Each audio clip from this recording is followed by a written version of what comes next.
guns right there. 170 streams in a row. What the hell, dude? 170! I can't get over that. I really can't.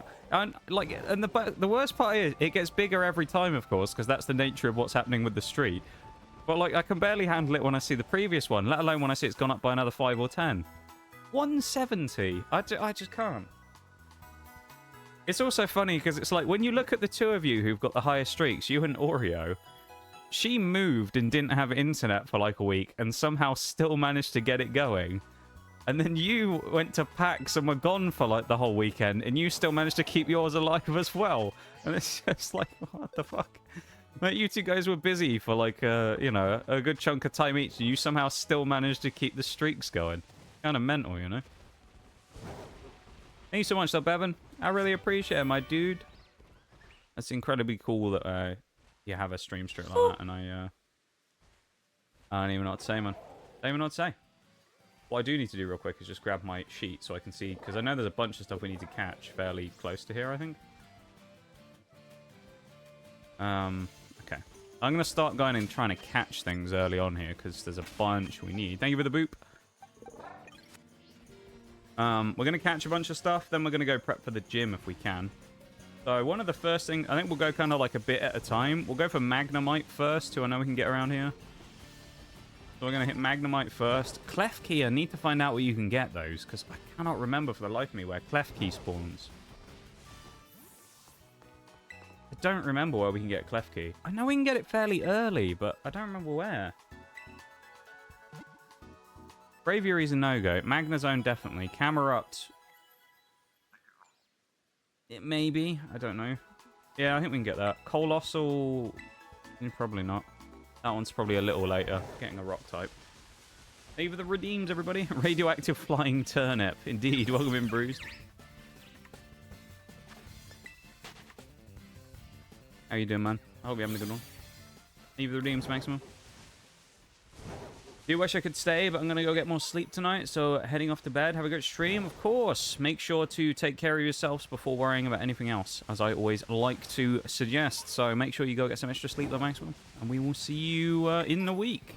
You have a good one, my dude. Thanks for hanging out with us. And for being here for a little bit. And you go get some good sleep. And we will see you on Tuesday, probably. I suspect we will be seeing you then. Actually, I said we were going to do that. We can also get 3 Pokemon here. We can get Finizen, Wattrel, and Slowpoke here on the beach. Level 20? Yeah, why not? Please be Volt Absorb. If this is Volt Absorb, this would be goated. I've also got the wrong Pokemon out here, haven't I? I've just realised. Makuhita, because I was planning on getting Magnemite first, so I put Makuhita out against the Steel type. Thank you for the Silent Lurk as well. I missed that in the middle of that. Thank you, thank you. Fletchinder, why not? Little Fletchinder.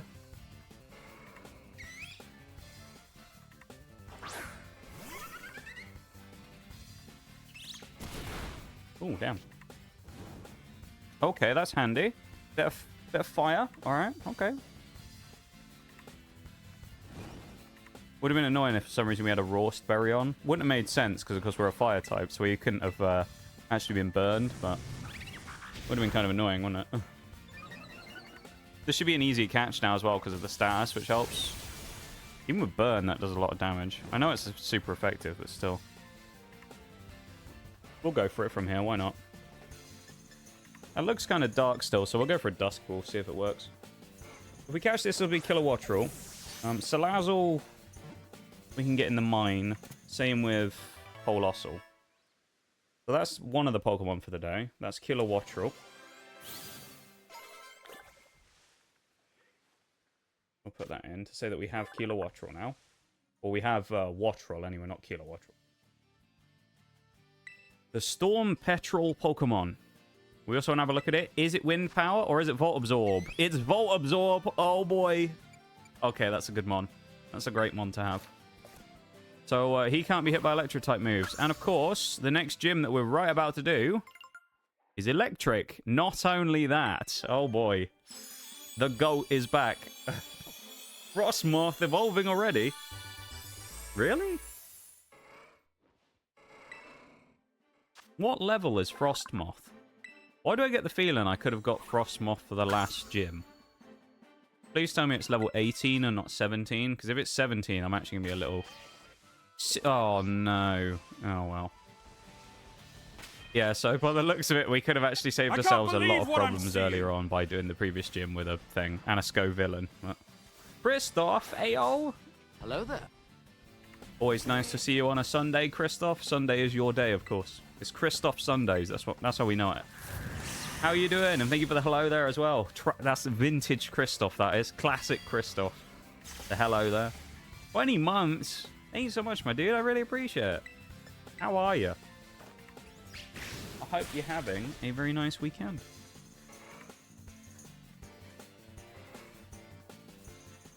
And it's good to see you.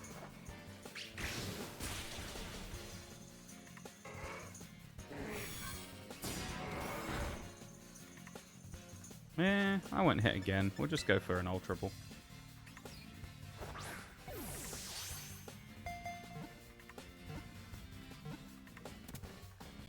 Well, Slowpoke went straight in. The king. The king right here. Fair play. The dopey Pokemon. Otherwise previously known in our run as Procrastinator. With Oblivious. That's actually really good. Oblivious Slowking, if that's a thing at the end, will be really nasty. Because it means he doesn't... he basically ignores stat changes, because it's like, you know, they say that he's oblivious to them, so he doesn't... It doesn't matter if anyone changes stats on him. We're also about to get Finizen here as well. That'll be our third Pokemon that we catch. Sunday's the lazy day. Of course, of course. A day for doing stuff with the fam and things. I hope you've been doing well, though, my dude. Nice to see you as always. Always a pleasure to have you here in stream, of course. We very much like seeing you. Weather's been beautiful. That's nice to hear. I'm glad. I wish I could say the same about over here, honestly.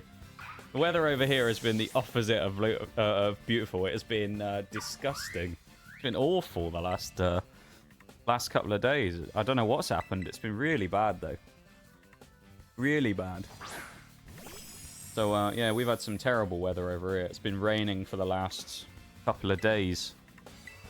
So, bit dodgy on our side, but yeah, I'm glad you're having some nice weather over there, though, of course. I mean, it's to be expected, really, that you guys over there would have better weather than we would, to be fair.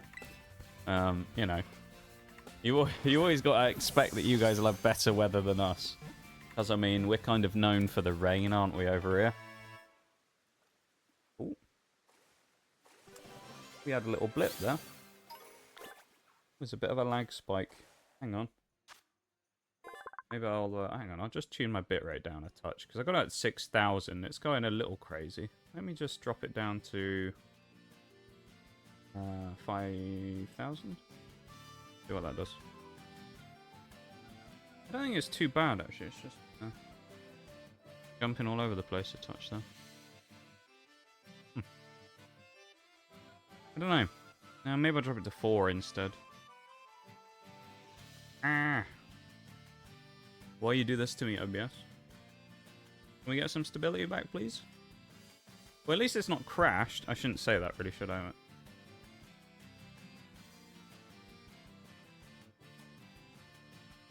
We're dropping frames like an absolute motherfucker, right? Weird. Oh well. We seem to be okay. Water Veil prevents burns. That's good on Palafin, actually. Whip back and forth from stupid hot to peak beautiful weather. That's nice, though. Well, I'm glad. Glad you've had some good weather, though, to mix in with it. Because, I mean, if it was all just rubbish, that'd be terrible. Okay, I think we're out of the lag spike again now. We successfully survived the lag spike, everybody. Have no fear. We're safely rooted on ground again. And hi, Sasha. How are you? I'm doing all right. I'm doing all right. Doing pretty okay. Quickly pop it in before I say hi. Oh, yeah, of course, because you're going away for a month, aren't you? Well, have a nice time. Have a nice trip. Safe travels to you, of course. And we look forward to seeing you when you get back. You take it easy, man. You have a good one, yeah?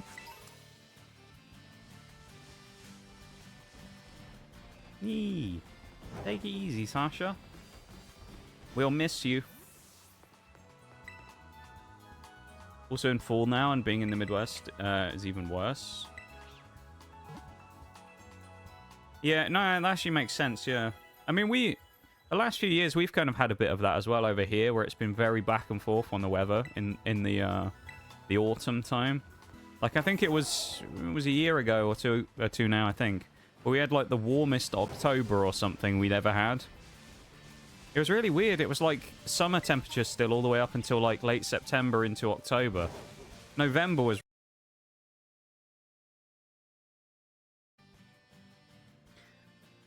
I knew that was going to happen. The second I mentioned that word a minute ago, I knew it was going to happen. The C word. That sounds like cash, but has an R in it. Okay, it wasn't on my side. Oh, no, you're right, Christoph. The last, like, 2 weeks, I've been having internet hell on stream. It's been, like... We had a week, which was, like, last week fully, where we could barely even run the stream because it was just constantly disconnecting me from the internet. And, yeah, my internet's been a mess for the last, like, week and a bit. So, no, it's not on your end, don't worry.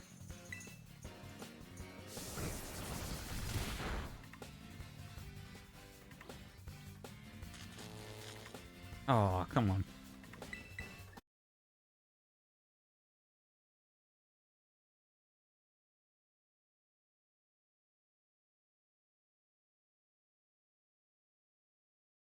Oh, we reconnected, I think. Yeah, we did. Let's hope that this isn't a sign of things to come. I really hope it isn't, because after dealing with this shit for a week now, it would be really fucking nice if my internet just worked. Especially because considering how random it is. Like, we had it where the last, what, 2 streams we've done, we've barely had any issues at all.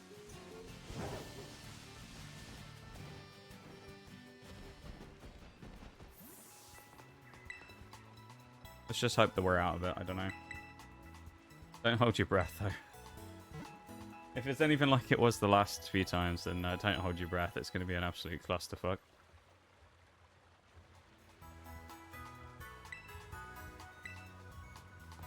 We're going to try our best to crack on through it, though.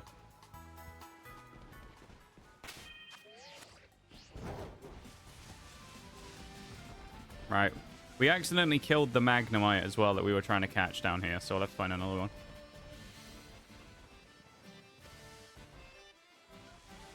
There's a Rotom. Similar Pokemon, flying or a floating electric type. It's not actually a flying type, obviously. Little Crabrawler. Rookidee. Not what we want, though. We want Magnemite. There's one. Welcome back, though, everybody, again. I feel like I might be saying that a few times today. Hopefully not, but I feel like I might be. Living a little bit. Really? Oh, Houndy, you're not even that strong. Even with a crit, level 16, one-shotted. Really? Jesus. Live a bit rural, so internet can be rough sometimes. That's fair. See, for me, there's not really any excuse because I don't live in a rural area or anything. My ISP is just terrible. They're just atrocious. And as I was explaining last week, the problem you have over here is, and over there in the US, obviously it seems like a very foreign concept. But over here, we have a system when it comes to internet contracts, basically, of you can't break them without paying. So when you sign an internet contract with a company, an ISP, which I've done, obviously, otherwise I wouldn't have internet, you basically agree to the terms of the contract for like 1.5 or 2 years or something like that, right? Now, if I wanted to break said contract and switch to a different ISP, in order to do that, I would have to buy out the bill, basically, for the rest of the time of the contract that's remaining. So if I say I was 2 months into the contract and I went, oh, I don't really like this, I want to move somewhere else, I would have to pay like 22 months worth of the contract. So 22 basically of the bill in one to break the contract and pay the fee to leave. It's crazy, isn't it? So I would have to basically pay my bill 22 times at the same time in order to break the contract and leave if I wanted to, if I'd done it immediately after joining. In my case, I think I have 9 months left, but it's still not worth doing because it's going to cost me almost 1,000 if I did that. And obviously that's a lot of money to spend breaking an internet contract and getting nothing back from it, you know? So, yeah. Not really an option. Magnemite. I'm looking forward to having Magnemite. What is it? Is it sturdy? It is. Minus speed, increase attack. Yuck. That's not a very good Magnemite, but still.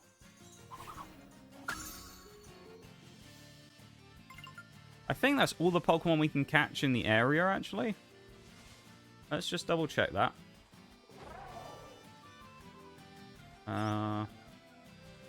Palafin and Magnemite need to get added on. So Braviary we can't get yet. That's later on in the game. Klefki, I can't remember. Camerupt is... I think we can go get, but I'm not going to. Let's have a look for Klefki locations, because I actually don't remember. Gonna go... Oh, no. No, we're just dropping frames again.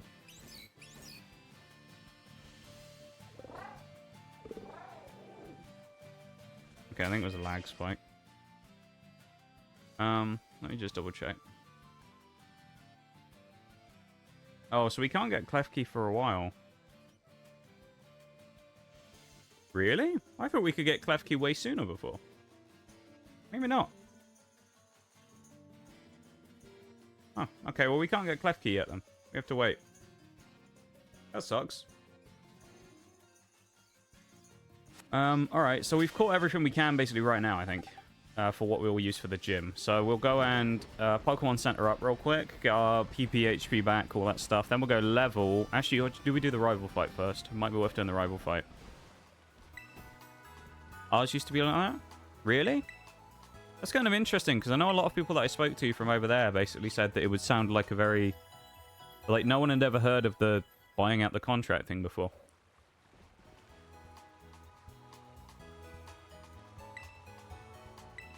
So when I explained it, everyone thought it was like the worst thing in the world. It's quite funny. Oh, we need a Firestone as well. I'll go and grab that now. Because if we get Scovillain, it just makes everything way easier. We'll go get that. So we'll have Scovillain. We'll have Frostmoth for this one, definitely, as a pair. Makuhita I'll probably use from Fake Out. What else? I don't know. I'm trying to think what else I'll use here. I don't think I'll use Talonflame. I'll figure it out when we get here. Probably Wattrel will feature in this one. Magnemite probably as well. That 4 Pokemon. Oh, hang on. There's a Rufflet, actually. Okay, so we'll come back and catch it. Well, we'll have another Pokemon then soon when we get Rufflet. Damn. Okay. So we're going to have at least 2 Pokemon when we come back up to here after we finish the gym. We're going to have Rufflet and we're going to have Colossal. Or Carcole or... No, Roly-Coly. That's the one. Forgot its name for a minute there. Little Roly-Coly. If I remember correctly, though, and this is a bit of a punt. I almost ran into them. Pretty sure there's a Firestone on this mound. Don't remember which one it is, but I'm pretty sure there's a Firestone here somewhere.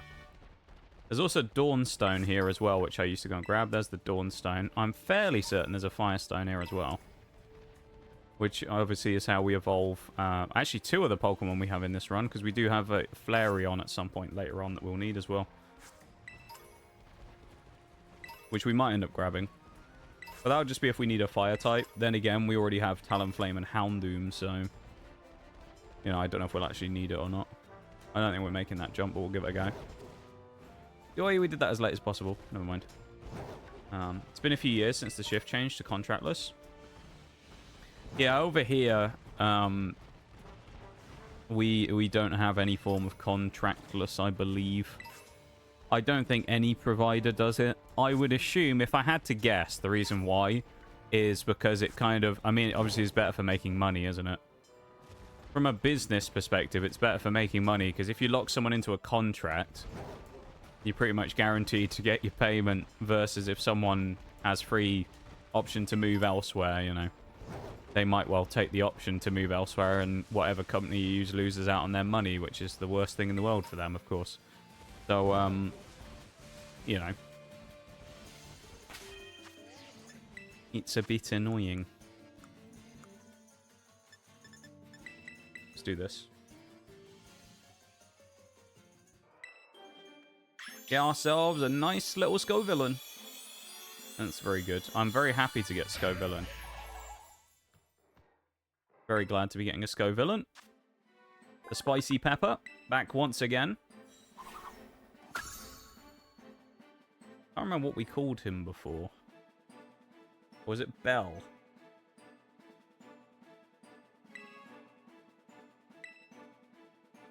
Wants to learn Spicy Extract. I don't know if we've ever actually learned Spicy Extract, because I can't remember what it does. It's just a boosting move, I think, isn't it? Sharply boosting the attack and harshly lowering target's defense. Oh, wait, so we increase the target's attack and reduce their defense. That doesn't seem like a good move to me. I don't know. Flamethrower, on the other hand. Yes. See, now looking at that just makes me go, why didn't I just get Scovillain for the last gym? If we'd have had Flamethrower, that would have been insane. I'm pretty sure we can also teach it something else if we go in and do the old move relearning now. Yeah, Fire Fang if we want it. No point, actually. Frostmoth, I don't think can get anything. Oh, it can. Wait, we can get Defog. That's actually kind of cool. We don't need it, though, but... Attract Helping Hand. There's actually some decent moves there. We'll level everyone up, because we want to make sure that everyone is available for the gym, just in case. I mean, obviously, some aren't going to be used, right? Finn isn't and Slowpoke are off the menu. But that's obvious reasons, because, of course, they're water types, and the next gym we're doing is grass. Electric, so, like... Yeah, that's not really... It's not a smart choice to bring them.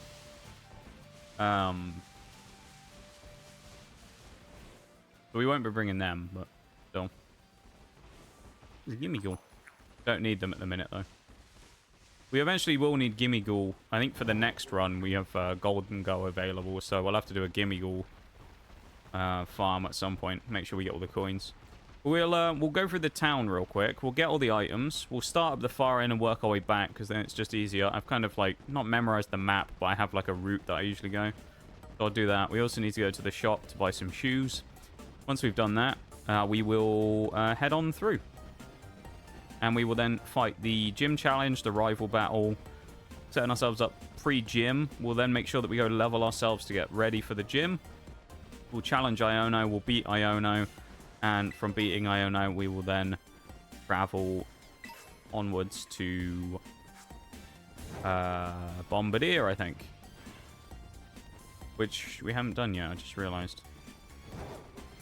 Normally we do Bombardier before, and Giacomo. That'll be fine, then we'll beat Iono first, and then we'll just backtrack and do them. Speeds things up a bit, because it means that we can do them effectively over-leveled. Which is fine. Because they aren't thingy checks for us. That, of course, and I mean, again, like I say this with this run a lot, but these Hall of Fame ones, these aren't designed to necessarily be like a hard challenge. This is more designed to be the final kind of celebration of what we achieved by doing the monotypes and giving a few of the mons that, you know, made it to the end a chance to have one last ride before, you know, the chapter of Pokemon closes and we move on to something else, you know. I mean, I've still got at least one meme run that I was planning on doing because I said I was going to do it a while ago. Because it was asked for. So I already know that I'm going to be doing a Tauros only run through the game. Using the 4 Tauros forms. The fire, the water, the regular fighting, and the normal, the original Tauros. Kanto Tauros. So I know I'm going to be doing that at some point. That'll be after we're done with these at this point. And then I honestly don't know after that what I'm going to do Pokemon-wise. Because we've kind of... When it comes to Scarlet and Violet, it's like we've kind of been there and done everything. So I don't really know what to do in that... Like, in this future. Because I'm pretty confident in saying we've pretty much done everything we could want to do. So... We get... How are these dark green? Oh, they're kind of cool. We'll get them. We'll take the green ones. Chuck them on. Why not? Let's go. We also missed that while we were going through here. Grab that. Nice.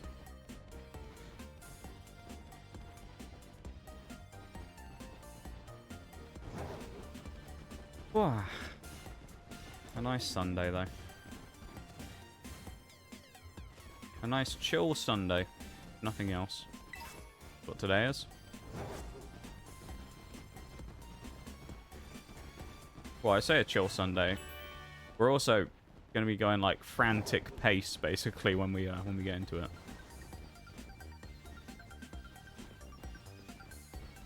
When we actually get into like the meat of today, we're going to be going pretty quickly. Especially when we can get to the Chansey grinding spot. It's like the gap from Kofu to Larian that normally would be a lot longer, but today is going to be really fast. So there's not going to be really any downtime today. It's going to be pretty much like constant uptime on smashing through content today. Yeah. So strap yourselves in, basically. It's going to be a pretty frantic, fast day of Pokemon. Sunday, a fun day. Is it a fun day, though, Bruce? You reckon? You like Sundays? I don't mind Sunday. I kind of... If I'm talking about, like, my favorite 2 days of the week, just generally, is Friday and Saturday. Friday and Saturday are always just the best feeling days of the week. I don't know what it is. Maybe some degree for me, it's also because it's, like, my break day from stream, so it's kind of nice just to sort of catch up on those bits and things that I haven't had a chance to do in the week if I've been doing stream stuff, you know? But I just, like, Friday and Saturday always just feel like the weekend to me. Sunday always just feels like... This was the same thing when I used to be at the lab. It was the same thing when I used to be a student, and the same thing when I used to be at school. Is Sunday always kind of, like, sucked a little? Because you kind of spend most of the Sunday going, oh, I'll be back tomorrow to the usual grind, you know? So it makes Sunday worse, because you're kind of always thinking, like, oh, it's, you know, a couple of hours, and I'll be back getting up at 7 a.m. again, or whatever, getting ready for the usual grind.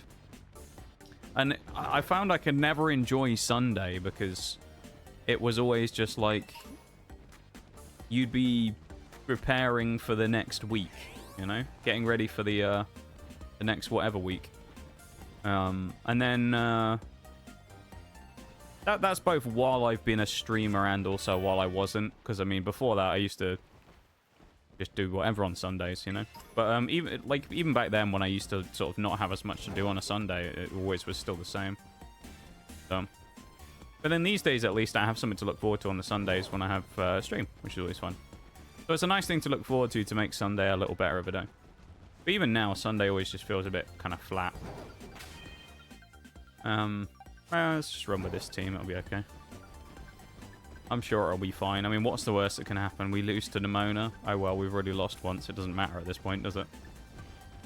Friday and Saturday are always the best. Friday is always nice because Friday is the day where you know that you're going to be free soon, you know? Because if you made plans on the weekend or whatever, or you're going away, whatever it is you're doing on the weekend, you're always... Friday's the day where stuff happens. You're thinking, oh, nice. Okay. I mean, look at it next week. Friday's the day when the new TCG set gets released. Albeit we're opening it on Sunday, but it's an exciting day. We get the new cards in. That's going to be great. Sunday's just Monday's Eve. Yeah, no, I agree. It feels like it anyway, doesn't it? It feels like it's just building up to Monday. You know? It exists just to bridge the gap between the weekend and Monday. Damn, is that the second Noxcal already? Has it really been that long? Oh, it has. It's been 42. We've been live for 42 minutes. You're joking. Have we almost been doing an hour already? What is happening? It feels like we started like 5 minutes ago. What? That's actually wild that we've almost done an hour already. What the fuck? I kind of can't wrap my head around that. That's wild. We've actually done an hour already. Holy.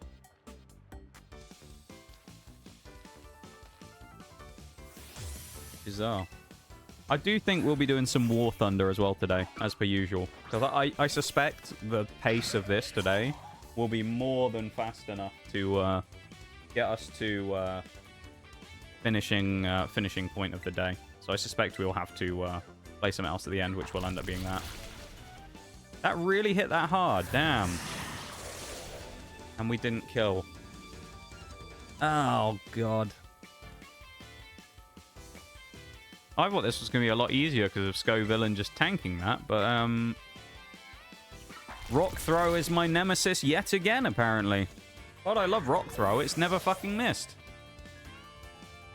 Dude, Rock Throw, when we've been playing this game so far, has missed once the entire time we've been fighting against it, I think. Or maybe twice out of maybe 10 attempts. It's been ridiculous. Against Sudowoodo the other day in the gym fight, it was the same. And now against this Rockruff, it can't miss either. Time flies by when you're having fun. That is true. Am I having fun, Bruce? Am I having fun? Am I?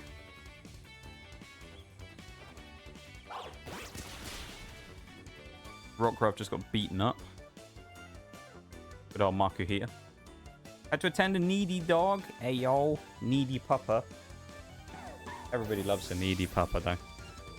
Well, unless you don't like puppers, in which case, I don't know what to say, really. That's just sad if you don't like puppers, really. Because they're great. We get knockoff at level 19. What can't Makuhita do at the early game? It gets, like, so many great moves. It's insane. Yeah, we'll just stick with this. I mean, yes. Yes. Just yes. Dig, really? Oh, what starter is it going to have? She has Squawkaval. Oh, that's kind of annoying, actually.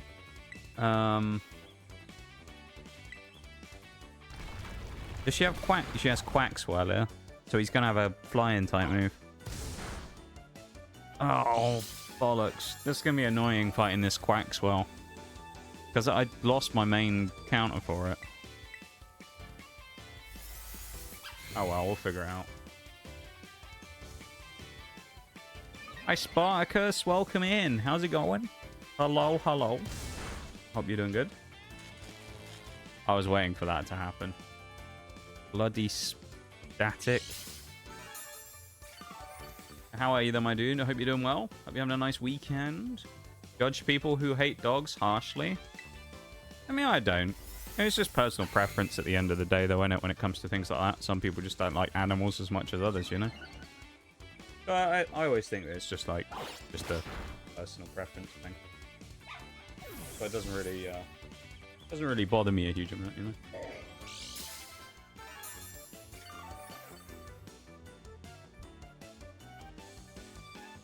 Just means there's more puppers for the people who enjoy them.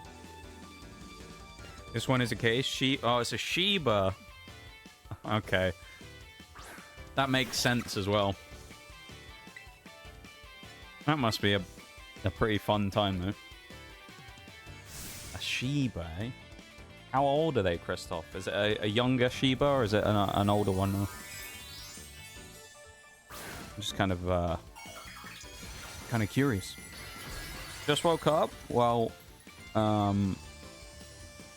good afternoon.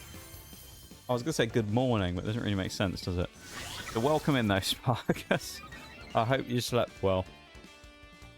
Attack increase is quite scary. I was hoping for a paralysis. We might have come in here a bit undergunned, you know, for this fight. Gets a water move. Will we live it? Maybe. I could see us living it once. It is Terra boosted, though. Okay, we didn't live it once. Bollocks. Went out for a friend's birthday. Oh. You got up to anything fun while you were at your friend's birthday? I think we have the seismic toss here as well, Mankey. If it lives, or if it's quick enough. Okay, we're dead. We're gonna get wiped. Nice. Nice, we're about to lose the rival battle. Unless Frostmoth wins anyway. Sag Hounder real quick, you never know. Dogs are nice, but I prefer cats. I've never really been a cat person, to be honest. I don't have anything against them, though, don't get me wrong. I've just never really been a, like a huge cat person or anything. Oh, well, we knew this was coming. And a crit to add insult to injury. Lovely. I do like Oreo's cat Pumpkin, though. I mean, I've never met him, obviously. But, you know, as a little guy that I see all the time, I see pictures of him and little videos of him every now and then. I'm a big fan of Pumpkin, I've got to say. Yeah, we're fucked. We lost.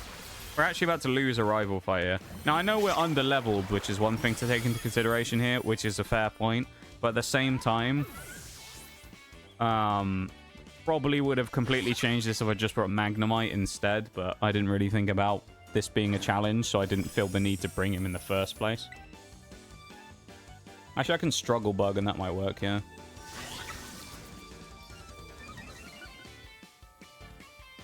Pyrenees and Ashiba, they're great friends. One day there was an incident, and Ashiba has had a grudge since that. Really? Now you have to keep them separate. Damn. Yeah, well. We saw that coming a mile away, didn't we? Nice. What a disaster.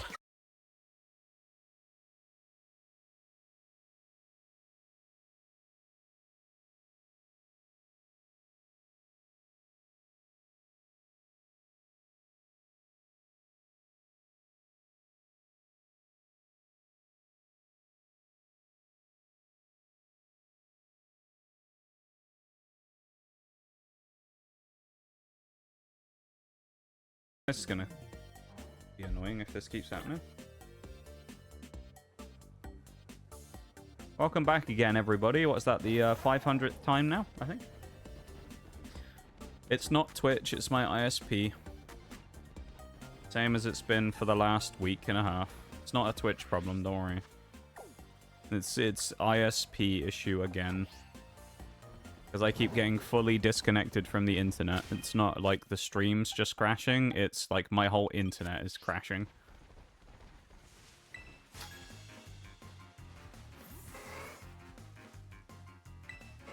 Really annoying. It's really hard to get like any kind of level of like settling into doing stuff when it's constantly crashing, you know? So it makes it really difficult to actually like get things going and then keep things going after you get them going in stream, just because of the disconnects constantly kind of disrupting everything, you know? Really annoying. I mean, that, and then every time it ends up like booting the lurkers and they all have to refresh every time, which is annoying in itself. Because if they're lurking, then you know, having to do that every 10 minutes if it crashes is getting, you know, it gets a bit old after a while. So, love cats, but I can appreciate a good doggo. Yeah, I've never been a huge cat person, but I've never had a cat either. So I mean, you know, that's probably part of it, you know. I don't know if it actually caught the end of that fight or not while we fought against the rival, but yeah, we lost because Quaxwell one-shotted everything we had. So if I put Magnemite in there, it would have made a difference. But I think pretty much at this point, I'm probably just going to end up training real quick and then get up to like at least level 20 before I re-challenge. But I think I have to beat her. Then again, I can't really remember because I know sometimes in this game you don't actually have to win the fights in the story, like the rival battles. Typical. What is it with the fucking crits today? And we can only do that much damage to a Tauros because we got intimidated. Nice. We've been critted, I think, 4 times already. 3 or 4 times already today. That's crazy, isn't it? Nice. Apparently, it's just really unlucky for me today. We're having the internet issues coming back, as well as also now not being able to... I also misclicked there now as well, so, you know, now we have to try and run away. But so, the internet issues are coming back, apparently, at least in a slightly lesser degree, but they're still there. And I'm getting critical hitted about 15 times a fight, which is fun. Irony is so sweet. The Shiba has sass. That kind of makes sense, though. Because I feel like that's kind of a typical Shiba thing, though, isn't it? For them to be a bit of a sassy little thing. Rotma is needy, but she was a highway pickup. Black Lab thinks he's a lapdog. Old girl, half palm Chihuahua is reaching 18. You've got a lot of dogs then, Christoph. Damn. Fair play. Counted my streak this time. Well, I'm glad. I'm glad that the streaks are working this time. They're not getting booted, because that was a little annoying the other day, of course, with all that stuff. And, you know, as I always like to say as well, a special shout out to all of you who stick through the internet issues and, you know, try and give it a chance rather than, you know, stream crashes and you immediately just go, well, that's it, and just fuck off, you know. I do appreciate it. Because it's quite annoying to constantly have to keep resetting everything and making it, you know, getting it back up and whatnot. So I appreciate you guys sticking around and giving me a second to get it back up. So thank you for that. Because I know it's frustrating. Streaming's hard enough at the best of times, let alone when your internet's fighting you as well.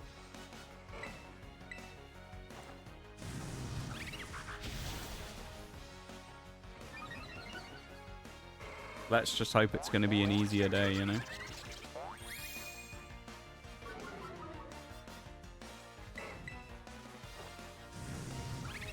Welcome in, definitely. How's it going? How are you?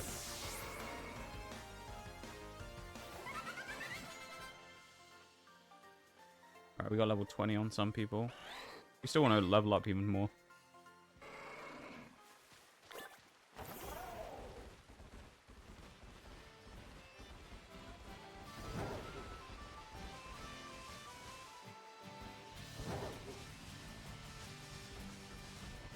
No idea what this person's got, but we'll go and do this.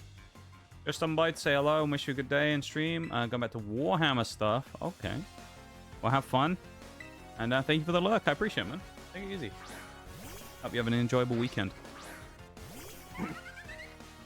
I need to switch here because of Sandile.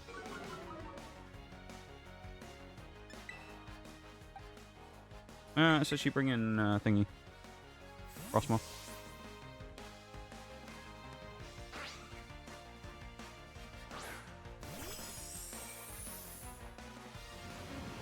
Yeah, I appreciate the lurk, man. Thank you so much.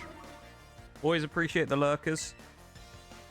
We are having a few internet problems again, though, today, so... yeah, I don't know if you'll have to refresh or anything to load a frame, so everyone might have a titanic delay. Oh, there you go. Right on cue.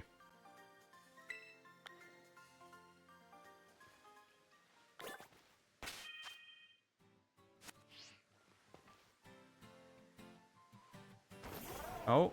No, it came back for a second. Now we're at 170 frames. 120 frames. 2 frames. 50. Oh, this is not frames. Kilobits per second. So the stream's apparently running. It's just running at like 8-bit pixel speeds. At this point, it might as well just crash because it's not even running. Like 600. 4,000. Oh, it's come back. We just took a giant lag spike, though, instead. Welcome back, I think, everybody. I honestly don't know. It's supposedly running quicker again now, but I have no idea. Maybe welcome back, maybe not. I don't know if you can hear me or not, but if you can, thank you for being here. If you can't, no, I'm talking to myself and I sound crazy.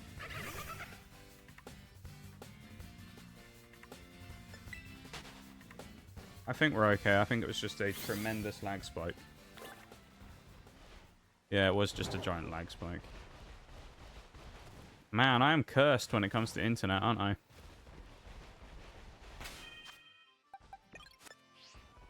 The curse of Virgin Media strikes again.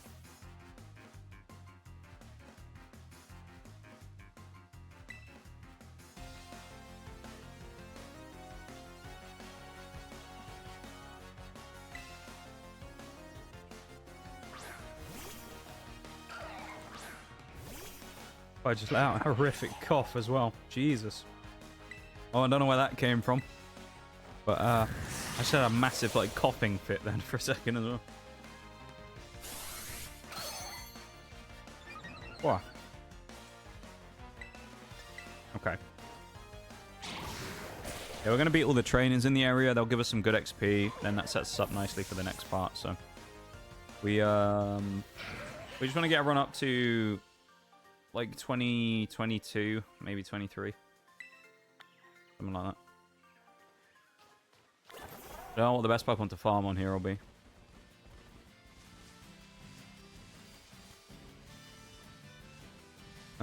Usually it's Oinkologne. We do actually have some fighting types. We could fight the Oinkolognes. Do we have a go at one and see what it does? Let's see what it's like if we ever got an Oinkologne. Let's do it. Force Palm. Missed a Mud Shot. That's a good start. Okay, we'll take it. That's like a third-ish. I think Arm Thrust might be a better choice there. Let's go for it and see what happens.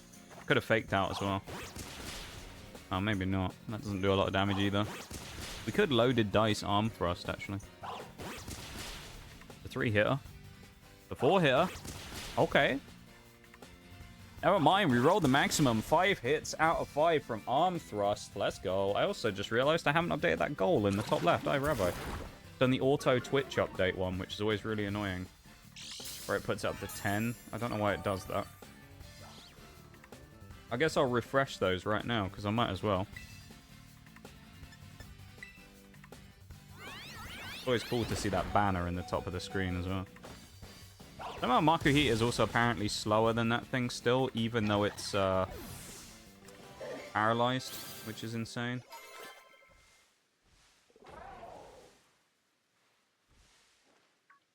There we go. Alright, I just wanted to get that up. I forgot to change those before stream. I usually try and make sure that those goals are ready beforehand, but I just forgot. Yeah, we ain't going near the Tauros.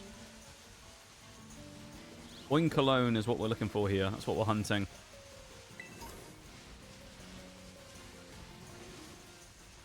Usually you can get a few of them around here. Tauros, that's not what we want. There's one.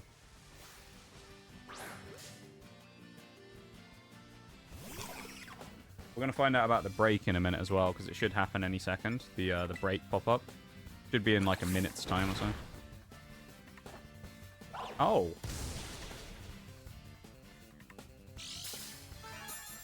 Well then. Alright, Christoph. We're finishing the goal before it even started, I suppose. Well, thank you, Christoph, for the gift subs. I appreciate it. Critical hit. Thank you for the gift subs, my dude. I appreciate it. That's very kind of you. Right as the break starts as well there. That's, okay, yeah, the break pop-up hasn't happened, so I only have the pop-up on my end. There's no announcement thing, so I'll have to keep that in mind. But thank you so much, my dude. I really appreciate it. Thank you so much for the subs. To Manslayer VT, Smoke is Best Op, May, King Zero VT, and Deza92. Thank you very much, Christoph. That's very kind of you, man. To have appeared, so I guess we'll just play without it. Pause that and then get the music back on. Very strange. And Mankey's dead as well. Lovely. Fucking Oinkologne fights turned into a bit of a mess while we were doing this. I think Twitch might have actually just broken. That might actually be the problem here. I just saw something that makes me think that, but I don't know. Maybe it's because of the internet reset. Oh, that one... Okay, I see. It fully restarted stream. I think. Did it fully restart everything? I think it may have done. Yeah, it's restarted stream fully. Fuck's sake, man. Why? It wasn't even gone for that long. That's so annoying when it does this shit. Ugh. It's like the worst thing is when it does the full DC like that, because then it fucks everything up. Ay, ay, ay. And this Oink alone is just railing my whole fucking team for some reason. Not even that strong. I don't know why it's killing everything. Ah, hi, Two. How are you doing? Just a heads up to everyone as well. There will be an ad break that's about to start because the stream restarted. So there's about to be another ad break, even though we only did one 5 minutes ago. Because the stream fully restarted, there's another one about to start like it would be at the start of this stream, okay? So I can't stop it, but there's one about to start again, okay, everybody? I know it's annoying.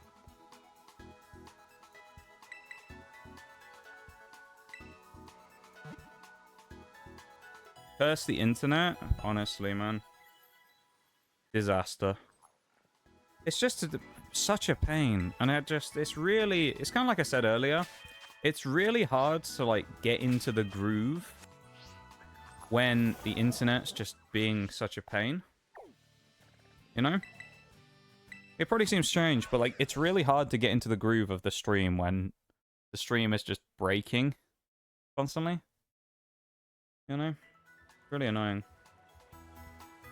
I don't know. I'm kind of used to it at this point. The internet doesn't like me, and everything just doesn't work half the time. It's not a surprise for me at this point. It's annoying still, though.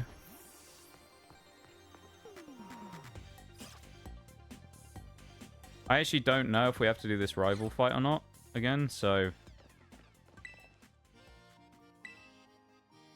No, I don't think we do. Okay.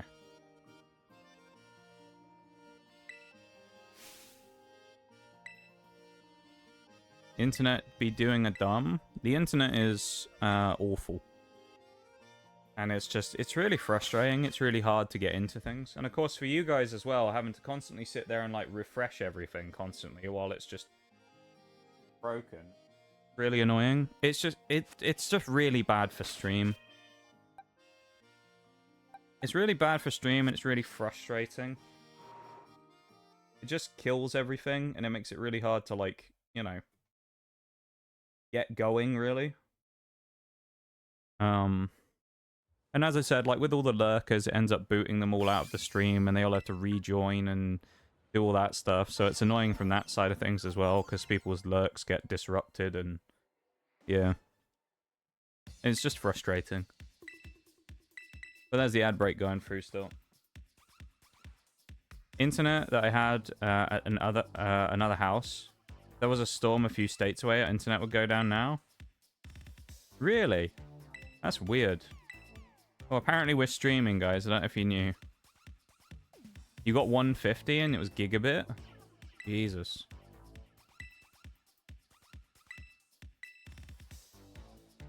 Not bad. Recently fought Iona in my character-themed run. Cerulege came in, went Shadowclaw a bunch of times and said bye. Yeah, she's, It really depends on what you have in your team, but she can be either quite annoying or quite easy. It really depends.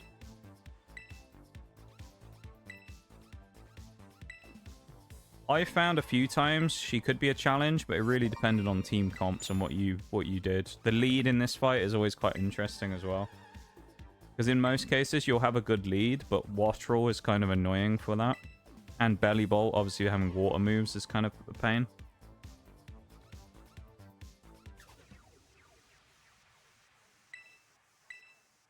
It's not the end of the world, though. Like, there's definitely worse fights out there, but I think for the stage of the game that it's at, if you're running with a level cap anyway, the stage of the game that it's at, it can be a little bit of a challenge.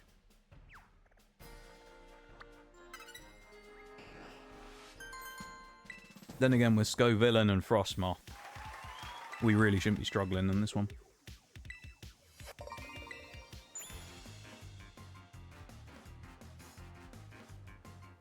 Once again, though, thank you everybody for sticking through the internet problems. I really appreciate it. I know it's annoying. I know it's frustrating.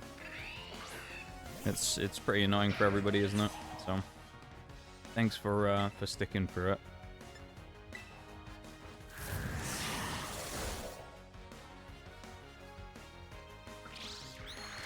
Thank you, Christoph, for the helpful memo in chat as well. Damn, how did we not kill on the second one? We did well over half first try. Weird. No, I appreciate that, mate. Thank you for that. Usually I'll pin a message or something, but the problem is it's not actually worth doing when I'm having internet problems. Because when it crashes, it tends to remove the message, because it will sometimes think the stream has ended. So it will remove the pinned message, and it just becomes annoying. So it's a bit of a pain. But yeah. I am unworthy of you guys, though, and your time hanging out here when it's such a disrupted experience, so thank you very much. Nope. I was spamming through the text. I didn't realize we were supposed to be picking yet. The first time I've ever done that. We selected a Jolteon's arse, apparently.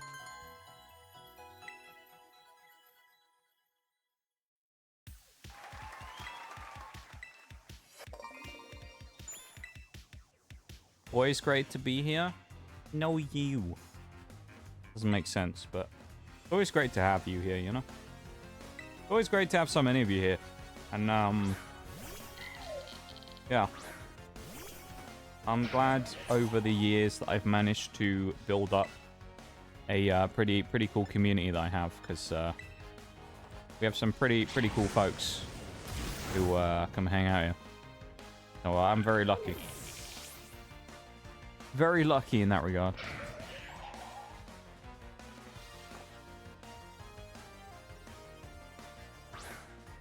Oh, I'm not sure if it might be because of the restart bruised, but Noxcat might have disappeared because of that. Okay, so we might have to bear with it for a minute.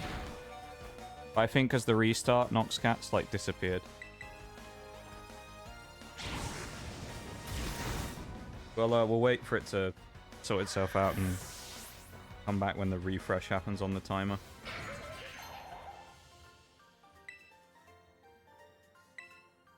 Bullet seed might actually be worth grabbing. If you use loaded dice, we could see it working. Give it the cat ears, Christoph. I appreciate it, man. Love a good redeem. I love a good redeem me.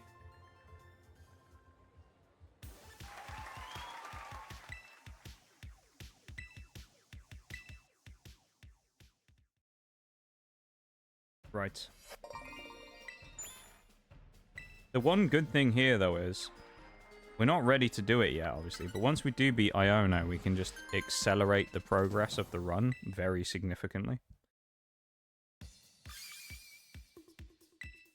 Because once she's done, there's kind of a little bit of a gap where there's a few fights before we get to, like... So we'll have to beat Bombardier. We then have to beat Giacomo, who is easy. So those two are quick and fast.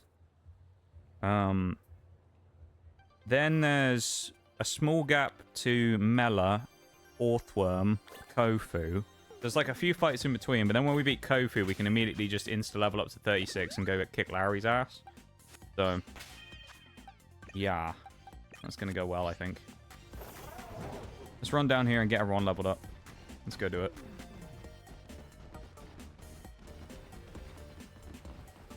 We try the Oinkolones again. That didn't work very well last time. They are good for XP, though, is the only problem. They're really good for XP. They're just annoying. Very annoying to fight. And apparently they're quite strong. But we are leveled up now, I guess, so...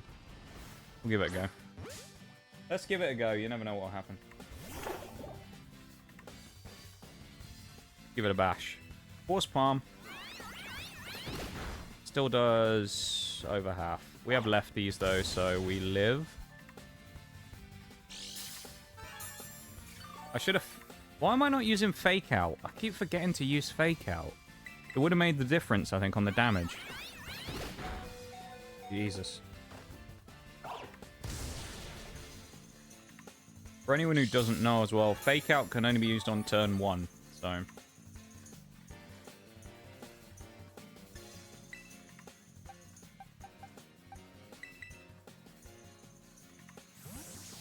I need to remember to use that.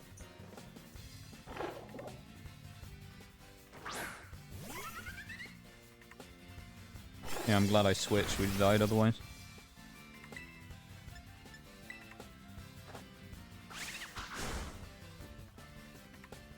The lack of power in this team at the minute is... Oh, it's awful. There's no, like, heavy hitters. Even Scovillain and that just can't really put out power.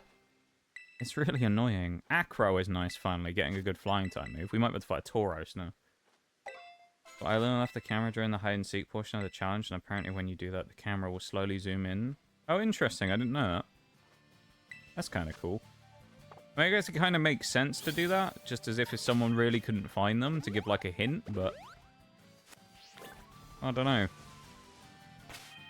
It's not that difficult of an activity, I suppose, so it feels a bit strange to have, like a cheat thing in it, you know? Like a helpful thing. I feel like most people are going to find that pretty quick. The Clavel. I mean, unless you don't know what you're looking for, I suppose, but...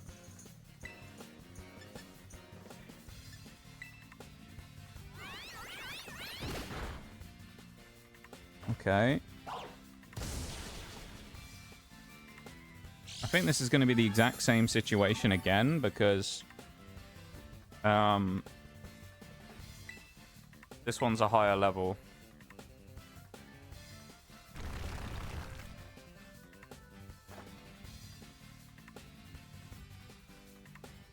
I'm going to bank on the fact we live a dig, although I'm not convinced. I think we're going to die to dig. So, you know what? So I could make a switch, couldn't I? Let's make a free switch. I can make the chance to dig now. Thankfully, there's no weather-based evolutions in this one as well. We don't have to worry about Goodra again. Nice. So that's good. Let's go Acro and stuff, Flame Charge.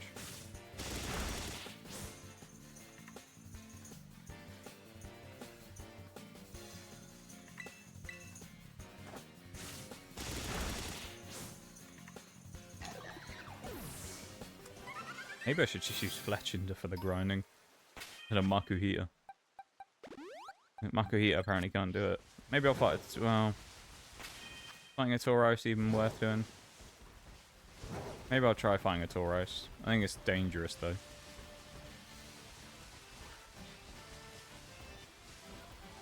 Oh, I'll find one first anyway.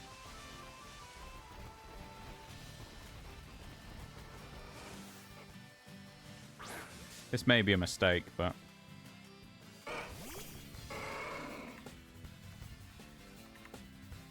Hopefully we get 2 free hits, because he's going to do the whole thing where it says, yeah, he was caught off guard. He's faster than us, though, which is a surprise. So we're going to get hit once, we know that much. Okay, we'll take that. Bit hard to find him in Violet and Scarlet, kind of hard to hide with a bright tangerine coat on. True. But, I mean, I don't know. I think in either game he's probably that hard to find. I mean, the kind of the whole point of it is that he wasn't supposed to be difficult anyway, isn't it? I just wish... The thing I always say, and I stand by it, is I wish that they had more things in place for the gym challenge where it could be randomized. I think it would just be cool if it was a bit more there was more options. Like Grusha's one where you have the skiing, right? If it was like multiple different routes you could go on for the skiing. Or like for that, he would spawn in... It would be the same like scenes where it put him in, but he would just spawn in... He had like maybe 5 or 6 different spots he could spawn in. It would just make it a bit more interesting for replayability. Because I always find with this... I mean, obviously I've played this like 20 times now, right? So replayability's kind of gone out the window because... When it comes to that, I've already basically done about everything I can do in-game, right?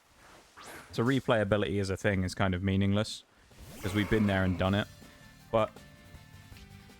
It kind of feels like there's no... Because there's no variation between any of the different like things when it comes to the runs, it makes it a little less interesting to try and do some things in game. Just because, like, when you replay it again, there's just no differences. Which, in older games, yeah, there was no differences in the gym puzzles and things, but still. I feel like in this game, where it's open world and a bit more... Well, maybe that's what they were going for, actually. Is that because it's open world, they thought, well, people can do it in any random order, so maybe they'll do it in a different order each time. I don't know. I'm not sure what they were going for. We're going to go for an Oinkologne again here, I think. Because now we've lost Fletchinder as one of our main Pokemon. Which the thing is here, right? Fletchinder was our main damage dealer there with Acro, which is a good mon. But now we've got a weird situation where we can't use him for the gym because it's electric type. So we're definitely not using Fletchinder there, are we? So now we've got to, like, awkwardly not use Fletchinder. But, we've just spent a load of time leveling him up. Speed drop doesn't matter because we're already slower. So I don't really care, I'll be honest. Not the end of the world. Go for another one with Force Palm. Are we actually going to finally defeat one with a Makuhita? Oh, maybe not. Yay, Force Palm. Have a good one, Christoph. Thanks for hanging out, man. I appreciate you being here. I appreciate you hanging out and vibing with us and lurking and chatting. And the 5 gift subs earlier. It's very generous of you, of course. Happy Subtember, I suppose. Am I supposed to... I don't know if I'm supposed to say that or not. Happy Subtember. There you go. But thank you so much, though, my dude. I hope you have a great rest of your day. And we will see you when we see you, okay? Take it easy, man.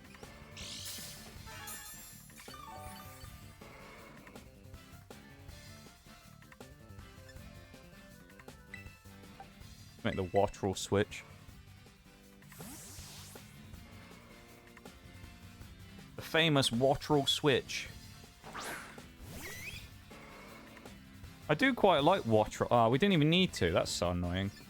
I do quite like Wattrel, though. It's a cool Pokemon, Wattrel and Killer Wattrel. The thing that makes me sad about Wattrel and Killer Wattrel is it's another one of those ones where it would have been cool if... It is an if they'd given it another form. If there was an in-between, it would have been quite nice. Just Wattrel as the baby, then you have an in-between form, like a middle form, and then you have the final form. I think it would have been cool. It always feels a bit weird when you have Pokemon that are only 2 forms like that, because you always feel like they could have done a third, they just chose not to. Or you have Pokemon like Clorth that it just feels like they could have done an evolution for Clorth, they just chose not to. And it's just a bit kind of meh. Why is Clorth not getting an evolution? Like, come on, he deserves one. Clorth's great. Like, Clorth's amazing. He deserved one.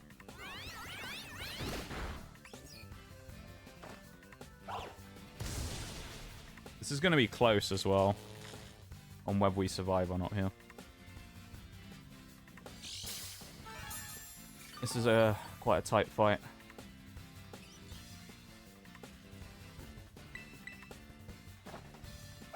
We're finally faster, at least, even with paralysis. Before that wasn't the case. Nice, we got lucky. Alright, Makuhita should be ready then.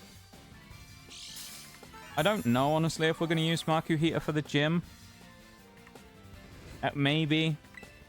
Like, Makuhita's not bad. Definitely not a bad Pokemon, but, like... I just don't really know if he's a shoe-in for the gym here. Frostmoth definitely is, especially with Aurora Beam. Aurora Beam's an absolute screamer of a move. Like, was it 60 base power with 120 base special attack on Frostmoth? Like, insane. And we got an evolution? Oh, nice! We have Hariyama. Okay, we're definitely using him now then.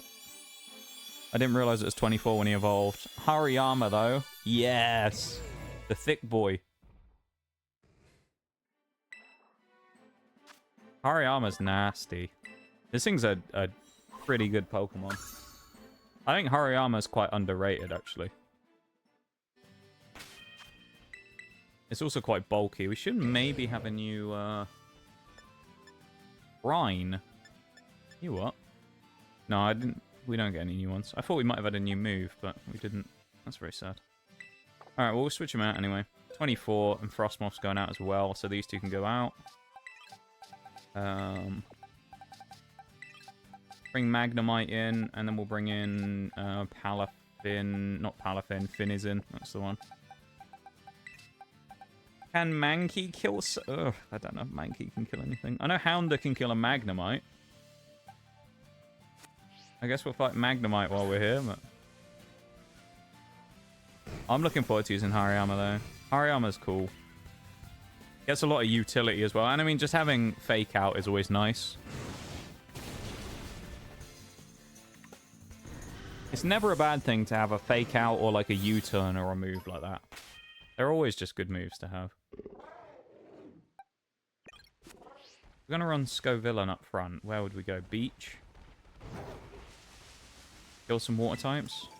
Not really a lot of high XP yielding water types though, is there? Could go over the other side and try and knock out some stuff. Dog trios and stuff. But that's kind of a stretch in itself. I'm going to try it.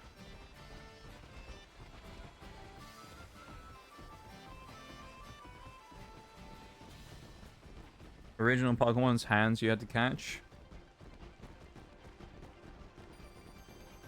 Yeah, I guess that or maybe Hitmonchan as well. I like the original to catch these hands Pokemon.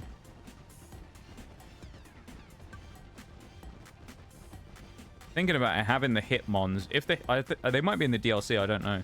But if the Hitmons were in this game and we had to use one of them specifically, that'd be really annoying for these runs. Trying to get specifically one of the Hitmons would be really annoying. Because they all evolve based on their stats, of course. One of them evolves if it has higher attack than defense, one with higher defense, and then one with... Well, Mankey, I wonder if that can fight Cufant. Actually, Scovillain as well, and Houndour have fire moves. That could work. They are? They must be DLC then, yeah. I don't really have a huge amount of experience with the DLC in these games, so... I can't, for sure, like, say what's in them, you know? Oh, really? That was me thinking, oh, this would be a nice, easy fight for Houndour. Yeah, he's got it. It'll be fine.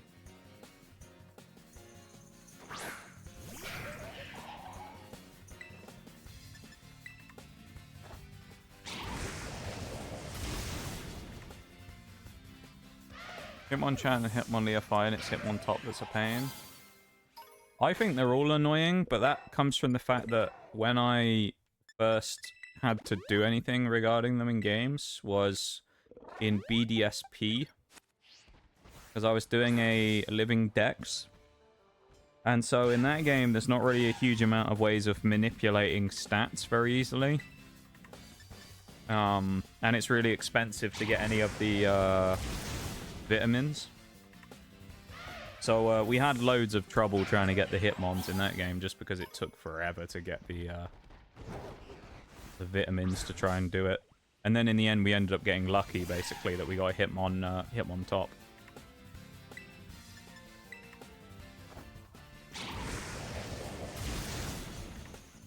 When I say that, it's because I'd done my best to try and balance the stats beforehand, and then we leveled up. And I didn't see what the stat gains were, and then it started evolving, and I was like, well, I guess I'll just see what happens. If I need to get another one, I'll get another one. And luckily we ended up getting it, but it was certainly a bit of a concern for a little while that we might have not got the one we wanted. Because in that run, we weren't necessarily on the clock, but we've been going for a long time in that living dex at that point, and I was kind of... I wasn't over the challenge, but I was trying to wrap it up and do it fairly quickly to finish it off, so... Yeah, I had to try and motor through it. Alright, Scovillain's got one more left in it. On these Cufants. I don't know if Mankey can kill them, but we'll see.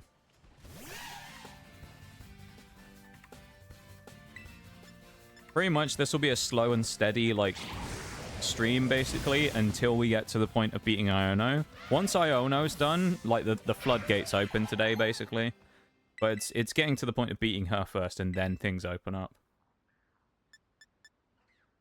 I'll take Headbutt over Razor Leaf. Fine. Bark as well on Magnemite. Kind of have to at the minute, don't we?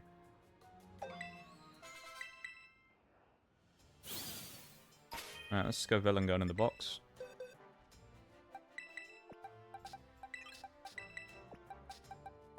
Now, what can Mankey defeat? That's the question. We have Cross Chop, which is notoriously unreliable. I'm failing to see Finizen winning against a Dugtrio as well, so it's basically going to be, can Mankey kill a Cufant in one hit? Because I'm pretty sure Mankey's going to get one-shotted by Bulldoze. Come on, Mankey. Ooh, okay. That was unexpected. Alright, Mankey. Okay. I was not expecting Cross Chop to land, let alone do that much damage. But, I mean, it is a strong move.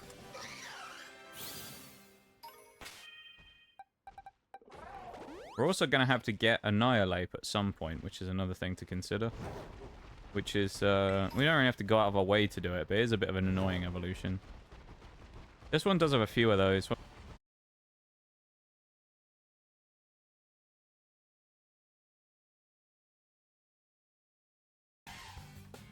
And we're back again. Funnily enough, you know what I was just thinking a minute ago? I was just thinking to myself, it's been a little bit since we've disconnected, hasn't it? And there we go again. I think my ISP really just doesn't like me being a streamer. You know? They're just like, mate, give it up. Stop it. Stop trying. Just let it die. Just like a subtle thing.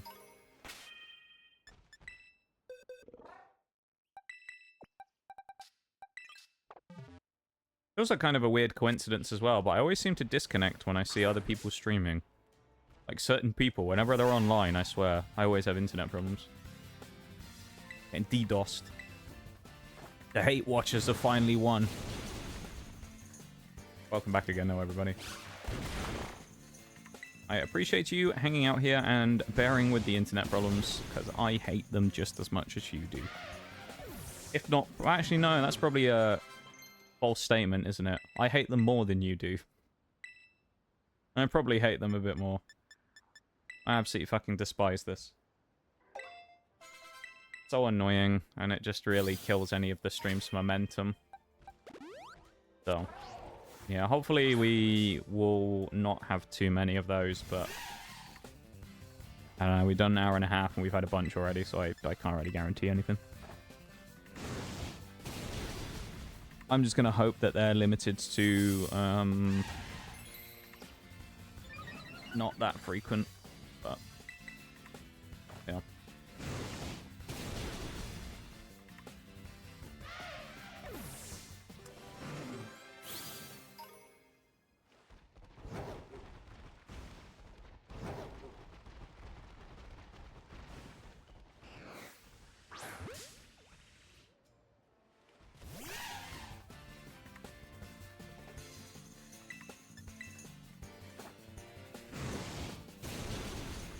Oh, damn. Crit. Yep. I was gonna say, there ain't no way a Hound is actually legit one-shotting those guys.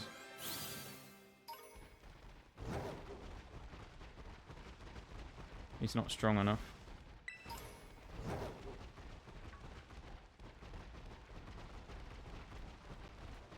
Come on, more Cufants. That's what we need. And after we finish fighting Cufant, I don't really know what we're gonna fight. I want to get Magnemite up a few levels. I guess we'll go down to the beach then and try and fight some water types. That could work.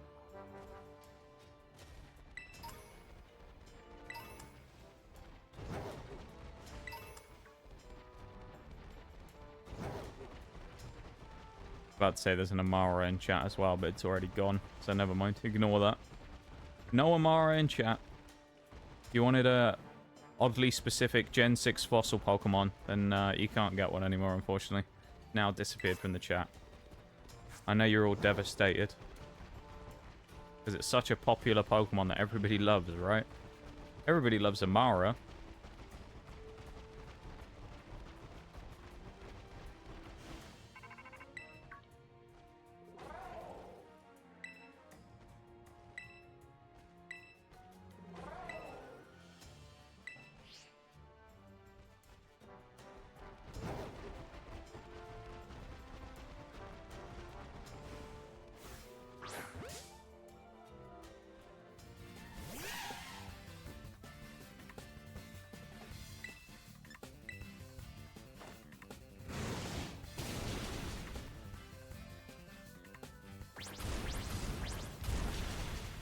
Nice. Good job, Hounder. Critted again. Wow, shocking. My luck today is really poor. I mean, like, we're having... The internet's not cooperating, and we're also just having, like, constant crits. It's ridiculous.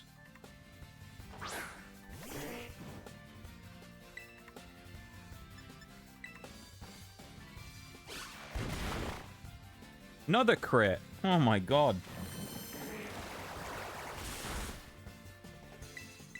We are very unlucky today, I guess.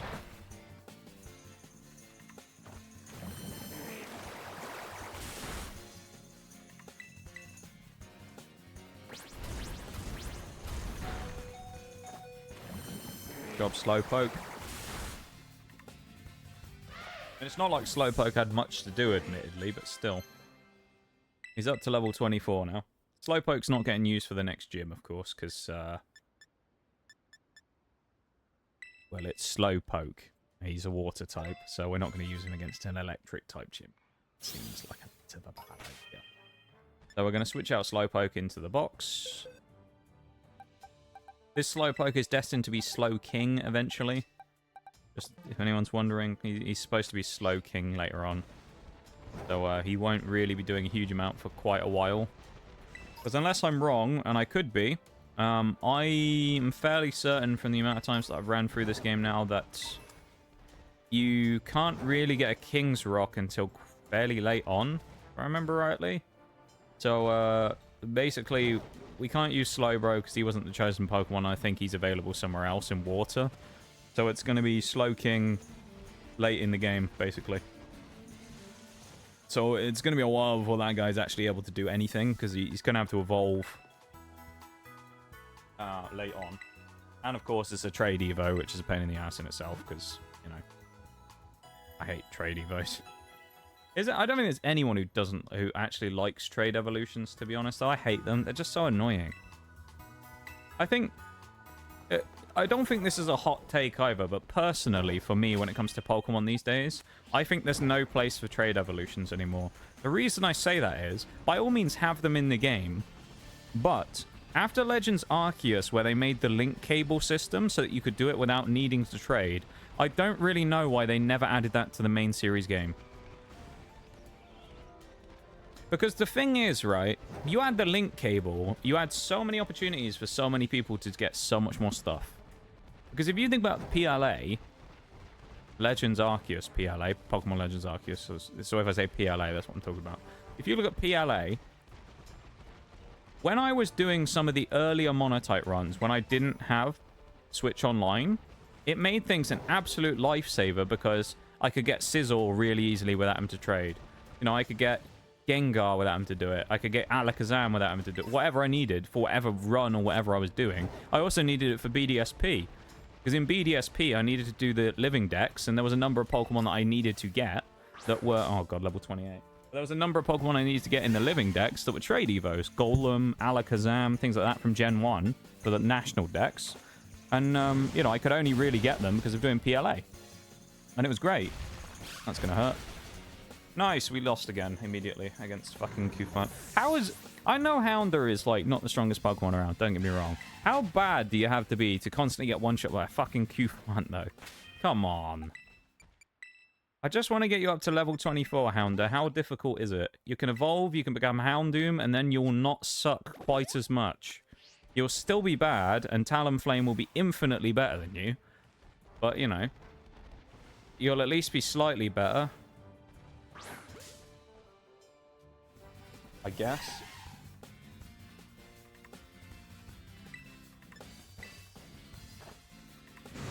But yeah, I just don't understand personally why we might live that. Personally, I just don't understand why Pokemon made the decision to not continue with the link cable in this game after doing it in PLA. Doesn't really make sense to me. And I think if you're going to do that, if you're going to do the link cable, which is one thing, you should also add the option for the trade evolution items to be usable in the same way that they did in PLA. So Protector, Magmarizer, Razor, you know, all those types of things for various Pokemon to get things like Metal Coat, another one. You should just be able to use them and evolve the Pokemon. Because in lots of cases, and you could do this quite easily in an open world game, just make them harder to get so that you can't get them super early. Like you normally would in a regular Pokemon game where you kind of gate them a little bit by meaning that you can't really get the Pokemon until later on to evolve them. You know, if you think about like some of the games where those items were introduced, you wouldn't get Metal Coat right at the start of the game. If you think about Diamond and Pearl, right? You wouldn't get Metal Coat until you went to Iron Island, which is kind of Gym 6, midway through the game. Protector, Electorizer, Magmarizer, things like that. You wouldn't get them until fairly late, and then a lot of the stuff in the end was behind Battle Tower as well. So it's like, you had a lot of kind of crap that was later game that they could just do again if they really wanted to. But, Pokemon just reluctant to change things, and I don't really understand why. Scarlet and Violet was quite an interesting experimental game, and I hope that they kind of use that as a launching pad to actually evolve things in the franchise. What I don't want is for them to... Because I know that, obviously, they're taking a lot more time to make the new game, which is very good. I'm very glad. Even though people are complaining now, because although they wanted them to take longer, they're now complaining that they haven't had the information about the new game yet, which doesn't make any sense, but... But yeah, they're taking a lot longer, which is good, and they're going to make, in theory, a better game. Of course, we haven't seen PZA or Gen 10 eventually, which I assume will be teased probably maybe this year, maybe, probably next year. If it's this year, it'll just be like a kind of name drop or something, maybe. Just to drum up a bit of like, yeah, we are working on this, you know? I could see it. I don't think it's likely, though, but I think it's possible that there could be like a name drop of what they're going to be this year. In which case, like with those games, if they polish them and make them a lot better, it'll be very nice. But I just hope that they take some of those quality of life things and actually implement them. As I say, like linking cord. Linking cord and usable trade items. Because if you're a Pokemon fan and you don't have access to Switch Online for whatever reason, whether it be you just can't do it because, you know, I don't know, it's some reason for it, or you can't afford it because it's, you know, it's not the most expensive when it comes to the online systems, of course. If you compare it to something like Games Pass or something like that, which because there is no Xbox Live Gold these days, I don't think. If you compare it to something like a Games Pass or a PlayStation Plus, obviously Nintendo's is significantly cheaper than both of those, which is really good. But realistically, though, if you can't get it for whatever reason, I don't know, maybe it's not available in every country either, I don't know. It kind of sucks to know that you potentially can't finish the game and get all of the Pokemon purely because of the gating of trade evolutions and things. You know? It just feels a bit annoying to me. And as someone who's been on the receiving end of it, as I say, with BDSP when I had that trouble originally, before we did end up getting Switch Online, because Shags hooked me up, because he's an absolute legend. But until that point, though, it was kind of frustrating, because you'd be sitting there with a mountain of Pokemon going, right, I can get all this stuff evolved, and then I have 10 more, 20 more Pokemon ready to go, but I can't do anything with them, because they all need to evolve through trading. And if, you know, Forks wasn't available, who was my right-hand man for that, because I managed to, at one point, I remember I used a, one of those, like, online trials, where I used, like, a week trial, and I did all the trades for that. And I did it with Forks. Oh my god, 1 HP. Oh, that sheer force, that Q-Fant, because it didn't get bulldozed to proc its speed drop. Houndoom still needs, like, 3 or 4 more kills before he's done. Oh my god. But yeah, when I did it with Forks, it was really helpful to get a load more Pokemon very quickly. And it'd just be nice if in these games these days they just gave you the ability to. Because I know that, the way games have gone over the last 10 years is a lot more towards multiplayer aspects and other people and doing things with people, which is absolutely fine. But I think that when it comes to Pokemon, it's kind of almost devolved in that way. In that, while it's gone to that, they haven't really adopted any of the new ideas when it comes to people who don't necessarily have access to that. They've made them, which they did in PLA. They just haven't put them in any of the other games, which albeit they've only released one since, but you get the point. They haven't brought it out in this one, which doesn't make sense. Especially with the DLC when they brought that out. They could have really easily chucked it in the DLC and just gone, yeah, here you go. We'll bring this out. We probably should have put it in, the base game, but we'll chuck it in the DLC because there's tons of trade evos and stuff from old gens and whatever. And loads of evolution items. Here you go. You can just use them freely and whatnot. There you go. Have fun. And I think a lot of people would have been very happy with that. But, Pokemon Company being Pokemon Company just didn't bother. Which is kind of typical for them, really, isn't it? It would have required a small amount of effort to do that, so they said no. Just like they love to do. So, yeah. I don't know. I'm just rambling to myself. It's just copium, really, isn't it? I'm just hoping that one day they actually do it. One day they actually do it, and I won't have to worry about ever trading ever again. Although I did find this out the other day. Zazuma showed me this, because I didn't know it was a thing. Apparently, you can actually download the Pokemon Home app on like a phone or a tablet or something, and you don't need Switch Online for it, basically. So if anyone does ever not have Switch Online and wants to do trading, you can basically link your account to your phone, your Nintendo account, so you can obviously connect the game and then get your Pokemon there. But you can use a phone or tablet or whatever. I don't think there's a PC version. But you can do that on an app instead of having to do the in-game or on-Switch version of the Pokemon Home.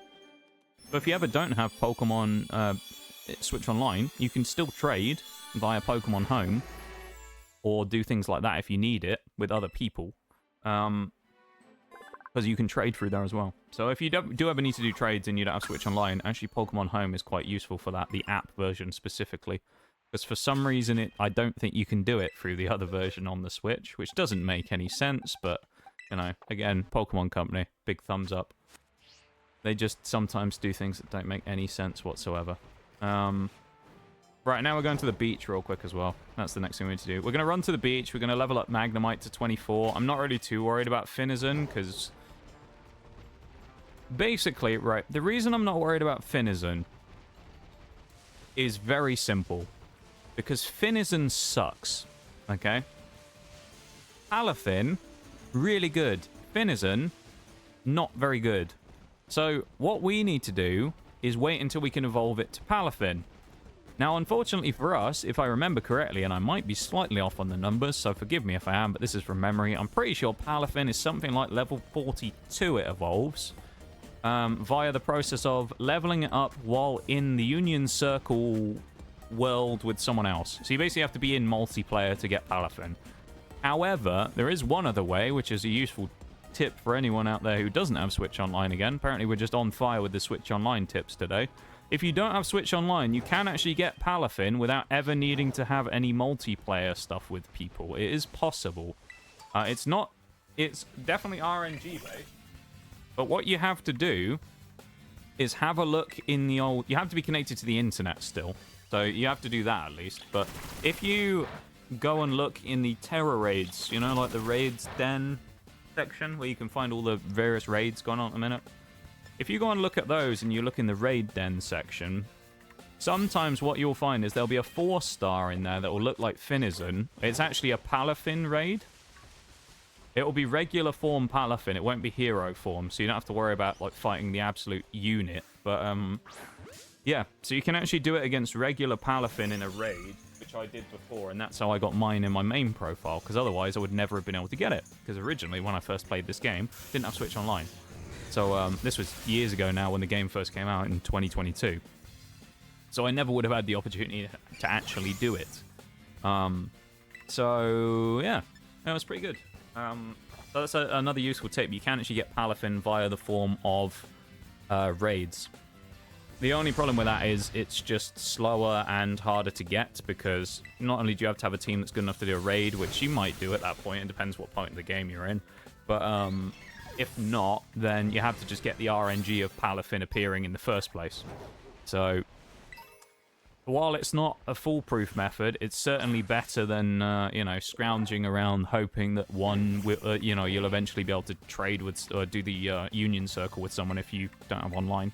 So certainly something to keep in mind, I think, when it comes to things like that. I'm full of useful tips today, aren't I? Great. I'm a little frustrated, though, I will say, in the fact that we are nearly 2 hours in today, and we are struggling in terms of speed right now, because we haven't beaten Iono yet. However, it does feel like this is one of those situations of we are slow now to accelerate the pace later.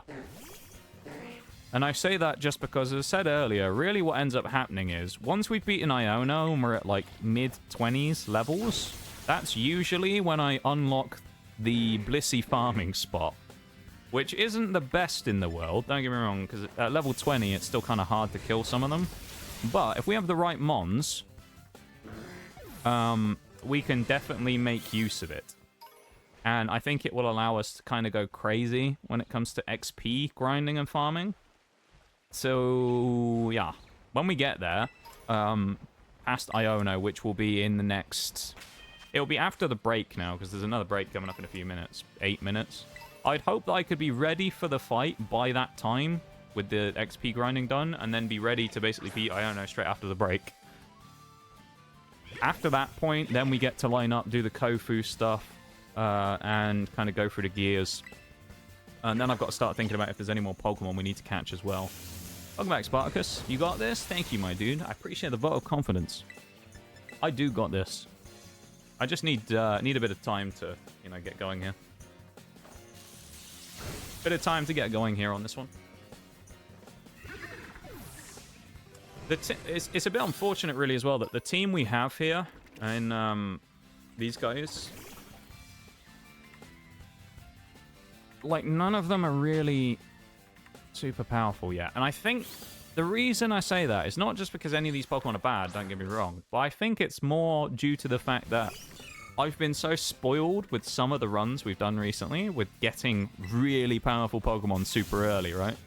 If you think about, like, Mono Fire we did at the end, we had Armarouge, Arcanine at the first gym, you know? Like, basically, right at the start of the game when we had these, like, crazy good Pokemon.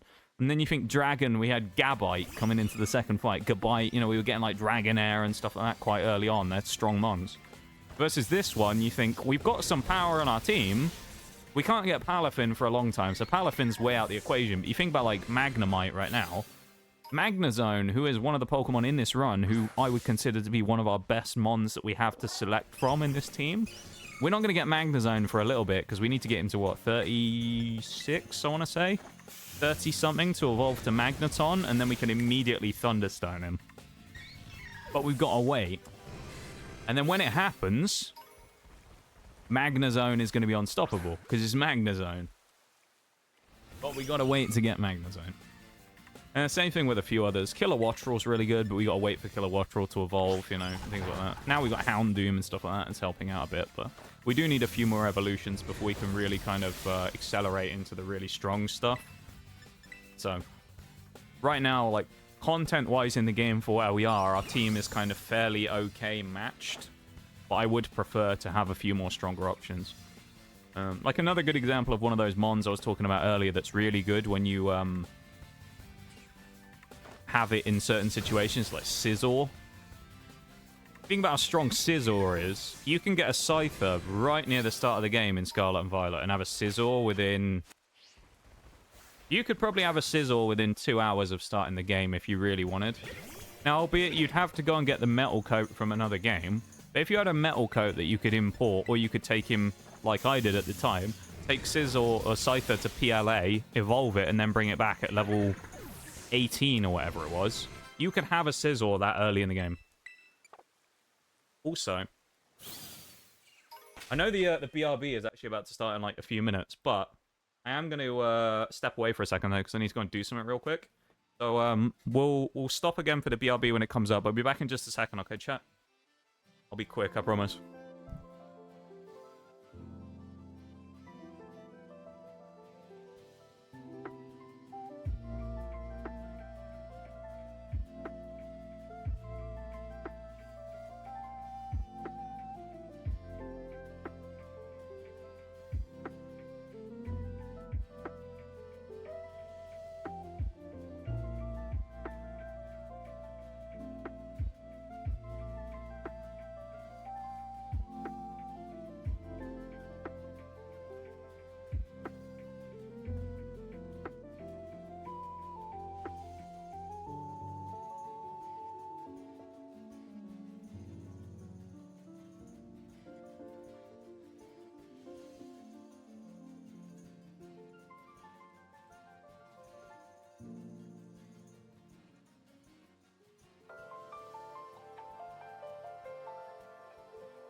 Alright, there we go. We should be good now. So when the break comes up in a minute, it's all good, Nitty. I just had to step away for a minute. It's not the actual BRB, I just had to step away for a sec. Well, welcome in though, my dude. You and Eternal used to do that. I remember you always used to appear whenever the starting soon, not starting soon screen. The BRB screen was up, wasn't it? It always used to be like a running joke, where you guys used to appear whenever I was on the BRB. And I'd always go off for my drinks bathroom stretch break, and I'd come back and I'd always see one of the two of you had appeared in chat. It was always quite funny.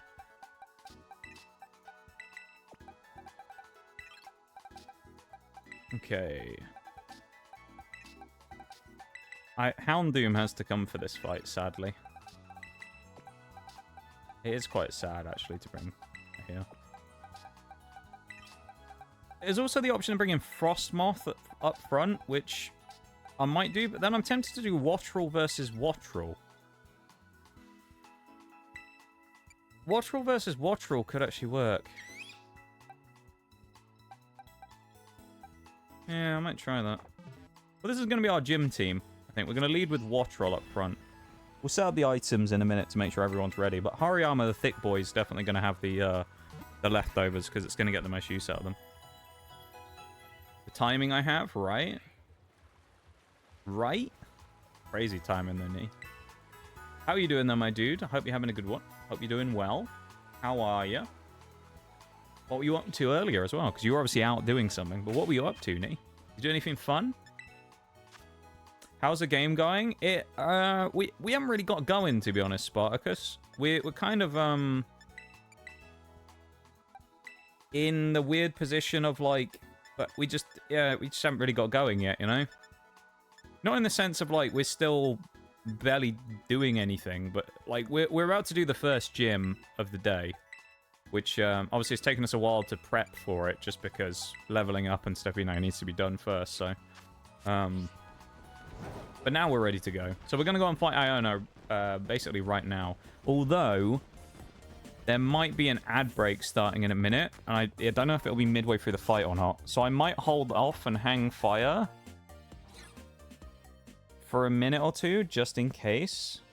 Or do we care if I just do it midway? Well, let's start the fight. It'll be okay. Worst comes to the worst, we'll just pause for it while it's going through, right? Rewatching a TV show? Hey, what are you rewatching, Sparkus? But we're doing okay, though. The game's going okay. We've unfortunately taken a loss last stream. And then earlier this stream, I very unpreparedly went into a fight against Nemona. and she kicked my ass, which was quite unusual to lose that fight. But I think it was just kind of the team we had wasn't great either for the situation. If I had Magnemite with us, we'd have probably won it very easily, but unfortunately I didn't have Magnemite in the team, so we couldn't do that much. Watching Beetlejuice 2. Oh. How was it, Nitty? Did you enjoy yourself? Did you have a good time? I hope you did. For All Mankind. I have never heard of it, I don't think. What is it about, Sparkus? What's For All Mankind about? Very cool name. For All Mankind. I like the name of it. I'll turn my mic up a bit. I think I'm a bit quiet. I'm a touch quiet.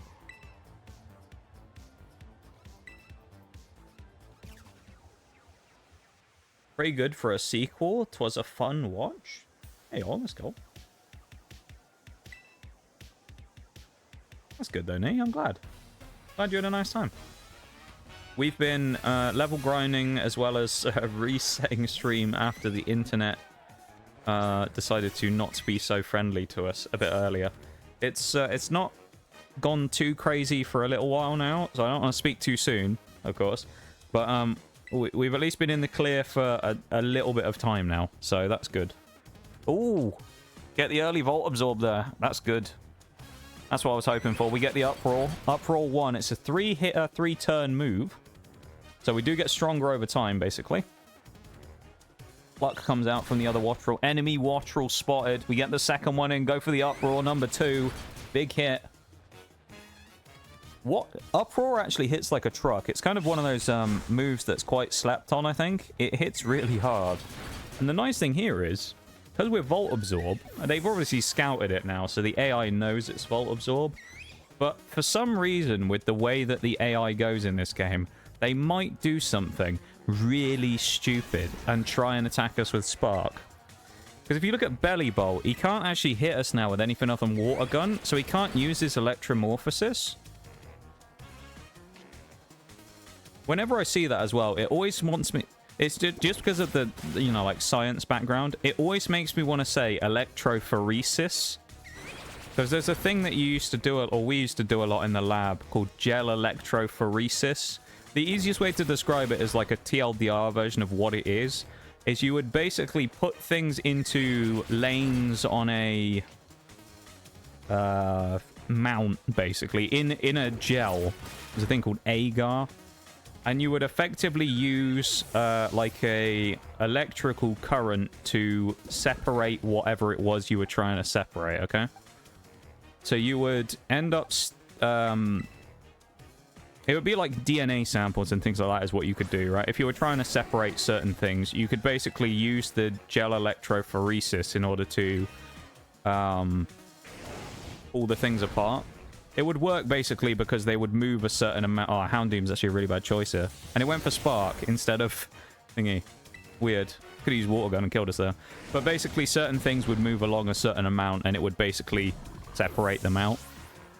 So you would have certain things that could only move X amount along the gel slab. That's a really like basic way of explaining it, but you get the idea. It always makes me think of it whenever I see electromorphosis and protosynthesis at the end of the game as well. Always makes me think electrophoresis, and I remember that's the wrong word. It always messes with me a little bit. There you go. You've learnt about gel electrophoresis today. Aren't you guys lucky? I'm sure you were really, you know, looking forward to hearing about that today in stream. About gel electrophoresis. Let's get the spicy boy out and go for a flamethrower. And we outspeed Skull Villain on a roll. Let's go. Luxio goes down, bringing us into a 4v1 against Mismagius. Let's go. Okay, Ghost, if I remember rightly, I think Ghost... doesn't Ghost resist fire? I could be wrong on that, but something makes me think that. So I'm probably not going to use a... Well, we'll see in a minute. Oh, no, we won't, will we? Because we haven't fought it before. I'm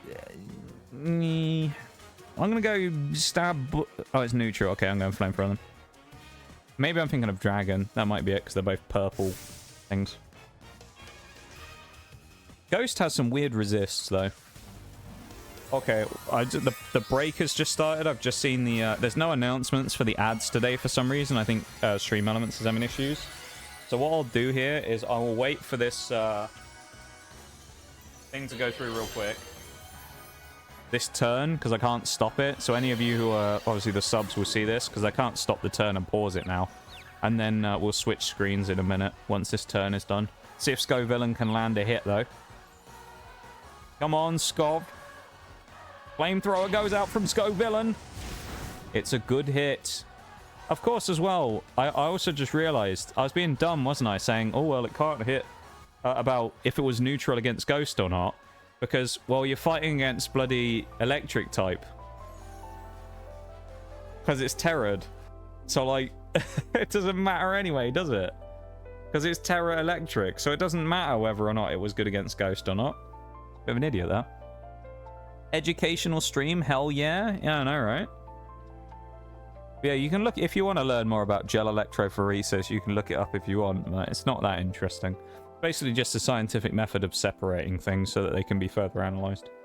We used it a lot on like DNA and RNA samples when we were doing stuff in the lab. Oh, hello.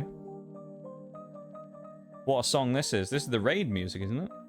No, this is the Penny theme in Lo-Fi, isn't it? Oh, what a banger. In Lo-Fi? I like this.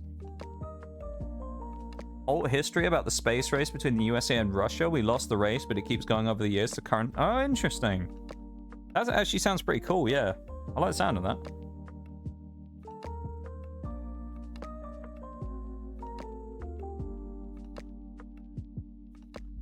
That's pretty damn cool.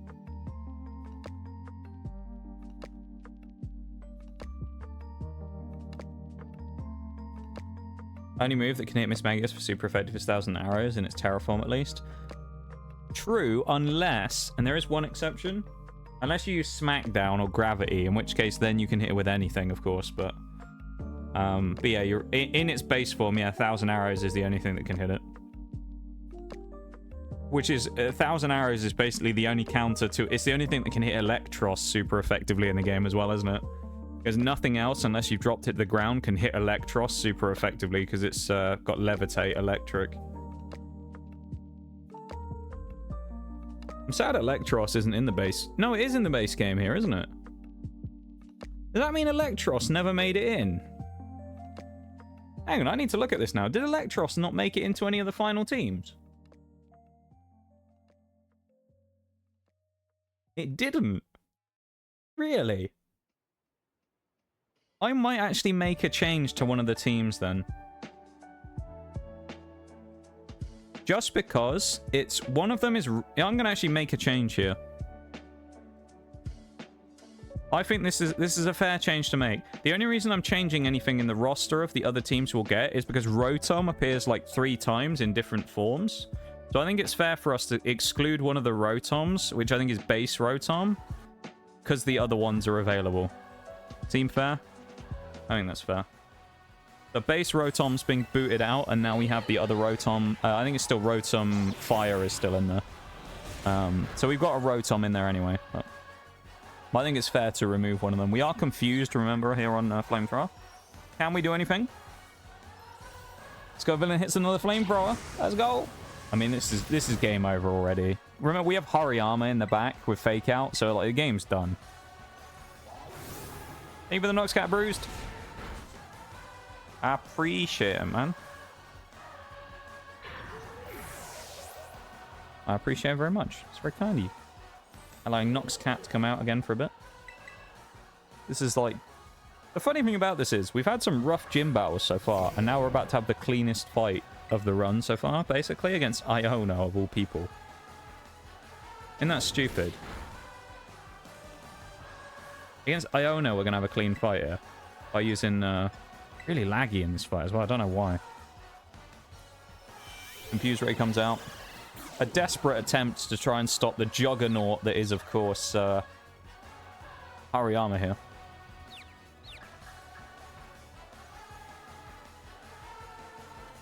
And it's game over. Hariyama gets the knockout on Miss Magius. And we roll on forwards through the gym. That is nicely done from Hariyama. Sco Villain, really the star of the show there. Actually, well, everyone was kind of a star of the show. Wattrel put a shift in as well. Wattrel certainly put a shift in there. Fair play. Fair play. All right, well, that's the time gate basically removed now from today's stream. So now the time gate is gone. We're now free to do the next 2 parts immediately, and we're going to easily beast through them. Because we've got to go against Bombardier, and we have a Magnemite. And we get to do a fight against Giacomo, and we have Mankey and Hariyama. Look at us we're giving her the side eye then as well, Iona. I just gave her some deadly side eye for a minute though. Small spoiler, but the first episode, the Soviets land on the moon first, so the US decided we're gonna have to be first to make a base on the moon. I see. Interesting. That sounds like a cool plot point though. Hi Oreo, how are you? How was work today? I'm sure it was boring and long. How was it? How are you? Nice to see you as always.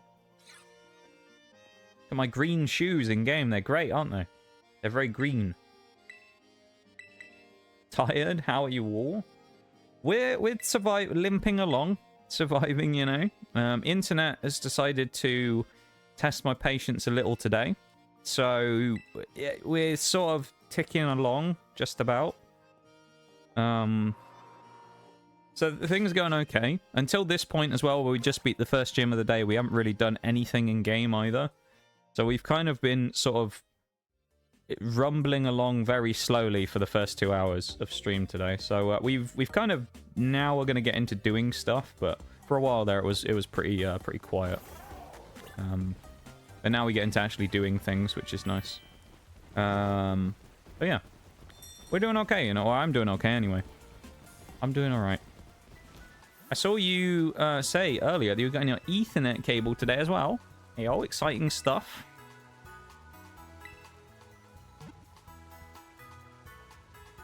That's going to be a nice little thing, getting the old Ethernet back in. Hopefully you won't have the same level of trouble that I do with my internet when you're on Ethernet, because mine is as well. I still get fucking issues constantly. Stupid fucking thing. I'm so annoyed by having constant internet issues while using wired. We're gonna go fight Bombardier. Let's go kick his ass. Let's do Bombardier, let's beat Giacomo, and then swing back and beat... Well, maybe we won't beat Melee yet. But we'll come back and do that. Maybe we'll go do Orthworm before that. I don't know. We'll figure it out. Why is it raining everywhere in game? It's like real life at the minute. It's raining all day, every day here. It sucks. It's been really wet the last few days. Every season is around a 10-year jump, waiting for the next one. Current time. Oh, nice. That sounds pretty cool, though. Like, as a concept of a show. I quite like the sound of that. Be an interesting watch, you know. Eee. Who knows? Maybe if I'm in a spot of needing a new show at some point, might give it a look. Who knows? You never know. I'm actually going to use Frostmoth here. I'm going to run the risk of getting rock throwed. Eee. Nice to see everybody, though. Thank you guys for sitting through the pain of the internet problems for the last little while, because I know it's very annoying. So thank you for dealing with that. And ooh, one shot. Oh, okay. Oh, Frostmoth, I never should have doubted you. Never should have doubted you for a second, should I, Frostmoth? You just one shot everything. It's Frostmoth in it. Just kills everything easily. It's great. Just Frostmoth things. Just Frostmoth things. Also, again, I've said this like 3 times already today. Can you tell I'm excited? Remember, everybody, exciting things on the horizon, because in a week's time is going to be the best stream of the entire month. And you're thinking, well, how do you know it's going to be the best stream of the entire month? How can you tell that? Well, let me remind you of something that happens next Sunday, chat. Because on next Sunday, a week from today... Oh, fuck. I think he died. But a week from today, we are going to be opening the brand new TCG set, Stellar Crown, live on stream. In a week's time, the Pokemon stream makes its triumphant return for the first time since Twilight Masquerade. The first packs opened on stream since we pulled Applin. It's going to be a fun time, and I'm very excited if you couldn't tell. So everyone look forward to that, because it's going to be a banger next week. So on Sunday next week, in a week's time, we are going to have likely the best stream of the month, because we always love those streams. They're always absolute bangers when we get to open TCG stuff. Now, I will say, it isn't going to be quite as special as some of the others, just from the perspective of we don't have as much to open as we normally would. Normally, I would have a little bit extra stuff. In this case, I don't right now, just because... Pokemon shit's expensive, alright? And, I didn't really have... In terms of, like, the budget for this one coming up, I didn't have as much as I normally would for a Pokemon opening stream for this one. So I basically just got the ETB and the booster box of the new set, and that's it. So whereas normally we might do, like, a second booster box or something else as well, just to kind of tide us over for a bit during the stream and increase the length of it a bit, we don't have that, basically, this time. So we've just got the ETB and the booster box. So it is going to be a slightly shorter one for the Pokemon part of it. However, we'll obviously do something else afterwards. We'll play War Thunder or something. But the opening stream part of it will probably only be maybe half, you know. TGS pack one day. Get our own trading cards. Hilarious. The TGS TCG. You have, like, different stream-related things. Could you imagine how bad the licensing would have to be on something like that, though? You get, like, you pull your Ultra Rare, and it's, like, marbles on stream. Be like the Ultra Rare. You can get, like, game cards, stream moments, PNG illustration cards. It'd be crazy. That'd be cool. It'd be quite a cool little thing, that, wouldn't it? But, yeah, so, as I say, heads up, though, next week. On Sunday, big stream. I'll post a picture of it on Twitter and that anyway, so you'll know if it's actually shown up in time. I hope it will. But you remember last time I dealt with Royal Mail, so this time I have a 2-day window from when it's released on Friday to get it before Sunday. So, yeah, I don't know. I think last time it did arrive on Friday, so I'm hoping it will turn up and it'll be okay. So... who knows? But I'm looking forward to it, though. I think it's going to be a really fun time. So, if you are available next Sunday, of course, to watch stream like you normally do, potentially, it's going to be a banger. So, keep it in mind. It's going to be a banger. So, yeah, MotoGP, you get a Visa card. Illustration Rare Visa. And Robbie. Oh, that'd be it. That'd be quality, wouldn't it? What have you got in your pack? I've got Lewis Robbie Illustration Rare. That'd be crazy. Make, like, just a bit of a meme of a TCG thing. That'd be amazing, wouldn't it? Could you imagine actually doing that? Obviously, there's a lot that goes into that, though, if you had to, like, do all that type of stuff. But that would be really cool, wouldn't it? Just do like a little mini... Even if you just did it as like a little mini... like as a streamer thing. Obviously, you're not going to do it as like a global thing. But can you imagine if you did that as like a little mini like... like merch, stream merch idea? That'd be kind of funny, wouldn't it? You go and make like, you know, a couple of cases or something where you make like, I don't know, 1,000 packs. If people can get them, and that'd be really cool. That'd actually be a really cool little thing, wouldn't it? It's like a streamer merge. Streamer TCG. Nox cards. Yeah, right. That'd be kind of cool, wouldn't it?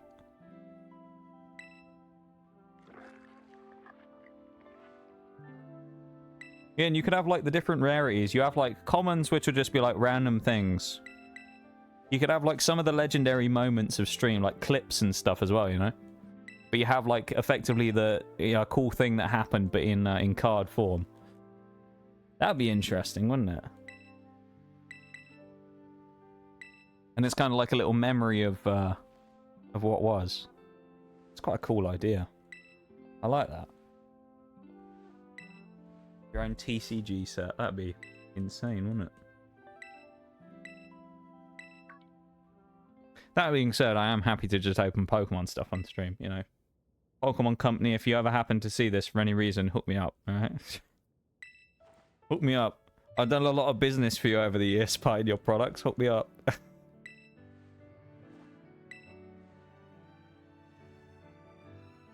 Any TCG shops in the UK, hook me up, alright?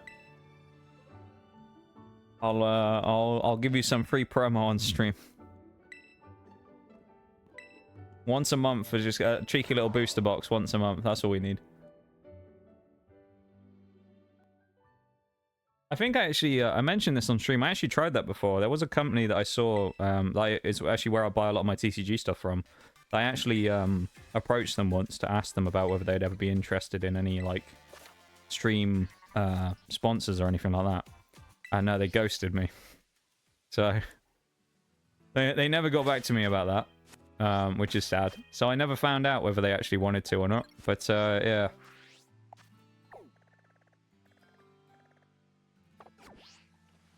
You never know.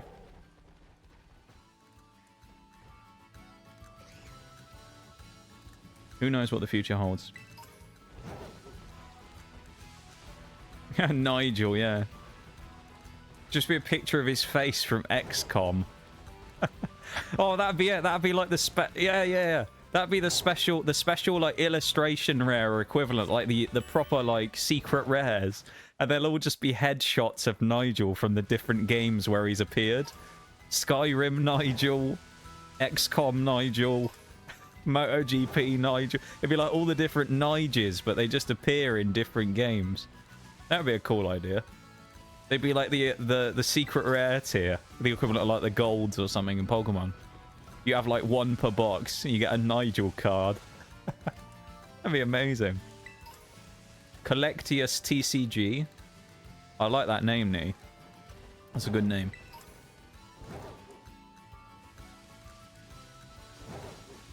But yeah, no, so next week, Sunday. Moral of the story, next Sunday, Pokemon opening stream. Everyone get excited, because it's going to be very exciting, alright? So, get excited about it, because it's going to be great. So, yeah. Stellar Crown. Stellar Crown also has introduced a new thing, because they've added Stellar Pokemon as well. Stellar Terra Pokemon. So, it's going to be kind of interesting, because I've never gotten any of those before. Be interesting to see if we get some. And also, to be honest, I'm not really very familiar with the set. Haven't really looked at the set guides or anything, so I don't really know what to expect with it. Whether there's any really... The only thing I've seen, and I've seen this a few times, is there's a Hydrapple card, which is really cool. And I have heard, because of Zard appearing before in certain other things, like Obsidian Flames, I believe that Venusaur and Blastoise are appearing somewhere in this one as well. As EXs and things. So I think there's a Bulbasaur and a Squirtle illustration. So I feel like if we can pull one of those, that'd be goated. If they are, I think they're in set, a Squirtle and a Bulbasaur illustration, but they'd be sick if we got one of those. But I think they're effectively the one that goes with the promo that we got in Obsidian Flames as ETB of the Charmander looking out the window. Because the way it normally works is promos in English are usually just regular cards in the set in Japan, right? Because Japan doesn't have ETBs and stuff like that. So the way it normally works is like the ETB exclusive card, like that Charmander, would have been part of like just a regular set in Japanese.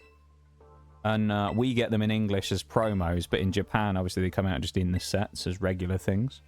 So it's quite cool to see, like, where they'll appear. So you know usually that all the other random ones that we'll get as promos will appear somewhere.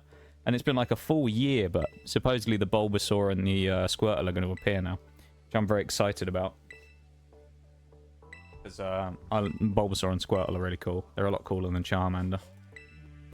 So, it's going to be great to see them, you know? Has to be said. The Nigel Cinematic Universe. I like that. But I ain't talking much. I've been stolen for a game. Hey, no worries. Bruised, of course. Feel free to lurk, man.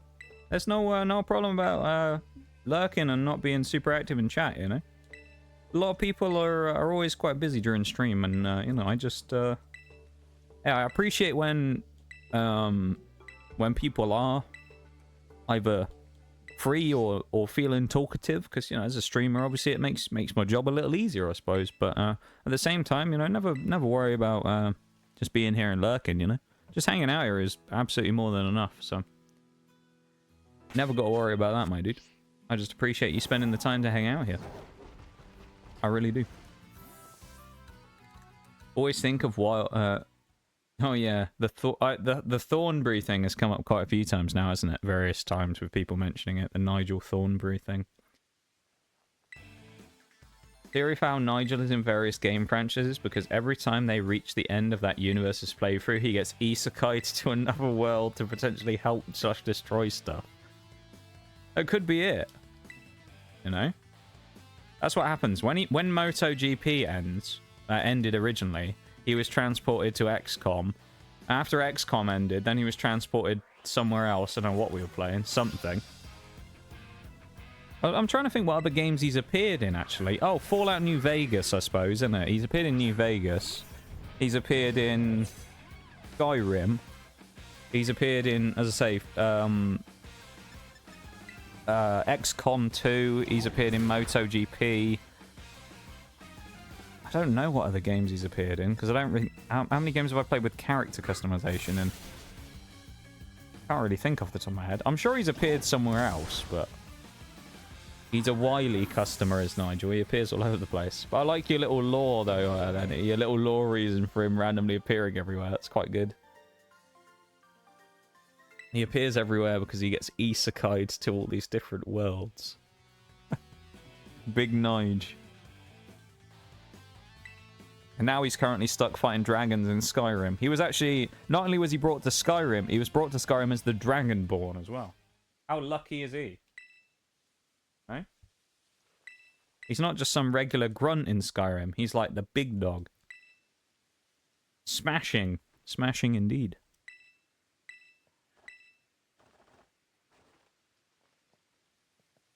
But yeah, that's actually a really cool idea, isn't it? It's like streamer. It'd be really unique as like a streamer merch thing, wouldn't it? You imagine you made your own little mini TCG set. That'd be really cool.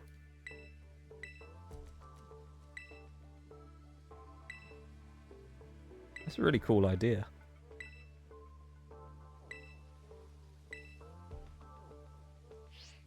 You'd only have like a small set, I don't know, like 30 cards or something, maybe. You wouldn't want to make it massive, but... It'd be pretty cool, though, wouldn't it? Frostmoth is also really good, yeah, so we'll bring Frostmoth in P2. We do have Mankey, but I think Hariyama's more than strong enough to win this on its own, so we'll be fine here. Be really cool. Who knows, maybe it's something for the future. I don't know how you'd go about doing that, though, because I'd imagine you'd have to, like... Well, you'd have to find someone to manufacture them for you and whatnot, and get all the art and do all the designing and stuff. It'd be probably a bit of a pain to do, but... bit above my pay grade at the minute, I think. Who knows, though? Give it a couple of years, you never know.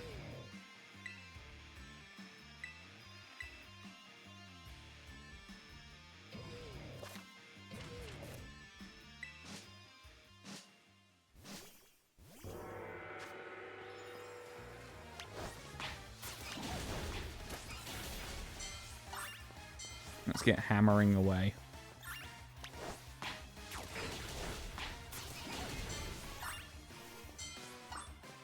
Yeah, the sooner we get this done, the better, really, because we beat Iono. Now we just need to accelerate, really. We beat her. We now need to win this fight here against... We've already beaten Bombardier. Once we got this one done, we can basically start getting ready to grind to go fight Kofu. Although I might need to go check what level Orthworm is when we fight him, but I think we'll be okay because we have Fletchinder and Hariyama. and Houndoom, so like it should be kind of easy. Then we might be Orthworm as well, so that'll be that one done. Then it'll be the only two things left after Orthworm today will be Kofu and Larry, and then the final fight against Nemona. So we definitely will be finishing earlier than normal in terms of Pokemon. I can guarantee that much. So yeah. We will definitely be rounding out quicker than normal. And then we'll end up jumping onto whatever else. That's weird. I had a bunch of Discord notifications that have disappeared from the server. That's very odd.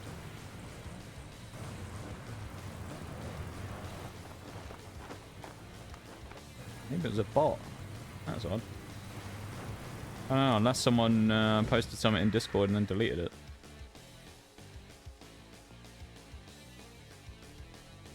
Weird. Maybe it was bots, I don't know. I'll have to ask the mods later. Alright, let's kick Giacomo's ass. To be honest, with this fight against Giacomo, I really don't expect it to take very long.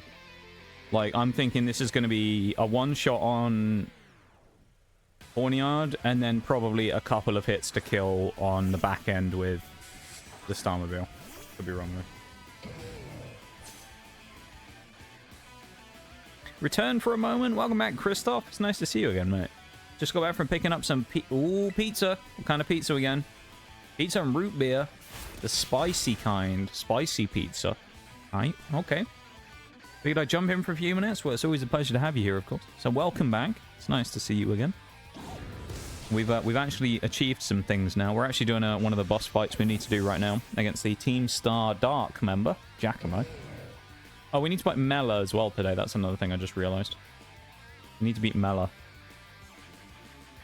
We need to beat Mela. We need to beat Orthworm. We need to beat Kofu. And we need to beat Larry. That's what we need to do today. So, nothing too crazy. He's level 20. We are over-leveled from him now. Even with the Intimidate, Hariyama, that was some good damage. That's good. We'll win this with Hariyama. Worst comes to worst, we'll just switch in on Big Boy. Frostmoth and then Struggle Bug it. So. Supreme Pizza, but the root beer is actual... Oh, it's alcoholic root beer, eh? Interesting. Didn't know they made alcoholic root beer. I guess it makes sense, doesn't it? It's the type of beverage that you could see being alcoholic.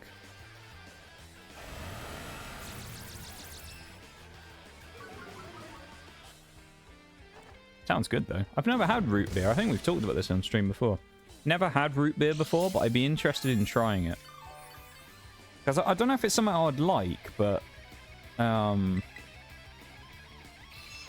It's one of those weird flavors, isn't it? It's very, like, botanical. Medicinal, almost. But, like, I don't know if I'd like it, but I'd be interested to give it a go. Alcoholic root beer is kind of neat. I want to try it out. I mean, it was originally an alcoholic beverage. Well, I don't know, because, I mean, we don't have it over here or anything, so I have no idea. I know, like, nothing about root beer, basically. It's very, like, not a thing over here. So, when it comes to things like that, no, I genuinely don't know anything about it, so I didn't know it was originally alcoholic. I mean, it kind of makes sense, but...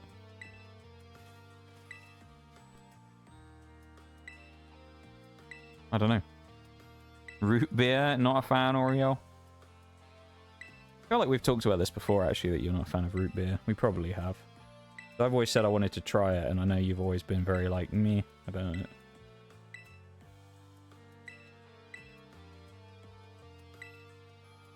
What I grabbed is not your father's root beer. The mild root beer, not too sweet like the sodas. Interesting. Root beer is quite a big... It's a big, like... market over there, isn't it? There are a lot of different root beers and things. Kind of cool, I suppose, that it's such a big thing. But over here, it's such like a foreign thing that no one's really ever had. It's kind of crazy. Although I did see, and this is an interesting thing, some people over here have had it before, because you know, in like you'll get like foreign sections in shops sometimes. You know, you'll find like random goods from other countries.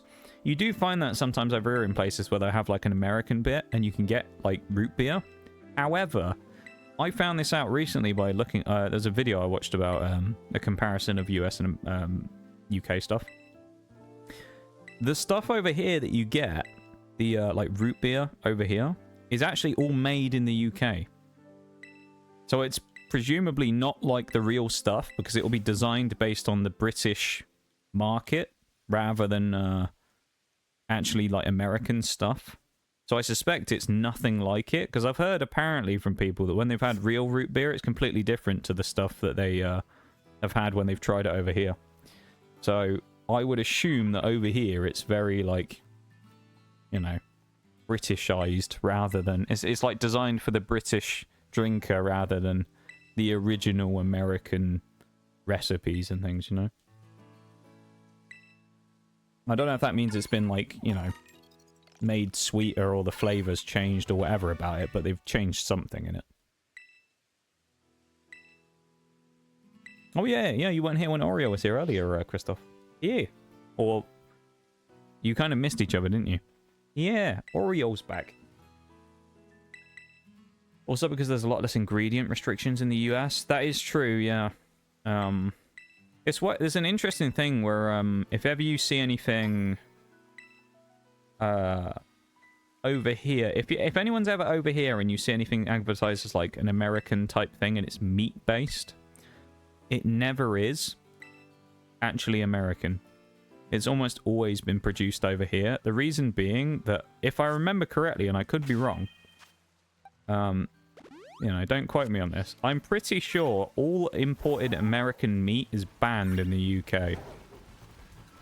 Because of the way that, like, farming practices and stuff are different, and the way that different processes and things are used. 'Cause, I mean, you know, everyone's heard of the chlorine chicken thing and stuff like that. Because of that, I think based on our, like, food standards and stuff, American reared meat is banned in the UK and it's not allowed to be used. So there you go, we're not allowed to use it. Let's grab ourselves a Numel because we do need them. We have got Camerupt on our radar here. We're going to catch a few Pokemon really quickly. What am I doing? I could just do this. Catch a Camerupt or a Numel. We don't need them for the next gym or 2 gyms, so I'm actually not going to level them right now. Oh, he is useful. He's useful, actually, for the next bit, isn't he, against Stingy? Damn. Yeah, I might reuse him, actually, now I say that. We'll catch him in a minute. We will go and fight the, what they called in a minute as well. Chanseys. I also didn't want to do that. I wanted to see what he's got in the party. But... So we got that. Camerupt. Colossal, Salazzle, Braviary. We can get 3 more Pokemon in the next area. We need to backtrack from where we were now. We need to go back to here. Desert where Clorf thingy is. Orthworm is, who is level 28, I want to say. 29. I think we can beat Orthworm, but I don't know. We're going to give it a go. Let's go get the other Pokemon first. Not Rockruff. Not Colos, yeah. Oh, I can't get my bloody names right today. Roly-Coly, that's the name. We need to get Roly-Coly. We need Rufflet. And we need someone else. Salazzle. Salandit, who's in a cave. We need to get a female one specifically. So we've got to be on the lookout.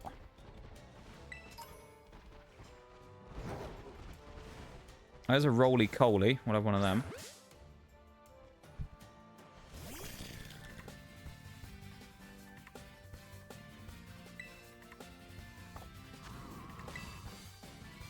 Remember having McDonald's in Okinawa and not feeling like crap afterwards? It actually felt like good food, as it was, even with it being fast food. Yeah, I know there's big differences between like US and UK McDonald's and stuff as well. A lot of I mean, if you ever look at the ingredients of something that's like the same product in America versus over here, there's a massive difference in terms of its ingredients list, which is always kind of mind-blowing, really, isn't it? Steam engine, nice. That's a good Roly-Coly.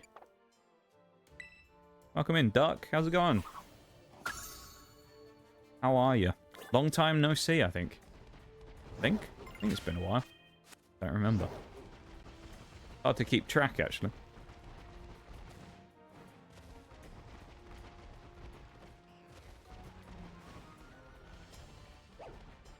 We are looking for Rufflet and Salandit doesn't spawn above ground. We need to find it in a cave, but we're looking for a Rufflet. We're not going to use it right away. It's going to be one of those Pokemon that's not going to get used for a while because it doesn't evolve until like level 54 or something stupid. So, because it's Gen 5, so it has a really long evolution thing. Or it takes a long time before it actually evolves. I don't know exactly where they spawn around here. I think they're just a general one that you can find, so we should just find one randomly running about. I don't know if there's a difference between nighttime and daytime for finding them either, so I'm just going to run around and see if we find one. There's a little eagle, though. That's what we're looking for. The baby eagle. There's one. Quality and less bad / filler flavoring makes a huge difference. Yeah. It's kind of night and day when it comes to certain things, isn't it? I mean, I imagine some it's, you know, there's probably differences in things, but some it's probably night and day when you look at flavors and stuff as well. I know that's one of the things I know that a lot of people will say if they ever come over here, if they ever try like similar foods from what they've had back home in the US, is they'll say that food over here tends to be more bland, just generally. But I think that's mostly due to the fact that like the amount of additives and things to it are significantly cut down, as well as salt and stuff. Like salt is significantly lower in most things over here as well, probably in sugar as well. Beating up children harass the wildlife, you know, duck things. Is that what ducks do? I was going to say geese or swans, I could see it. Did ducks do that, though? I don't know if ducks really fight people. Ducks are quite placid, aren't they? Maybe that's just me. I've never seen an angry duck before. Pick up Electro Ball. A violent duck.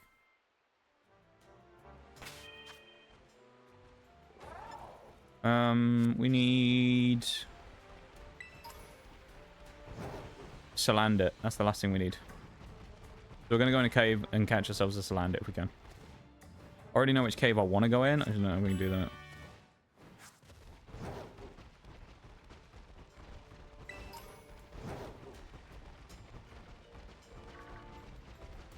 I've got to try and remember where the cave is. That's the only problem.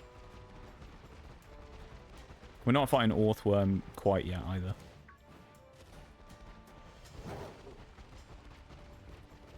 I mean, we might be able to go do it right now. I don't know. Maybe we'll just say screw it and roll the dice. Is this? No, this isn't the place I want to go, I don't think. We'll go for her anyway, because you never know. But geese are evil. They can sense fear and will act upon it. Oh, this is the cave. Yeah, with the random guy in. Yeah, so we're looking for a Salandit. Typical there's a Larvitar when we don't need one. Young Goose. Not Gumshoes. He's not going to dox us today, or Gumshoes. Another Larvitar. Love that. It's trolling me the game right now. Usually I can never find Larvitars. Dog Trio. There's one. Problem is we don't know if they're male or female until we fight them, so... Do you like our flavor? But I'm saying flavoring is in artificial chemicals. So yeah. Yeah, a lot of the stuff, like added, like flavor enhancers and stuff as well, is a significant thing that you see in difference. I can't believe what I'm seeing. What's the word I'm looking for? I'm having a brain moment. What's the word? Oh, I can't think of it. I can't think of the brain word.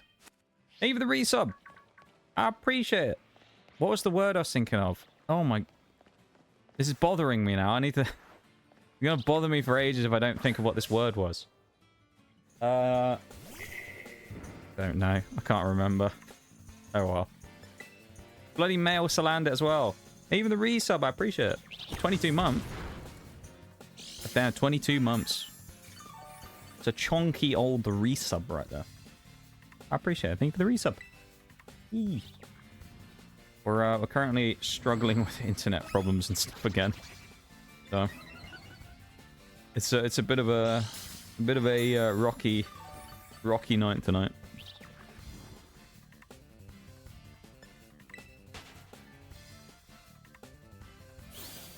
You have 4 ducks, Christoph. Hey, oh, that's really cool, man. 4 ducks, eh? That's pretty cool, though. Yeah, a lot of people have chickens, but ducks, that's a cool one in itself. I do like ducks. Geese are evil, but ducks, they're pretty cool. Actually, we need to go further out of here. I need to, run out of here, I think, to get the thing done. I need to respawn all the stuff in the cave. Jesus. Titan gumshoes, though. Jump off in chat.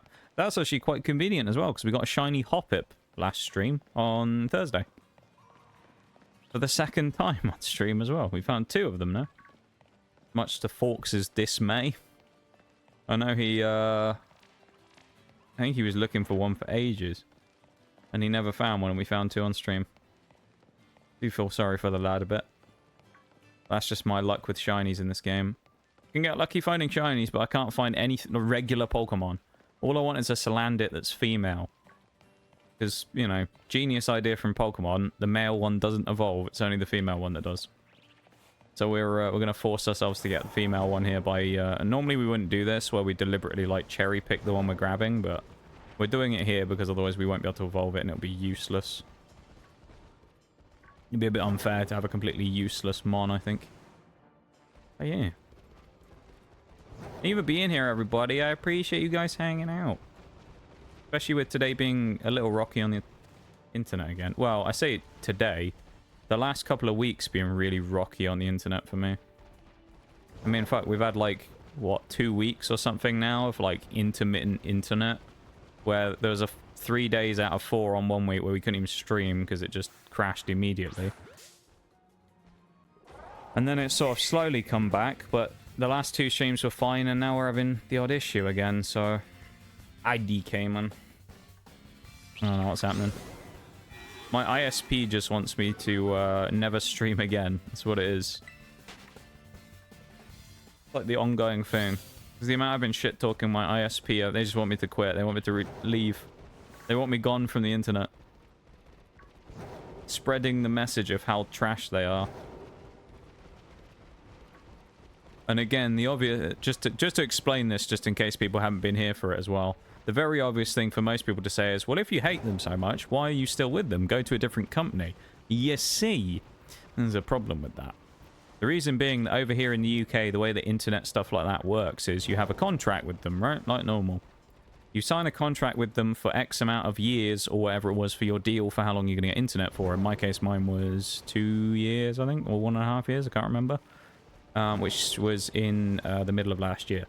So my contract with them expires in June next year. So I have to wait another 9 months. Now, why don't you just leave early? I hear you ask. Very easy question to answer. Because if I do that, I have to pay the remainder of the contract out to be able to leave. Which in my case means I would have to pay the company I already hate about £1,000 or more. And I'm not going to do that. So, there you go. That also gives you an insight to how much internet costs over here, really. When you think about how it's not really exactly incredible service, nor is it blistering speed. Yet I think it's £86 a month is the... They're all in the ceiling. That's where all the Salazzles are. But that's the current, I think, thing I have on mine. Is 86 a month. For 350 down, 50 up. Welcome to the UK. Everything's really expensive and everything's really crap.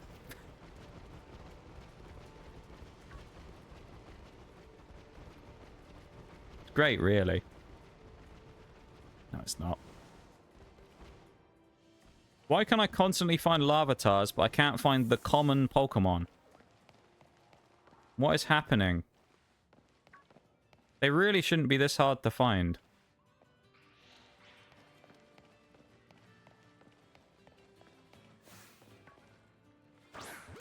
I do feel like the female spawn rate is way lower than the males as well, though, for these Pokemon, which is annoying. Calculating that to my currency, yeah, you're fucked. Oh yeah, it's ridiculously priced, yeah. Now, albeit there's one or two like extra things that come with it. Actually, no, there's not anymore. No, there's not. So my internet used to be... So one of the things for my internet company that I'm with right now is they used to be cheaper than they currently are, right?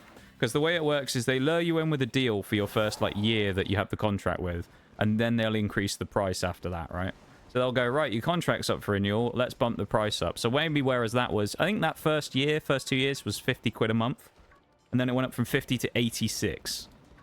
Right? So it went up by 35 a month. Which is that's a chunk extra every month. But it used to include one thing. So I was, I used to play sports when I was younger. And one of the things I used to watch quite a lot was the Premiership, like the club rugby in this country, right? So like in the same, as if you were watching like the NFL, basically think of it like that. That was what was included. So you basically had part of it. They had a partnership with a sports like channel company, and you got the sports stuff as like for free as well. You got access to that stuff as part of the internet deal, which was great. And then they broke the contract with them, so they removed it, increased the price of their internet, and now I end up having to pay something like 30 quid a month on top to pay for Discovery Plus so I can access the same stuff I already have. So if you put both of those together, it effectively went from 50 a month for both things to 115 for both things. Welcome to England. Not to mention, for anyone who wasn't here the other day, about the rant I had about British Gas as well. If anyone was here for that, you'll remember it well.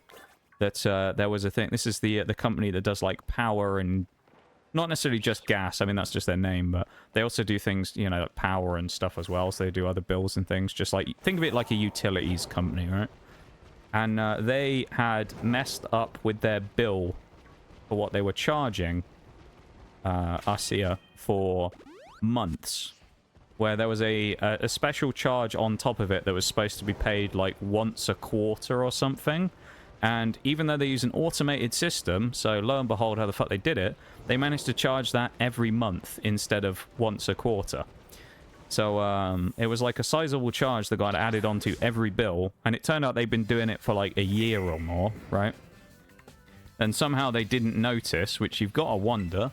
But so apparently they didn't notice this thing had happened, and they eventually came back after talking to them for months at this point, and it took them to investigate it, which can't have been that difficult, but, They eventually came back and said, we owe you some money because we've messed up. So what we're going to do, I think it was something like 3,000 they'd overcharged across about a year, 2 years. Now that's the overcharge, remember. That's not even the full price of the bills. Power and stuff like that in the UK at the minute, power, gas prices and stuff like that are ridiculously high, just for reference. So if anyone's wondering, going, wow, that seems really steep, that's the overcharge. That's not even the amount that they charged for the bill. So they went, we owe you $3,000, so we'll give it to you as credit on your account to offset your bill. So you basically won't have to pay for the next, like, year, right? Or whatever.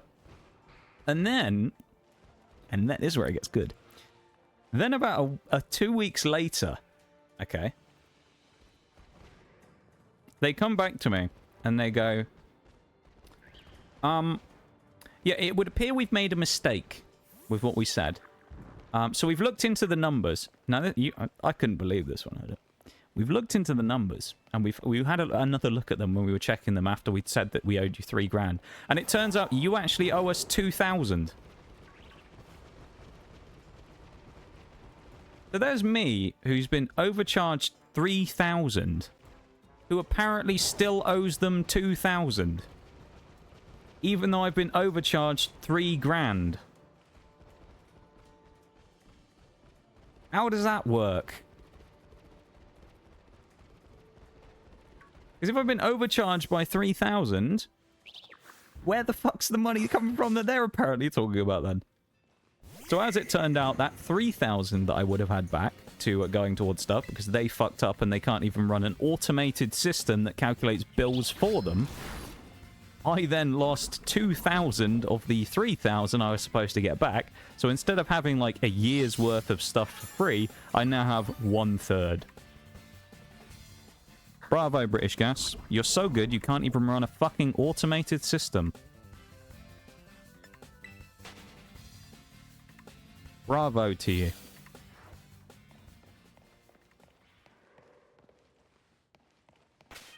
Useless. They're bad. Internet company Virgin Media. That's the company I use for my internet. So just to name drop them on stream. That's the company I use for my internet. So if anyone just so ever happens to go, you know what? I love living in a country that's really expensive and things don't work half the time, and you've decided you want to move over here, and Virgin Media ever gives you any sniff of being like, oh, you should join our No, don't do it. Honestly.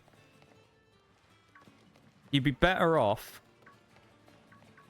ripping off your fingernails with a pair of pliers than joining Virgin fucking Media. Alright? Don't do it. Dodge them like the plague. Anyway. Over here, the ISP is also zoned, so depending where you live, you only get 1 or 2 choices. Oh, it's the same over here as well, where it's like, it depends where you live. Because a lot of them don't have infrastructure in a lot of the country. And also, keep in mind, it's 2024, but my ISP doesn't even have fiber cables yet in this area. They run copper core cables still. From about the early 2000s. So they still don't even have fiber cables. Yeah. Oh, finally. But yet, how much am I paying a year? £86 a year for that? Not even fiber? Questionable, isn't it? Sounds like a utility company, honestly. Well, there you go. We got the 12.5% though, Nitty. Thankfully. It only took us like 20 minutes. Jesus Christ. We found shinies faster than that. That's actually ridiculous. That's crazy. Oh, it's corrosion though. That's good. That'll be good for steel types. Extortion? Yeah, welcome to this country, mate. I'm telling you. It's not only that, but wait until October when the annual budget comes out and tax goes through the roof as well. And then it's going to be even more fun. Because then you live in a country where the prices are already really high, and then you have to give more of your money away, even though you already have less of it.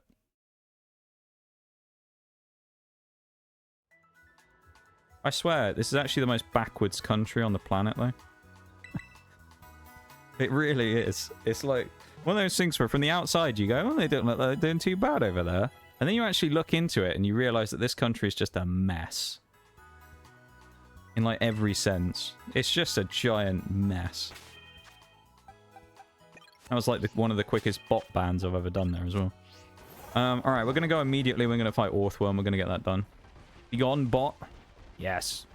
Kill the bot. We're going to fight Orthworm, and then I'm going to double back, level up to level 30, beat Kofu, then I'm going to beat Mela, and then I'm going to collapse Larry as well. Go shank him or something, I don't know. Beat him up.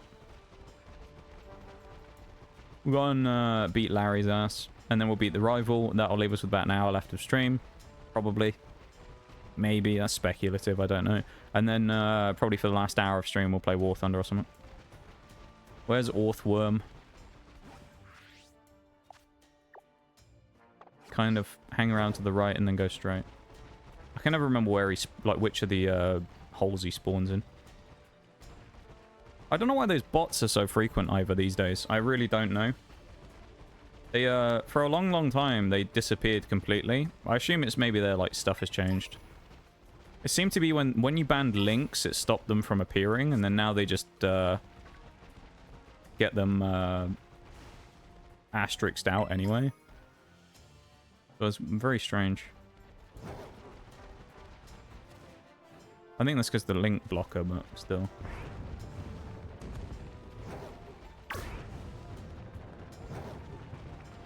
I'm hoping Scovillain's going to one-shot here. We are under-leveled by 3, but we should be okay, I think. That's the plan, anyway. Oi.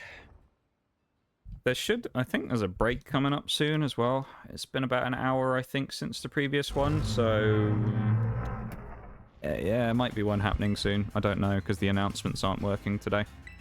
So there might be a break coming up, or there might not. It's also off, like the timing is off on it because of the stream dropping out earlier. That was a one-shot, nice. So I don't know when the time of the break normally is. It would normally be 3 minutes in. But it'll be at... It would have been 1 minute ago, but I have no idea where it is now. Earthworm. The Earthworm's such a cool Pokemon. He is going to appear at some point as well. He is in the Hall of Fame. So he made it to the end. So he will be appearing in one of the runs. I can't tell you which one it is. But I know he appears in one of them, and I am looking forward to it. Not only that, I also know how to get him this time, because what I didn't know the first time I ever went for Earthworm, because, you know, it doesn't tell you this, you can't actually find them here until you've beaten the Titan. And I remember for ages I was running around being like, wow, I can't find one. This is so weird. I spent like an hour searching for Earthworm.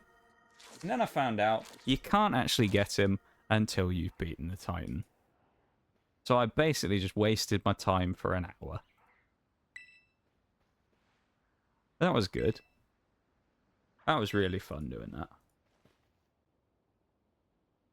There's a few times where things like that have happened actually in these Pokemon playthroughs where it's like I didn't know a certain thing about certain Pokemon and how they spawn.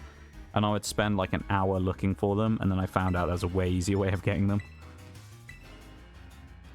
Like that cave we were in a minute ago for the Salandits. Originally I didn't know that existed, and I was looking for them in another cave that was rubbish. The same thing with, what's it called? Glimmet. When I was trying to find Glimmet the first time, it was like that as well. I could never find Glimmet, and then I went in that cave and found one straight away. Flame Tauros, you remember that one? We, basically, were looking for it for ages outside the Levincia gym, and then it turned out you can go and find one by the port really easily. So we'd spent like an hour plus looking for Tauros, and then we basically just walked out of the Pokemon Center after fast traveling and immediately found one somewhere else after spending ages looking for one. It was a pain in the ass. Our Spicy Pepper boy here as well, leveling up. Yeah, so we're about to go do Chansey farming. Pretty much right now. Now that we've teed ourselves up for Kofu, we're going to go Chansey farm, so. Then you better hydrate, Nitty. I'll have a sip of my drink right now. Actual water for once. I know it's hard to believe that I'm drinking water. Normally I'm drinking whatever else I've got, but it's water for me today. Bit of water. Wet the whistle, as they say. I don't know who actually says that, but it's an expression. Does anyone actually say wet the whistle anymore? I don't know if people say that.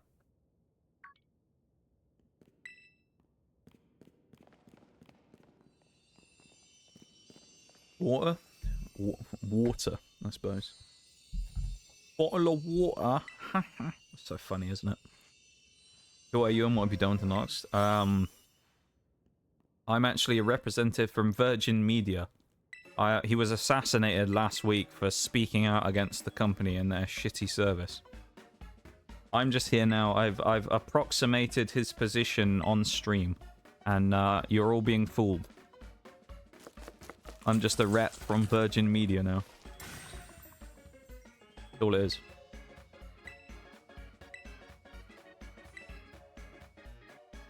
Could you imagine that'd be like the funniest thing in the world? Just like hypothetically, could you imagine like a few years down the line? Just one day I come on stream and I'm like, chat, the funniest thing happened today. Virgin Media want to sponsor the stream. Could you imagine? Do you think they would never know, would they? I've heard that before. There was a funny story I saw about this with someone before, where apparently they had a massive dispute with... This was someone on YouTube, I think, and they'd done like something for a company, and had a massive dispute with them about something. And it was Samsung. They had like a massive dispute with Samsung about something because they'd done an ad for them, and they didn't like the fact that they'd put it in a video somewhere that they'd done it, and they weren't very happy about it, and they attempted to sue the person and made them take all the videos down and stuff. And then about 2 years later, apparently, they ended up trying to sponsor the person. It's like, what? You know, you have like this massive dispute with Samsung years ago, and then all of a sudden they're like, yeah, we want to pay for you to make videos. Okay. That's me and Virgin Media, except Virgin Media will never go anywhere near me. They got to him, we're so cooked. Yeah, right. I'm just going to skip to the end of this cutscene, because it's not like we're missing anything, and then I'll switch to the BRB while the ad break's running. Because it's like, it's literally just me spamming A and watching the cutscene we've seen 20 billion times, so... 2 hours plus, nice. Oh, you mean stream clock time? I'm guessing. Yeah, the stream officially restarted once, so, was that an hour in? Something like that? It was about an hour in, I think. So we're at 3 hours, according to my OBS clock for the session, we're at 3 hours and 9 minutes. But stream will be less than that because of the crash. I shouldn't say that word, it's going to do it again now. Oh no. It actually happened before. We're right at the start of stream. I said it. I was like, oh, it's a bit unstable, but at least it hasn't hashed with an R in the middle yet. And then I mentioned that word and it crashed. So, we are on the BRB though, so I'm going to chuck the lo-fi on again for a second. So I'll be back in just a minute. Okay, I'm going to go grab a quick refresh break. You know how it is. Ads are playing. I mean, if you can hear me now, then you probably aren't getting the ads, so you haven't got to worry about it. And if you can't hear me right now, then you're in the ads, so there's no point me talking anyway. So I'll be back in a second. But thank you for supporting the stream. Thank you for being here, and I'll be back in just a sec. Okay, everybody? BRB.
I can't believe what I'm seeing.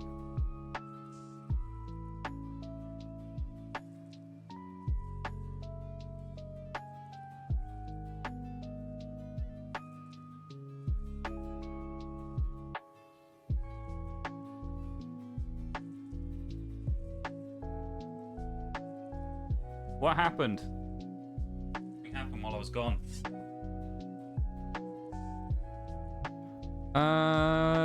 Good day. Well, good day too. Welcome in. Thank you for the follow. I appreciate it. We're on the BRB screen for a second there. Welcome in. We also had a bot. Welcome, welcome. How are you doing? I hope you're doing well. That's weird. That one's been auto-modded. Smart detection. Well, I'm obviously not going to let it go in chat, am I? Oh, it unban. No, they were banned in the first place. Stop monitoring. There we go. And then I can ban them again. Yeah, get fucked, bot. There we go. We banned the bot again. That's 2 bots within like 10 minutes. But yeah, thanks so much for the follow. I really appreciate it. And welcome in. How are you doing? I hope you're having a nice Sunday. We are battling the odd technical difficulty and things here, and I just came back from a little break there, but yeah. Also, of course, that means that you won't have any pre-roll ads because we just ran some during the break. So, good stuff. Can I chill here even though I'm not 18? Well, while I appreciate the honesty, the stream is 18 plus, so unfortunately I'm going to have to say no. So I appreciate the fact that you've actually said that, rather than just doing it, you know? So I have respect for that. Fair play to you. Unfortunately, the answer's no, though. Yeah. It's just a thing we have. It's a kind of policy we have in the stream, you know? It's just the rules. But as I say, like, at least the one thing that I can say is that I have an amount of respect of the fact that you actually said it, you know?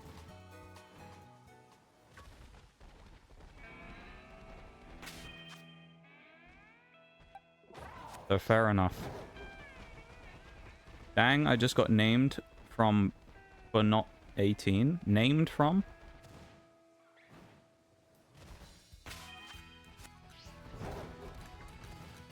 I feel like that might be banned. I think that was the word you were going for. I mean, the way that I usually do it when it comes to people who are under the age of 18 in the 18 plus stream here is usually what I'll say is, and I don't like doing this because it feels wrong for the lurkers of the stream, but usually what I'll say is, well, I haven't actually banned you there, G'day. You haven't actually been banned. I'm just asking you to leave. The way as I was saying, what I normally do is, if someone is not supposed to be here or does something like that, you know, someone's like under the age of 18, I will usually ask you to leave, which I've done.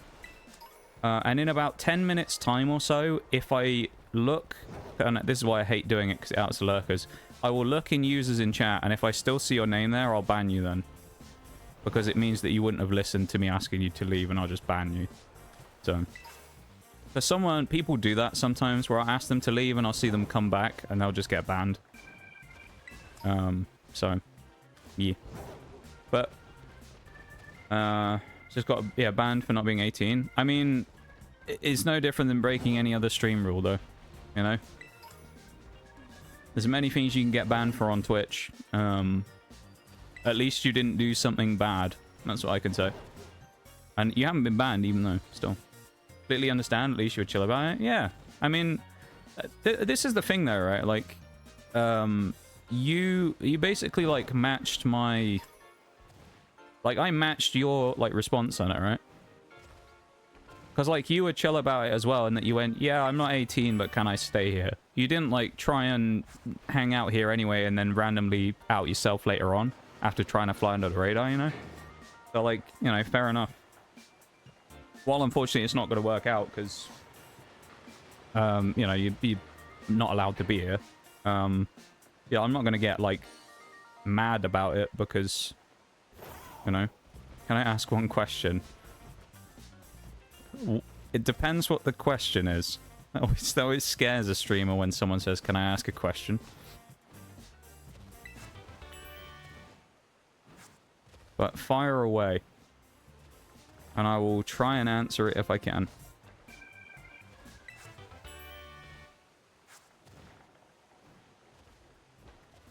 Did you play Skylanders? I don't think I ever did, you know. I don't think I ever did. When I was younger. I saw it a lot. I remember when it first came out, like the first one came out. That was when I was pretty young at that point. I remember when it was really big, but I don't think I ever played it, no. I think it was one of those things I had too many things already going on that I used to like be into when I was younger. So it was just another like hobby that would have been really expensive. And I just didn't have room for it, you know. Yeah, have a good one though, good day. And thanks for stopping by, even though unfortunately it hasn't worked out. Take it easy, yeah?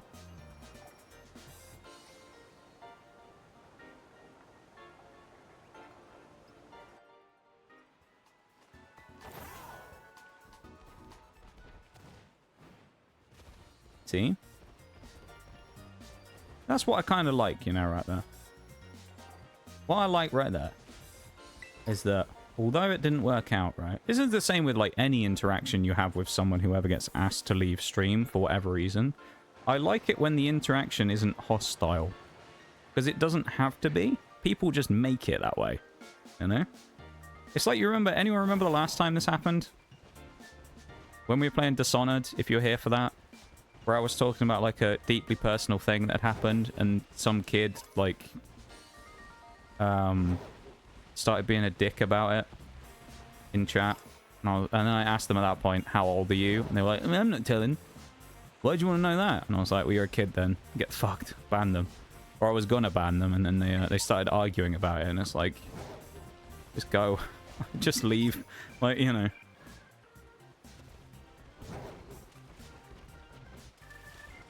There's someone as well, I remember this was a while ago now, when we were playing Fallout New Vegas, who came in and was hanging out for a bit, and then they were like, oh yeah, I'm 16. And I was like, well, fortunately, my guy, you gotta go. But they were nice as well. It was sad that in a situation like that, you have to say, yeah, you can't be here, because they are, like, sometimes they're, like, decent people. But it's just the way it works out is, you know, as I say, I stand by my rules, and that's what it is. If I didn't, then what's the point of having them? I don't know. No point having rules in the stream if I'm not going to stand by them. And of course, it's also for the protection of people anyway, isn't it? Because you don't necessarily want people... Like, I said this to Mirage the other day. There's a couple of things. Like, sometimes... I mean, there's just the obvious one, which is sometimes people... Not always. Sometimes people who are, like, not adults on Twitch can be quite annoying. You know... Sometimes people who can be over the age of 18 can be quite annoying. But it's like, some of it's that, but it's also sometimes we talk about stuff that's not necessarily appropriate for kids. Not in the sense of like we're a lewd stream, but you know, sometimes we talk about some like kind of deep stuff. And it's not really the type of thing that like kids really need to hear about, you know? It's not going to do damage to them necessarily, but it's kind of like just the type of stuff they don't need in their life. They just need to live as an innocent child and not ever worry about random adult shit, you know? So, if I didn't stick by it, there's no point having it, you know? What are rules? Yeah, right. At least they read it. I'll give them that. At least they read that it was 18 plus. Most people will suddenly do it and then they'll ask or something afterwards, and it's like, no, that's definitely not why it's in the title. Or in the rules. You know? Or just the general, oh, I didn't know, and it's like, well, it's in the rules twice, and it's also in the title of the stream, so like... I don't know what to tell you.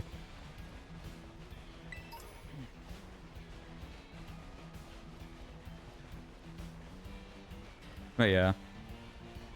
Always kind of sucks when something like that happens, obviously, just because, you know, as a streamer, it's always nice to have a new person come in and have a little chat or whatever, you know? Just meet a new person, maybe find someone who, you know, becomes a regular of the stream and, you know, you know for years to come. But at the same time, you know, it's a shame when things like that have to happen, but, you know, it's no,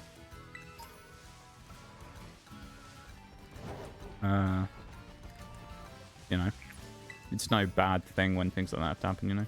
You lie about your age to get on a game. Yeah. Yeah. I remember, actually, I've had that with something in the past. Obviously, I don't have to do it now because I'm well over the age of 18 now. But I remember when I used to do that. That's actually, I think I've told this on stream before. That's what happened with PayPal.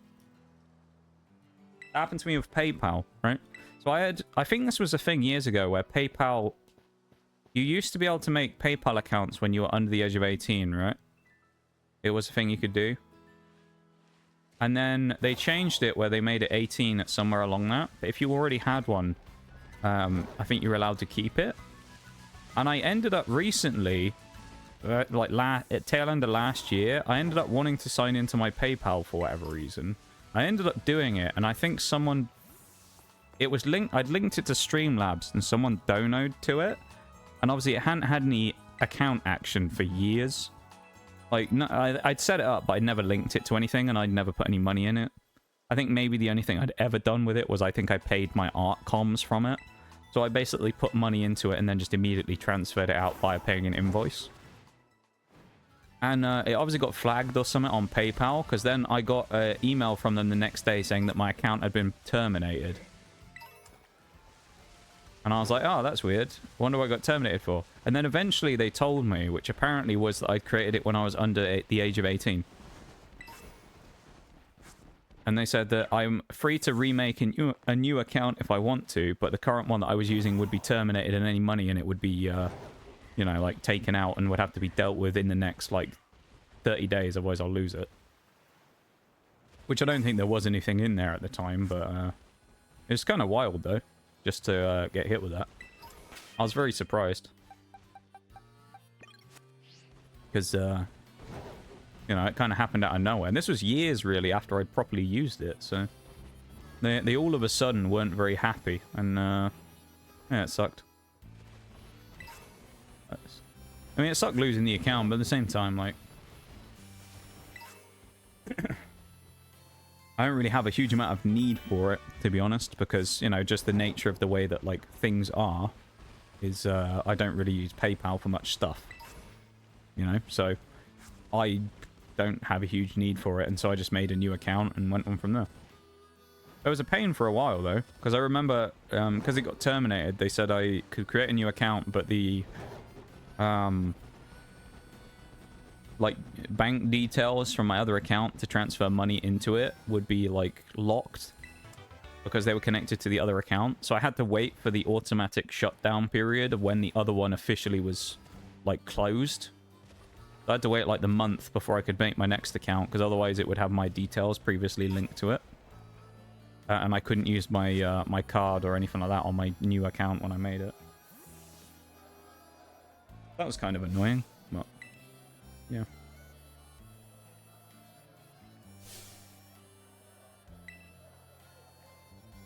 Don't have to worry about that anymore though, because my account hasn't been terminated recently, so that's good.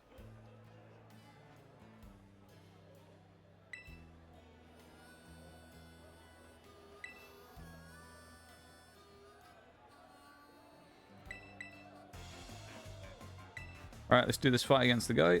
And we beat Kofu. Well, no we don't. Then we win the auction. Then once we've won the auction, we go and level up to level 30. Then when we're at level 30, we beat Kofu. We then immediately go back from level 30, go to the place where we just came from. We then get up to level 36. Then we challenge Larry. Then we beat the rival. Then we're done for the day on Pokemon, effectively. That's the plan for the day. If anyone's wondering what this run is, it's the Hall of Fame, as we call it. So we did 18 monotypes. We played through the game 18 different times, once with every type in the game in a single type run. So we only did a one grass run, of you know, a grass run, a fire run, a dragon run, whatever, with only those type of Pokemon. The 6 Pokemon that made it to the end of the game were all put into the Hall of Fame, effectively, which then they were randomly drawn into teams.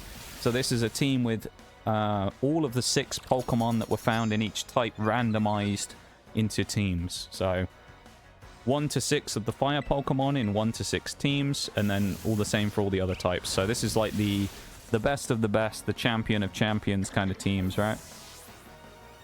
And so that's why you have a mix of Pokemon from all different types in here. So you have Scovillain from fire, you have Hariyama obviously from fighting, Kilowattrel from electric in this case, Magnezone is from steel. So it's like a good mix of stuff. Quite interesting. You get a really interesting mix of Pokemon in these runs. I quite like it.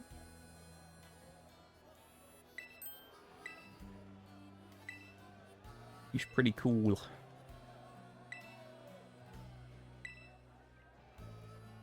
At least I think it is, anyway.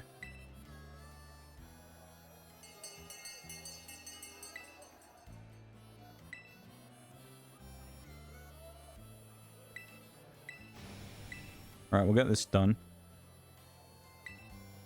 This now, I said earlier that like everything gets quicker basically after we beat Iono.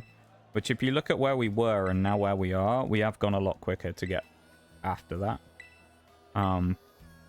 It was like 2 hours or something when we beat Iono. So we've done an hour and a half and we've done like 3 or 4 fights now instead.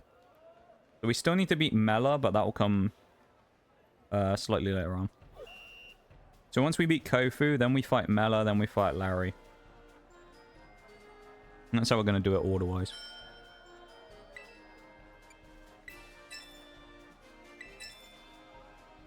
$40k is usually a winning bet.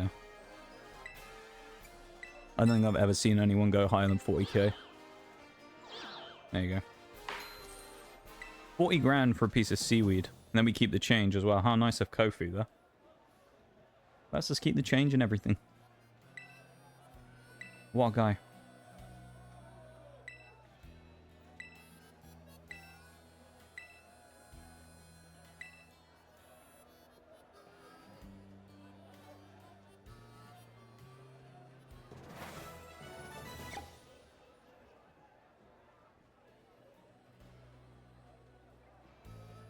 Right, now we can skedaddle. We need to head up to the top of the map, which I'm hoping we grabbed a Pokemon Center around there before. Do we have one further up? No, we don't. We got this one, though, so we're not too far away. I have to bolt for the night. Have a good one, Noxmay. I'll see you when I... Well, that's not I'll see you when you see you. No, it's see you when I see you. I don't know how I managed to read that correctly and then thought I'd misread it. Thank you, Nitty, for that. I appreciate it, man. I hope you have a good one. Take it easy, my dude. Sleep well. And, yeah, you know the drill. We'll be back on Tuesday, yeah? Take it easy, man. Have a good one. Thank you for the hydrate again as well. And Noxcat for the from Bruised. I'll have another drink of water. I know, hard to believe again, but... I'll do it while piloting Koraidon as well. We're one-handed here.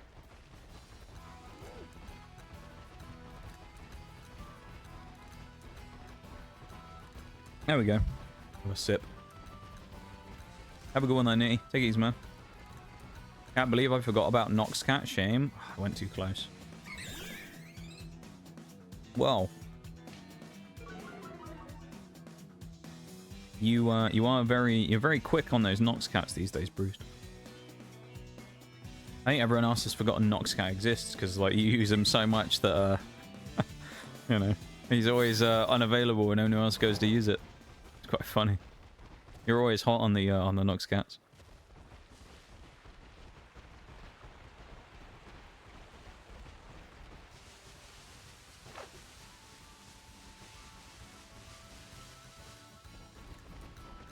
I'm glad it gets some use though, you know, Noxcat and Cat, isn't it? I mean, it's just a silly little redeem, really, but, you know, it's the most popular redeem on the channel. It's like, I've talked about it a few times with the Whales redeem, right? Where, like, Whales used to be, like, the big redeem that everyone used to like. And then after a long time, Whales kind of died off. Now it's kind of the same thing, right? Where, like, Whales has kind of died off quite a lot from where it used to be. And, still gets used every once in a while, but, like, it's definitely not as much as it used to. And, the way I tend to be when it comes to stream stuff is after a while, if it hasn't really gone anywhere, like if, like with Whales or whatever, there was one time where it hadn't been used for weeks and weeks and weeks, and I just retired it. So I just took it away. I just had, like, Nigel's gone on holiday for a month, he'll be back at some point, and I got rid of it and brought it back like a month later. Hello? Counterpoints is always one of those things I've always struggled with a bit. Because you always want to make something interesting for people to use, but at the same time, it's, like, hard to figure out the, like, balance on them of, like, cost versus what you get, and also coming up with ones that are good enough in some cases. And I've always been missing, like, a heavy-hitting channel point redeem, like a big one. I've always had, like, little ones for 1,000 or less or whatever, but the big one is always kind of the one that's eluded me. So I've never successfully had one of the, you know, giant channel point redeems.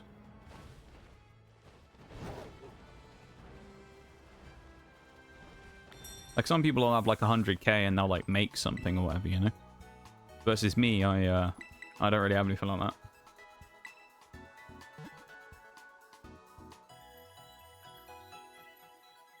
That's more so because I don't really have any, like, skills to do anything like that, I suppose.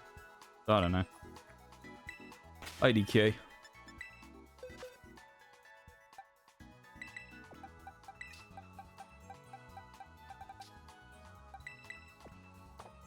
Right. Interesting question here. Who's actually going to be able to win a fight here? We're going to have to take anyone who's special attacking and basically chuck Hariyama with them.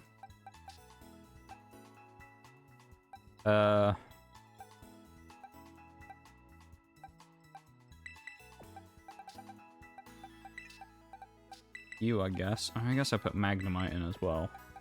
And then Numel's lower level, so I'll chuck him in. I actually think, now I think about it, did I mess up? Because I didn't grab sandwich ingredients earlier in the run. It's all going to be down to whether I spoke to the correct people, because there's a couple of random picnic people you can find around, and they may or may not have given us the stuff we needed to make the sandwiches. I don't actually know, though, for sure whether we got them or not. So, we might not have the ingredients. That might be annoying. Yeah, we might have a problem there. Because we might not have the stuff we need.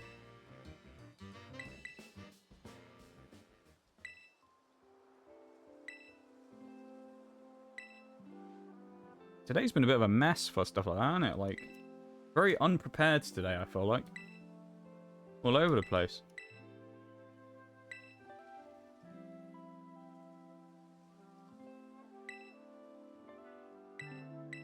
I do, think... I've been thinking about this for a while now.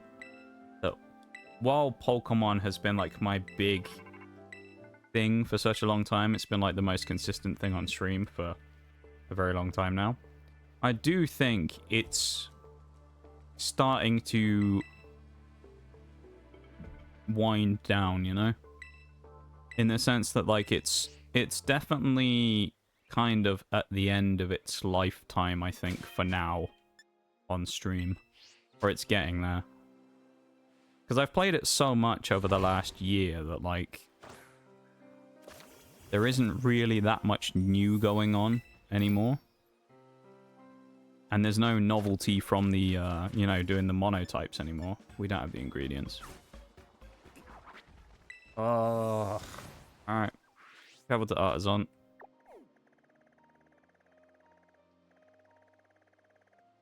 There we go. But yeah, so I think Pokemon is kind of... Although it's been my flagship thing for such a long time, I think it is kind of reaching the end of its lifespan on stream.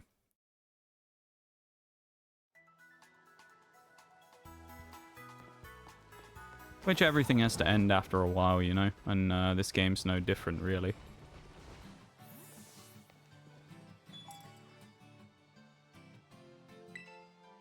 As I say, I'll do that Tauros run that I said I was going to do. Because I'd already mentioned I was going to do that to Tabletop or Zazuma. I can't remember which one it was who suggested it, but I'll do that. And then past that, I think I don't have any more plans for Scarlet and Violet, so I honestly don't know if it will just drop completely or what. But it's definitely going to be more scarce after that.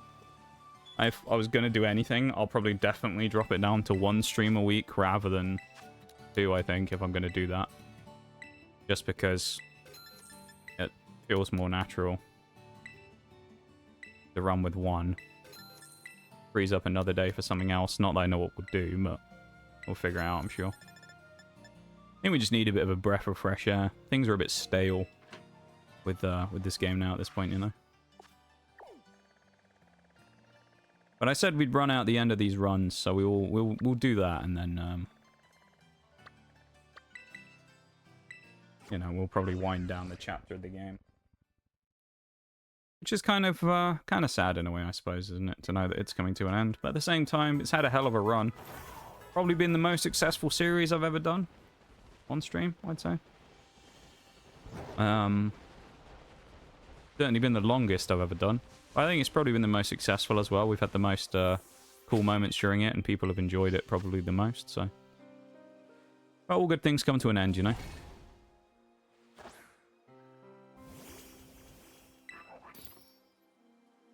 So.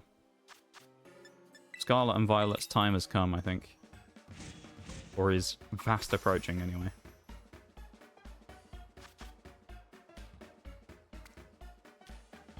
Which I know in terms of stream side of things isn't necessarily the best thing ever.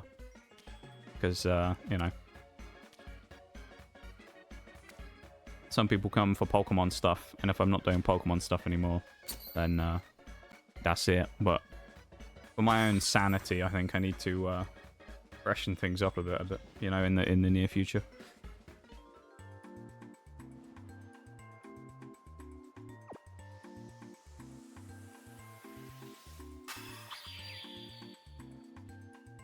So yeah,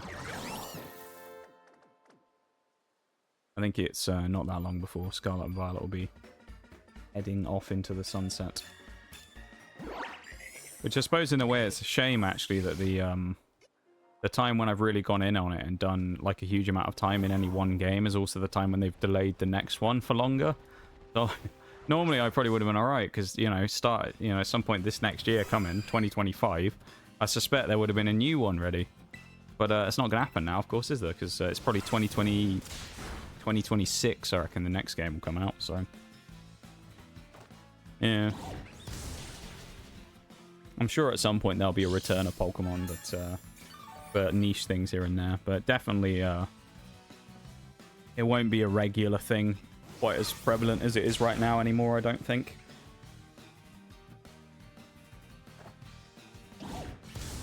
There's just not as much point doing it.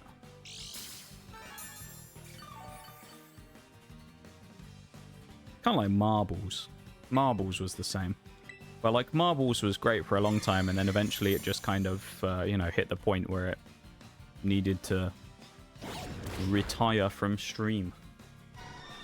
And so we did. So yeah. Hi Mystic, how are you?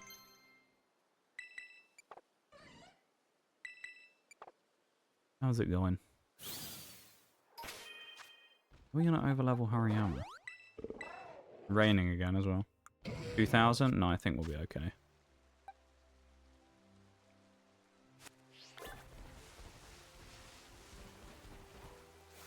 Let's roll the dice. How's it going? Hope you're doing well. Hope you're having a good one today. Go fake out and then we'll hit the Force Palms. Now look at the damage. It's sad as well because this is our strongest Pokemon to use for this role. We don't, well, unless we have Mankey, but like Mankey's gonna get smacked. Sad we're slower though. Tired and I'm melting. It's so hot today. There's been a lot of spontaneous fires around my area due to the dry weather. And now there's a layer of pollutants making the weather get so hot and stuffy. Well, that's no fun. Well, hopefully, you know, you're able to avoid the most of it, because yeah, it's obviously not a great thing to have happening around you. So hopefully you're not too you don't get too caught up in it, and it cools off a little bit. That's pretty gnarly right there.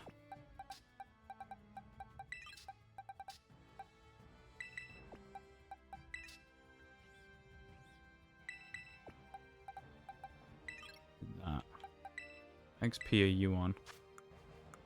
2000. The weathering game here is emulating the weather we have. It's like the complete opposite of over there. Over there it's very oh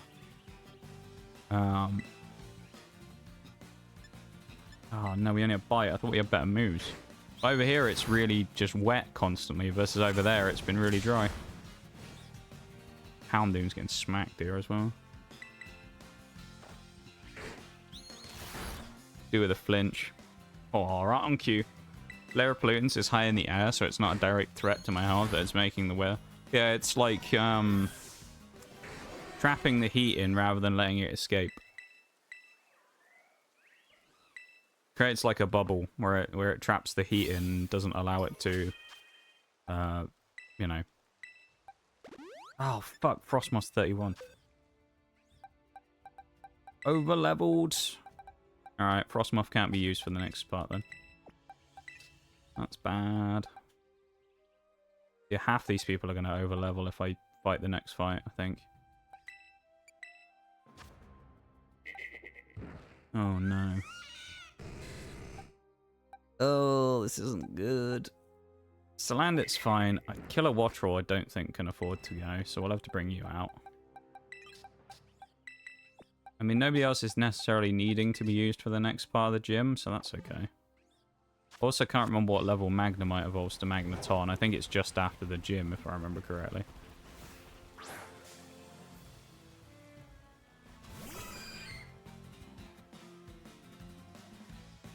Yeah, now hopefully that stuff clears itself up soon, though, and you get a bit of reprieve from the heat. Because that's pretty, you know, a pretty gnarly situation, of course. Can't say I've ever experienced it myself, because I live in one of the most temperate climates in the world, where it's usually very, like, moderate either way, wherever it goes, you know? So I can't imagine what it's actually like to be in that, but it doesn't sound very pleasant, I'll say that much.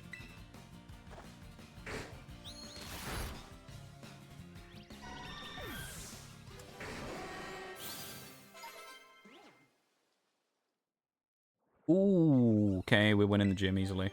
Magnezone.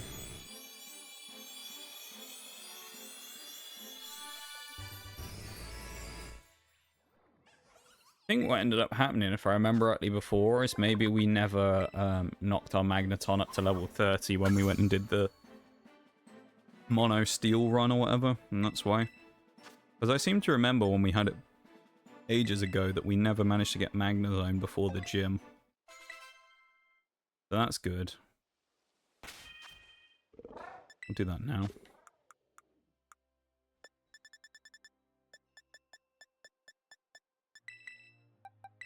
Yeah, I mean, with Kilowattrel and Magnezone, the gym should be a gimme, really.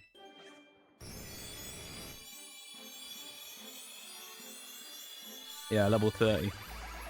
We snuck that one in, thankfully. That's a good one to get. I mean, Magnezone is one of the strongest mons in the entire run, so... Very good. Very, very good. What else?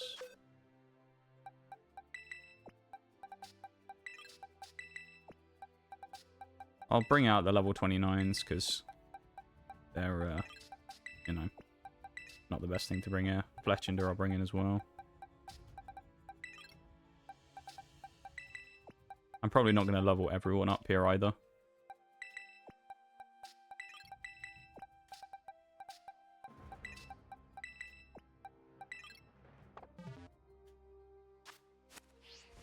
Just for time-saving purposes.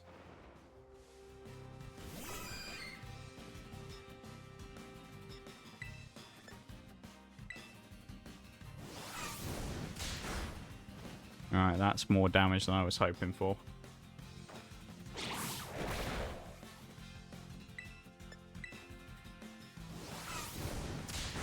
Nice.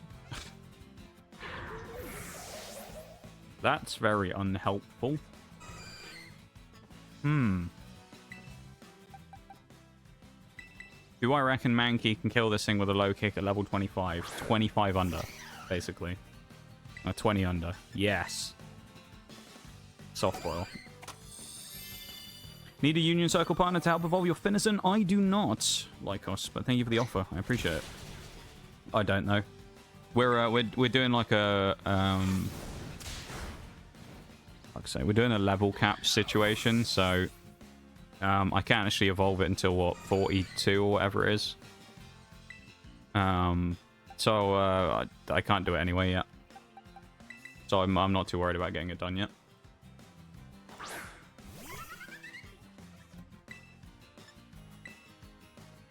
Right now I'm attempting to very early level grind against these Chanseys, but the burn's kind of helpful actually.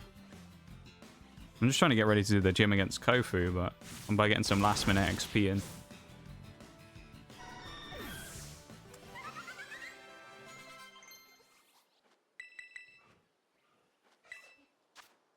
Let's go villains. Yeah, Deroni, which is the one I was trying to get XP on. I reckon though with Magnezone and that I can win it anyway. Who's evolving? Roly-Coly. 38. Okay. By the end of today, then, I'm trying to get to Lowry, so... And then next time will be when I do post that, so I'll have to make sure that I get it after today, then. I'll have to remember that. Last time we had Palafin, I forgot. And I ended up getting it too late. it wasn't really that useful because I got it too late in the run.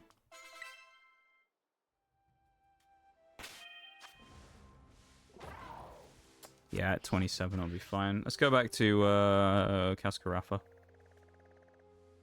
Let's go to Cascarafa.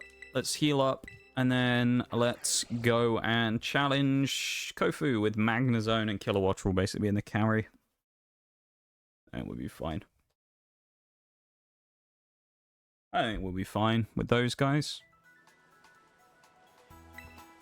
I mean, Wattrel doesn't really have much problem with anything here. The only thing is if I get accuracy dropped by Wugtrio, but I'll still have Magnezone for that anyway, for dealing with Big Man at the end. Although he might Brick Break, I can't remember. We'll figure it out. We'll figure it out as we go along. It doesn't matter if I remember or not necessarily. We also accidentally overleveled off Frostmoth, so Frostmoth is currently banned.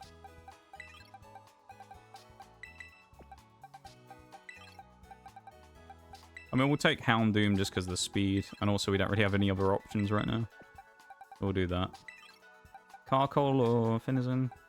I mean, I guess if we're going based on speed, we'll bring Fletchinder because speed.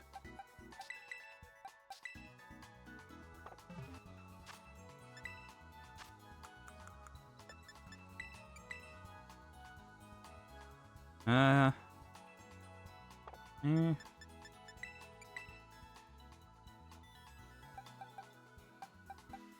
guess we'll muscle band that. I probably should loaded dice my thing, but oh well. Well, Assault Vest Kilowattrel. Why not? Not that it's going to make any difference really, but it'll be okay. Means we can't use Roost anymore, but were we going to use it much in the first place? Probably not. It'll be okay. Roost ain't the end of the world to lose. While it would be nice to have it, it's not really that big of a deal.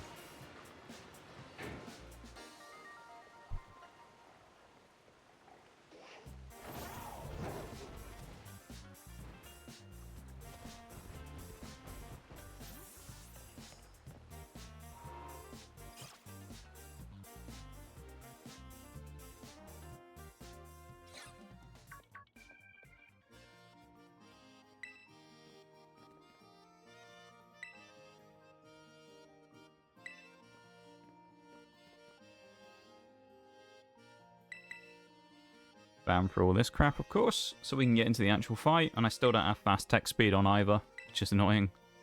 I also said I was hoping to have beaten Larry by 4 hours, which we ain't going to do because we're not there yet, which is unfortunate, but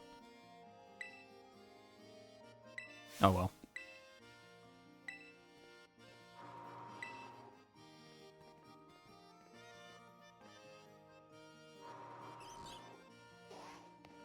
Get this done as quick as we can.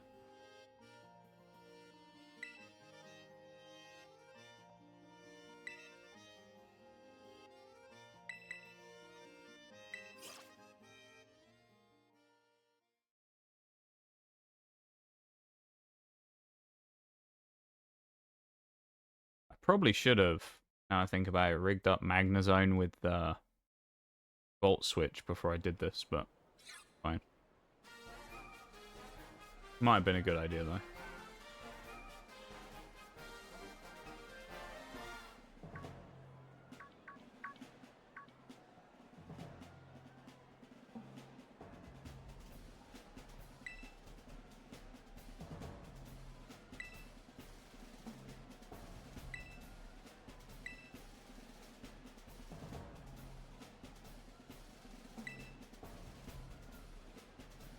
I really wish I put fast tech speed on now.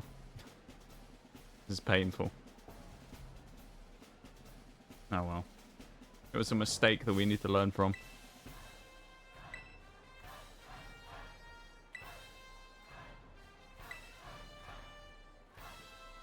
Oh well.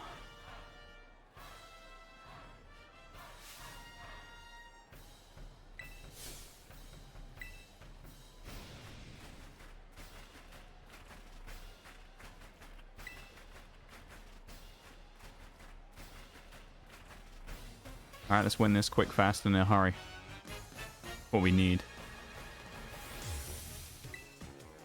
Let's Kick Kofu's ass. Palooza doesn't matter here anyway. Normally the only thing I need to worry about is some strats that I do involves using a Storm Drainer or something like that, but it doesn't matter because he has Mold Breaker anyway, which prevents the ability from working. So, it doesn't matter. We're also faster, which is good, so Electro Ball is going to do more damage. If we were slower, we wouldn't have done as much there. A lot of damage we took, but still. Really, all we need to do is beat this thing and then probably get a hit on Wugtrio. And then we can clean up from there. Because Magnezone and Scovillain have probably got the punch to be able to win this out quite quickly in the next, say, 5 minutes. Wattrel getting Wing Beat is good as well. Especially over, what, Pluck that we currently have. Might as well do it. No one's going to have berries, so there's no point using Pluck. Zen. Was that Scovillain? No. Not worth it. No point taking the accuracy drop.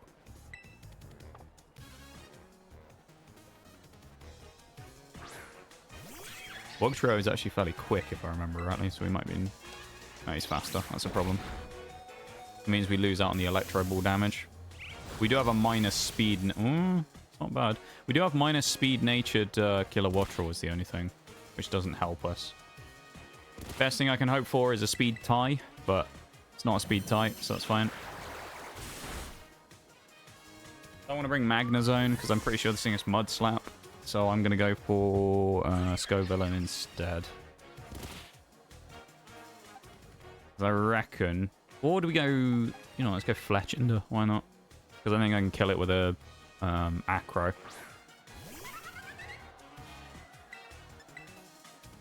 It's faster than me. Never mind. How is it faster than my Fletchinder, though? Damn. Oh, we lived. I didn't think we would, to be fair. That's pretty handy. Speed drop's fine, because we're going to die anyway to Crabominable, so... It just sets us up with Crabominable to die to Magnezone now. We should be fine here.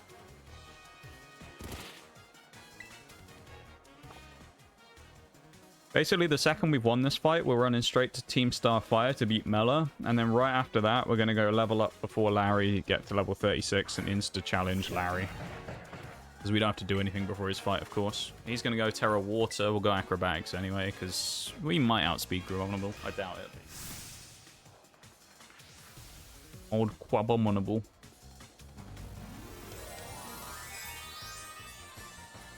I think we'll be fine, right? Right. We'll be okay.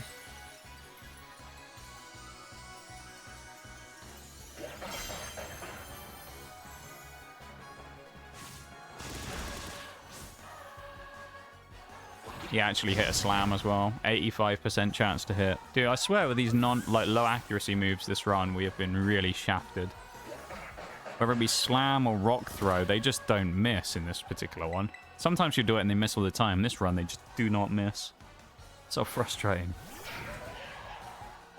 I wish we had loaded dice here as well, but Bullet Seed just still hit fairly decently. We need a 4-hitter to kill, I'd say. And we got a 2 naturally, of course. Loaded dice would have killed there if we had it. Gonna hit with a Crab Hammer, which I think is also another non-accuracy move, so we'll probably hit it anyway. Oh, he missed! Hey-oh. Alright, never mind. Ignore everything I was saying. It's fine. Never worried. Calculated. GG easy. Kofu losers. That was pretty casual. I mean... Like... Yeah, we didn't even need to use... We literally didn't even need to bring Magnezone out. That's how easy that was. Harry, I'm up to 31 as well, which is nice. That was quick. I said maybe in the next 5 minutes. We did it in about 3. So, not bad. That was a quick one. Fast-paced, furious match there against Kofu. I did say, though, we would pick up the pace when we got into these parts, really, so... The next thing is we immediately go heal, then we go beat Mela. Straight away. The only thing with fighting Mela is my team isn't exactly, like... super well set up to fight fire. So, yeah. We have Carcoal. And we have a couple of people who are kind of resistant to fire, but not really anyone with a lot of power. Who's this? Hassel or someone? That's Nemona. I've got to remember I've got to do a rival battle against her as well right after we finish the next gym. So whoever I lead with, it's got to be like someone resistant to rock. We'll run Hariyama at the front. That's what I'll do. Next gym we'll run Hariyama. She's also going to have Quackoval, so that's going to be annoying. Quackoval is one of the more annoying ones to fight, actually. Geladirge is fairly easy to get, and I think Meowscarada is not too bad either, but Quackoval always gives me problems for some reason. Because annoyingly, one of our 2 electric types, being Magnezone, of course, is weak to it because it's part fighting. So it leaves us in a bit of an awkward spot there. But, yeah, it is what it is. Right. Over here. Straight away. I don't think we need to change the team that much, really. We have maybe 1 switch to make. Bring Carcoal in, but that's about it. Which I think is a lower level anyway. Like, Houndoom can stay. It's 26, Carcoal. Numal's 27. Maybe I'll just stick with the team I've got, honestly. Yeah, I think I might just stick with the team I have. Not everyone's probably going to get leveled up before I beat Larry, just for reference as well. I'll probably end up leveling up anyone who's lagging behind next stream. Because the thing I've basically with these runs, they used to be 4-parters. Talked about this before. The streams used to be 4 parts when I finished these runs, and the way that I normally did it was to run it like that. Problem was that you'd run into a situation like we do in this one, where sometimes the team you get is either too good or whatever, and the timings were basically off. What am I doing? I need to run around the top there, don't I? But the timings would basically be off, so you'd end up having a situation where you'd either finish really early or really late, for like trying to get to the certain points of the game. So in these Hall of Fame runs, basically what I've decided to do is just throw caution to the wind and say we just do it as fast as we do it, and in the event that we're too fast, we just, you know, switch over and play War Thunder or whatever at the end of the stream and kill the rest of the time. Because it's better than just aimlessly trying to kill time in game. More interesting than that as well. I did that quite a lot for some of the monotype ones, but it wasn't that great of an idea, I don't think.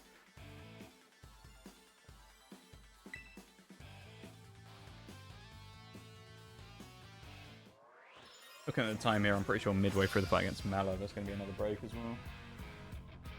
I think it's happening on about 8 minutes past the hour, so it's going to be in a little bit. Oh.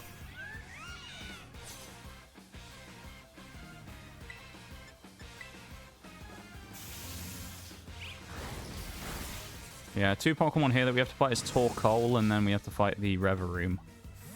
We don't have anything super effective in our roster right now. We could bring in, you know, Numal, but actually I might bring in Numal now I think about it. That might be a good idea. Maybe I'll bring Numal in.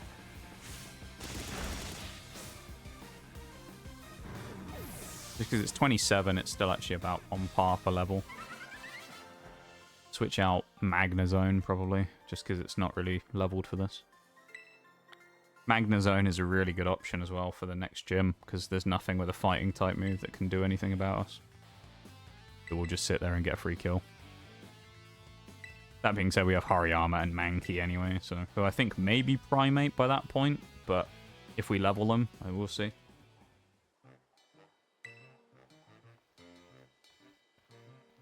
We'll see.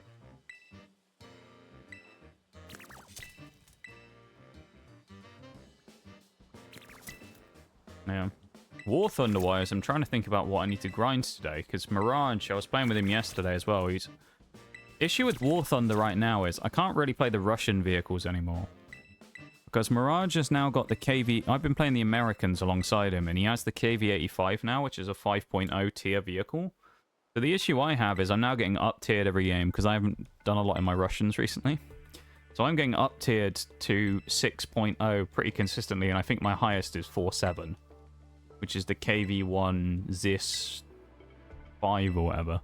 which has still got 85 pen fighting against 6.0 vehicles and has no armor at that point, so yeah, pretty rough. So I think I might need to grind some Soviets today. Is no bad thing.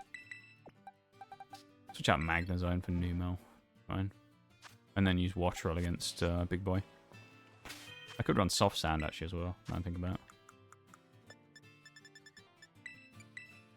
Yeah, let's do that. We don't want to run an item on Fletchinder ever, because it has Acrobatics, it'll be our strongest move. Which means that when it evolves to Talonflame, because it doesn't have Gale Wings, which would be cool, but they changed that anyway to make it way less OP than it used to be. But basically our strongest move that we'll have for flying, because we're not going to use Brave Bird, is going to be Acrobatics. And Acrobatics, the way it works is it's 60 base power normally, and it goes doubles to 120 if you don't have an item. So if you never hold an item, you're getting a 120 base power flying move with Stab. And on Talonflame, that's pretty strong. So we're going to be making the most of that. Pokemon Jewels. Oh, you didn't get the Psyduck. That's unfortunate. That's one of your favourites, isn't it? Isn't Golduck one of your favourites, if I remember rightly? Might be wrong. Can't remember. But I'm fairly... Something gives me an idea that that might be true, unless that's someone else.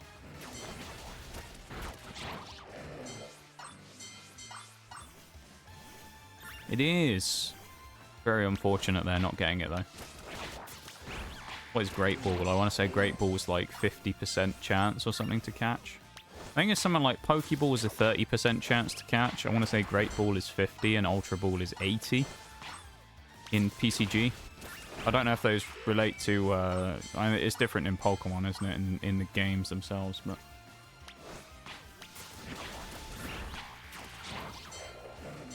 Yeah, but it's blue. What, Great Ball, you mean? What, you wanted it to be in a blue ball? I suppose in PCG it doesn't matter, because you don't see the ball, though, do you? I don't think you ever see it. In regular Pokemon, I know you'll get people who do, like, color matching, where they'll catch a shiny in the same color ball, but... I've seen that before.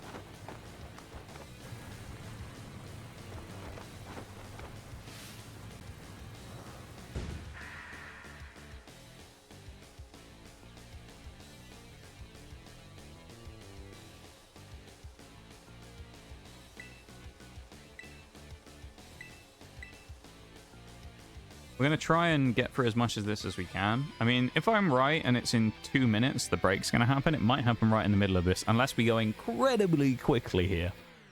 Which, who knows? That being said, Torkoal is very slow, and Kilowattrel is quite a lot faster, so we might get a good hit with Electro Ball. I'd look for 50% HP. Don't really know. I think he's level 26. I think is he 26 or 27, and then the other one's lower level than him, strangely. The Reveroom is actually lower level than the Torkoal, yeah. Go for Electro Ball. Open for 50%. That's a bit more than 50%. We'll take that. That's not bad. Okay. It's going to be Flame Wheel. This is why I didn't bring Magnazone, because of the drought. Which makes us way more susceptible to getting mugged. Burn is annoying, but at the same time, it's not a big deal because we're using a special move, so... Shows what ball it's in if you scroll down after clicking on the Pokemon. Ah, I see. To be honest, I haven't actually played Pokemon community game for ages now. Because, I mean, usually when I'm in...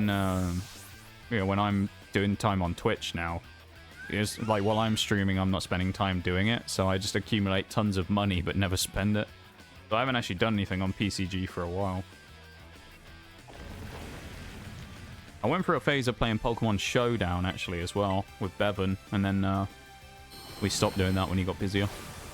So I don't know what our score line was in the end. We had a scorecard that we would keep to see who was winning more. We'd do singles and doubles every day and, like, keep score. I think it was fairly even. We're going to do even less damage now. We might want to switch to up. Well, maybe not. I don't know. Who do we want to use? That's the real question. I mean, it's speed boost, so I could just chuck Numel in now and try and get it with Earth Power.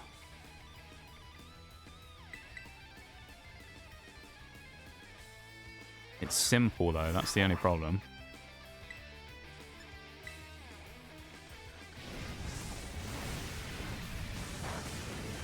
That's a lot of damage. Okay, there's the break as well that I said about. We knew it was coming. So, I guess while the break's gone, we will switch screens now that the turn has ended, and I will go BRB for a minute then while we wait, because we don't want anyone to miss anything. So, you know the drill. Take your time to quick stretch, drink, do all that stuff you need to do, and then we'll be back in a sec, okay? BRB, everybody.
Right, we can keep going. We're back from the break. Let's get this done. It's taken way longer than I wanted it to as well, unfortunately. I was hoping to have had all of this done, because we haven't even beaten Larry yet. So, I was hoping we'd have been well done by now, but unfortunately we are not.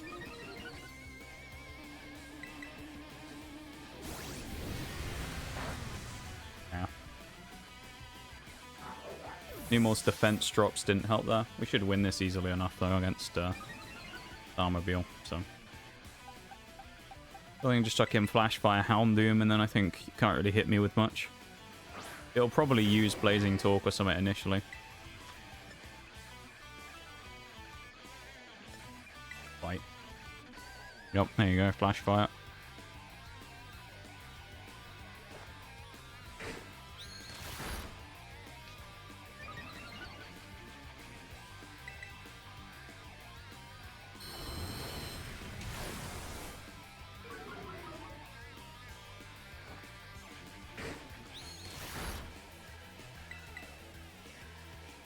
Why is this dragged out so much? Oh, 4 damage, damn. Oh yeah, special attack got dropped, didn't it? There we go. That's that one done. Now we need to get back to the top of the map, maybe make another sandwich and go kick Larry's ass.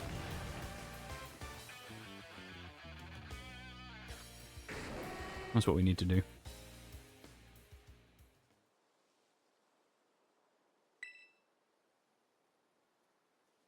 Why Wish I could skip these. I don't know why I always have to watch these cutscenes. I've played the game like 20 times now. Stop making me watch it. I don't want to watch the cutscenes every time. Ugh. Such an annoyance. Oh well.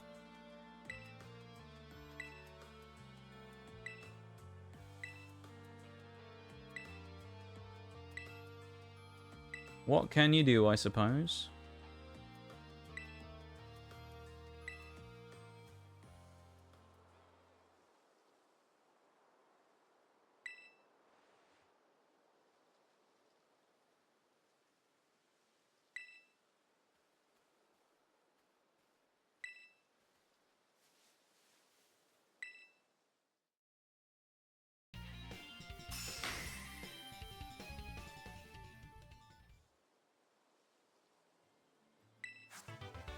Flame charge. Right. I was just looking at something.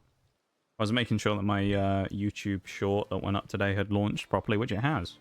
It's done very well since it's been up. It's got 300 views already as well. God damn. YouTube never makes sense to me though, really. Like, there's something I've never understood about YouTube, really, when it comes to that. Because, I mean, some of the platforms don't offer it, so it's kind of one of those things where you don't necessarily get to see it. But I feel like whenever it comes to YouTube, right? If ever I post a clip of something from a game that's like the stupidest clip ever, right? People like it. Whenever you have a clip that's like a something kind of nasty that happened, right? So like in War Thunder the other day, where I hit someone on driving at full speed on the move and I sniped them across the map and killed them. And it's like clips like that that are always kind of one of those ones that are quite the kind of clip that you see and you go like, damn, they always just get fucking dislike bombed. I never understand it on YouTube. I see it all the time with like other stuff because I have a thing that I use called vidIQ, so I can see like stats from other people's stuff as well because it shows up for my own. But I always tend to, all those things always get dislike bombed and I have no idea why. Really weird. What those people don't realize though is, of course, is it's free engagement either way, so it just boosts it up in the algorithm. So it's a win-win either way, but I always just never really understood it. You find like the stupidest clip that people always like, and then you get a clip that's actually genuinely really cool, and everyone's like, nah, don't like this. It's like, what is there not to like about it? It's a great clip! You know? You're like, I just cross-mapped someone or something with something gnarly, and everyone's like, no, don't care.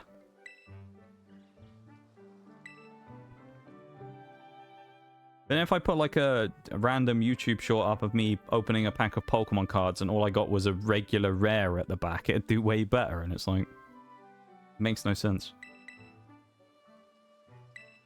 Yeah, YouTube's always baffled me really as what people dislike and stuff like that. It's always a confusing one. But, me. I stopped posting shorts for a long time actually because I didn't really have any content for them anymore. And to be honest, I got tired of posting Siege stuff. I used to post a lot of Siege clips from when me and Mirage would play on the weekends or whatever, and I just got sick of it after a while. Because I wasn't playing well in Siege, and I just didn't have any clips. And I just kind of got done with it. That and Siege stuff generally is a bit temperamental, because the Siege community, if you don't know this, are pretty awful. And you kind of can... never really post any kind of clip about Siege ever without someone complaining about something on it. It's always the way it is. After a while, it just gets kind of annoying, where anytime you'll post a clip, someone will be like, oh, you're in copper, and it's like, obviously not. But like, I'm just sick of reading that at this point. So I kind of gave up on that and started posting the odd thing here and there. I put a Skyrim clip up the other week, and then of me getting yeeted into the air when my internet was dying. And then a couple of War Thunder clips. And the War Thunder ones this week have kind of popped off. So, I'm very happy. Very happy, I've got to say. Honestly, this is, I think, the only switch I'm going to make here. And now I'm just going to go and get up to level 36. Or as close as I can. Basically, all I want is Hariyama up to 36 anyway. Hariyama and Magnezone. I opened the menu before I ran into Sunflora, but okay. But they're basically the two I want. Yeah. Yeah, the TLDR on that is apparently War Thunder is a... It's going to make me do this again. But the TLDR is War Thunder apparently is a nice little niche thing for posting clips in. So, and I've been playing a lot of War Thunder recently, so I'm sure I've got a few clips. So it's going to be fun to see if I can get any more cool little clips up. So if you're a fan of War Thunder clips, then you'll probably enjoy looking at the old YouTube and TikTok stuff, which you can find via !socials if you don't already follow them. I do appreciate the support on other platforms, of course, as well. It's one of the best ways of getting your favorite streamers' names out there, is helping them on other platforms. Because as everybody always knows, you don't really grow on Twitch. You usually grow on other platforms.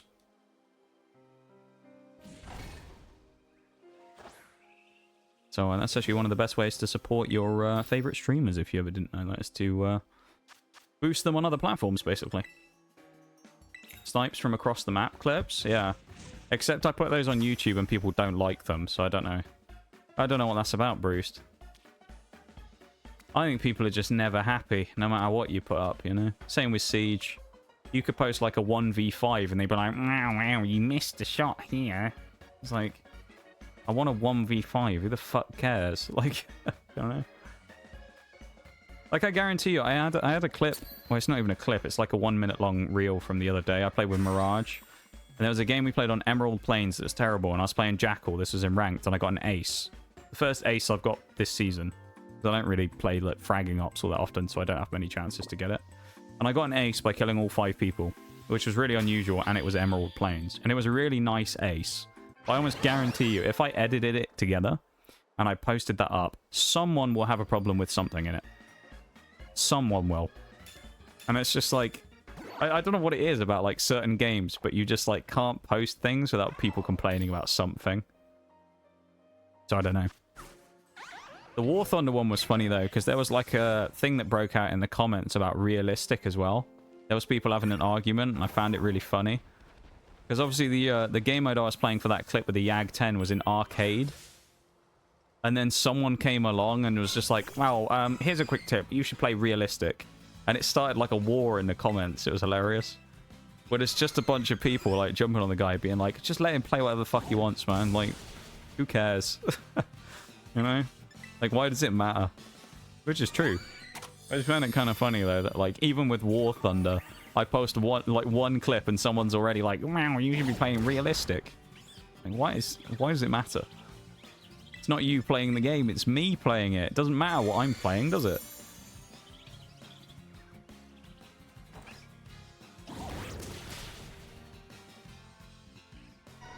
I will be that someone just for no reason. He's just going to go and comment on all my stuff just to be like, wow, noob.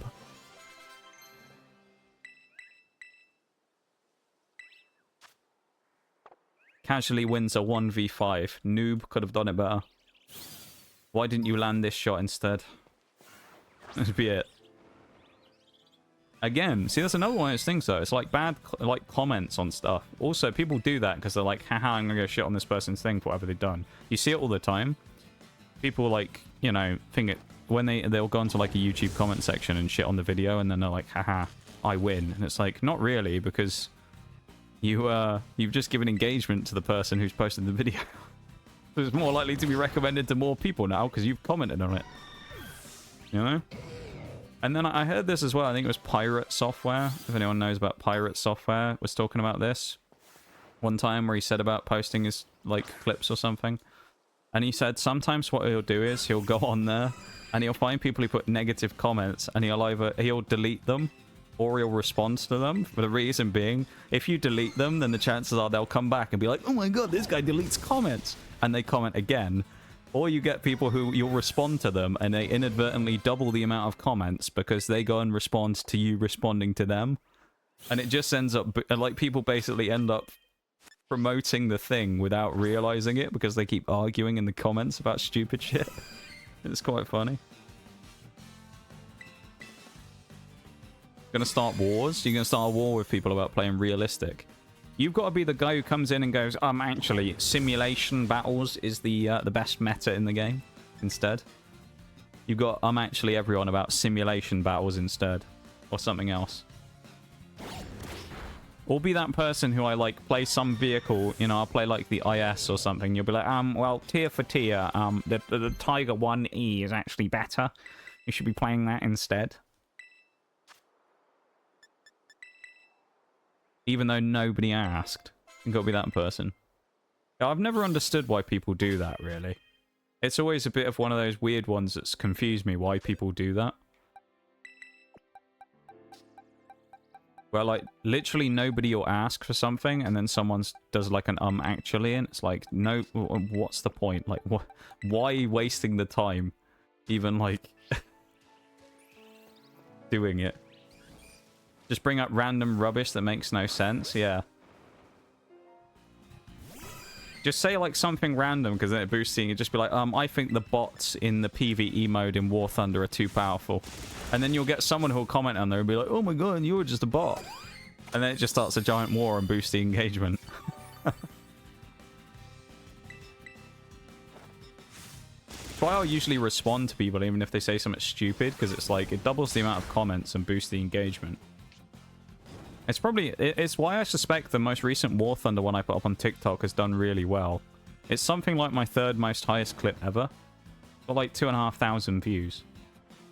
With the two highest ones being ones that have lots of comments, which was one where I played in Siege against a cheater in TDM. Which that one was funny as well. That was another clip that has another like archetype of people, which was funny. So keep in mind, I'm the one who played the match, right? And I was playing in TDM. Wasn't even playing ranked. And I'm playing with Smoke on a shotgun. And I die to an Ash who kills me while sprinting around the corner and doesn't even aim. She just sprints across the map and auto-fires at everybody because they were using cheats, obviously, right? And there was a group of people in the comments who were like, Mal, you're just in copper, mate. You've never been pre-fired before. And it's like... Did you actually watch the video? There's a difference between getting pre-fired and someone literally sprinting around the corner while shooting. It's like sprinting. Not even walking around the corner. They sprinted around the corner. Didn't even aim at me and I died. It's like... Okay? Like, I don't know why this is an argument in the comments that, like, no, he wasn't actually a cheater. And then there was someone being like, oh, your shotgun does too much damage. And I was like... I shot someone at point blank, like, because I ended up, like, right before the cheater, I run into him, I end up, like, killing two people. They run around the corner, and I, like, two-tap them with the shotgun. And, yeah, someone was like, now, why does your shotgun always kill? It's just like, well, I mean, I shot them from, like, a foot away, so. War Thunder Godsire? I just don't, yeah, exactly. But, like, it makes me laugh, though, that people get so, like, set in their ways about their opinions on, like, TikTok and shit. It doesn't matter. Shotgun's fun. I do like the shotgun. There's always a thing that I used to have, everyone always used to say, which is when it comes to the shotgun, if you believe you will kill someone, you will kill someone. That's, like, always the way it used to be, wasn't it? You'd whip on, like, whatever shotgun you were using. And if you didn't have any belief that the shotgun was going to kill, it never killed anybody. But if you always, even if you sniped at someone across a room and you're like, yeah, I'll hit that, it would always kill them. There's just something about it. Like, the game knew. It's like, no, he believes. He believes in the power of the shotgun. So it will kill.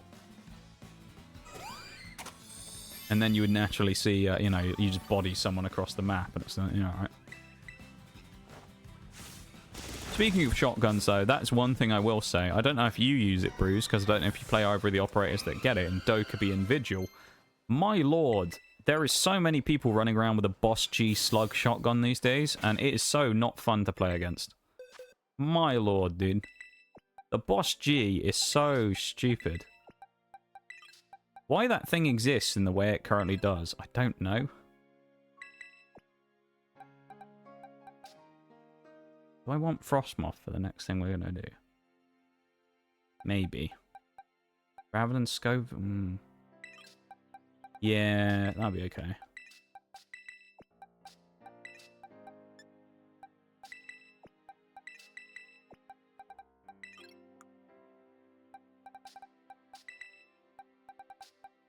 We'll do that. And then we'll do that. Yeah. We're going to go challenge the gym already. Because why not, really? First time I played Rainbow on PC, I got an ace of smoke. Can I say something for a minute? I have played Smoke since year 1 of the game. I have never got an ace on Smoke. The amount of 4Ks I've gotten on Smoke, I have never gotten an ace with him. Every time I get to the final kill, and then I either run out of time or die to something else. It's so annoying. It always makes me sad. Azria, welcome in. How's it going? Hello. I'm gonna guess it's Azria. How are you doing? I hope you're doing good today. Yeah, Bruce, man. Typical that you get the immediate smoke ace. I actually have a list of all my aces because I just throw them in. So I think the most I have on one operator is 3, which is Jackal or Sledge, I want to say. Oh no, it's Jackal or Thermite. That's the one. Azria. Okay, there we go. Quick question. Yes. Fire away, providing it's not a bad question. Like the classic, you know, meme, first time chatter, hey, I have a question, and says something racist or something. It amazes me how many people haven't heard of that before. It always it's wild to me. Maybe it just doesn't happen on Twitch anymore, but when I first started, it used to happen all the time where you get the whole, like, can I ask a question? It's the first message that someone would say. And all the mods just, like, hover over the ban button thinking, right, get ready because we need to nuke this person. But whenever I bring it up, everyone's like, what? Never heard of this before. Really weird. Maybe it just doesn't happen anymore. Smoke is my only ace in the whole game. Aol. Mine took a long time. It took me like 3 or 4 years into the game to get my first ace. Because a lot of the time, not only was it just not that good for a long time, but also it's situation, isn't it? Do you run into all the people? Do you have a teammate picking up loads of kills? Do the enemy team run at you like a bunch of idiots? I've also been clicking through this, and I think I clicked the wrong option. We'll click the rest of it correctly, because I don't remember if Rice Balls is the top, but... Oh, we did. Never mind, the top option was correct. Never mind, we got away with it. But yeah, so like with R6, I think my first ace ever... Who was it? Now I say that, I don't know who it was. Was it Thermite? I think it was Thermite. Most recent one is Jackal. I've had one on Zofia before. I've had one on Blackbeard. I've had a couple on Jackal. I've had 1 or 2 on Sledge. 3 on Thermite. Defense. I've won 2 1v5s ever. One was with Mirror on Clubhouse, and the other was on Attack with Hibana, which was on stream. There's a stream highlight of that. I got a 1v5 ace clutch on stream with Hibana. This was years ago. You can find it in the stream highlights, I think. If you go digging on the channel, I think you can find it. I can't remember what it's called. It's probably called like Ace Clutch or something. Why is it so hard to find a non-cutesy avatar? Like, I'm trying to look for horror elect. So, mine I just commissioned an artist to make for me. So I feel like that's kind of like the... I know it's like it's actually a bad answer to the question, but I feel like this is just a general thing that I always think. But usually it's kind of one of those, if you want a job done properly, do it yourself situations, you know? Where with things like that, if you want something specific for designs, the best thing to do is just to get someone to make exactly what you want, you know?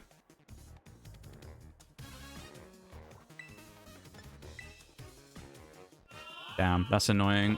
I forgot about Yawn. I should have chestoed my Hariyama. I can switch out, though, on thingy and switch back in. That gives me another fake out as well. We might get glared. That's the other thing.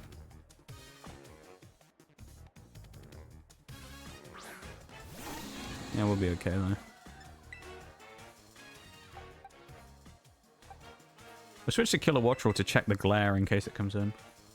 Looking for scary but yet fun. So I think the best thing to do in any situation like that is to, if you can anyway, if it's possible, is to find an artist who makes something similar to what you're looking for, style-wise, and then get someone to commission something. Personally, that's my, like, take on those things. Thank you for the follow as well. I really appreciate it. Welcome into the stream officially. We'll take the death. Well, not the death. We'll take the knockout here, and then we'll switch back to Hariyama and finish this with a fake-out Force Palm Wombo combo.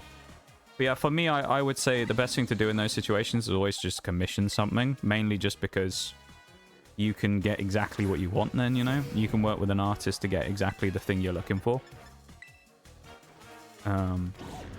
As long as you can find something similar to what you want that you can use as a reference for it. You know, if you have ideas. Like with mine, there was an old... Like the profile picture I use on Twitch is the reference that I used originally for my design, right? Where it's kind of like a more fleshed out version of it, but it's the similar thing. So that's how I did it.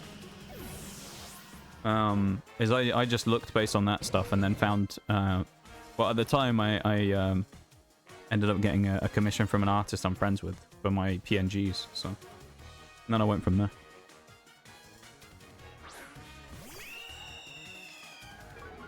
Yeah, there's so many artists on Twitter these days, so it's quite easy to find people that can offer you what you want, you know?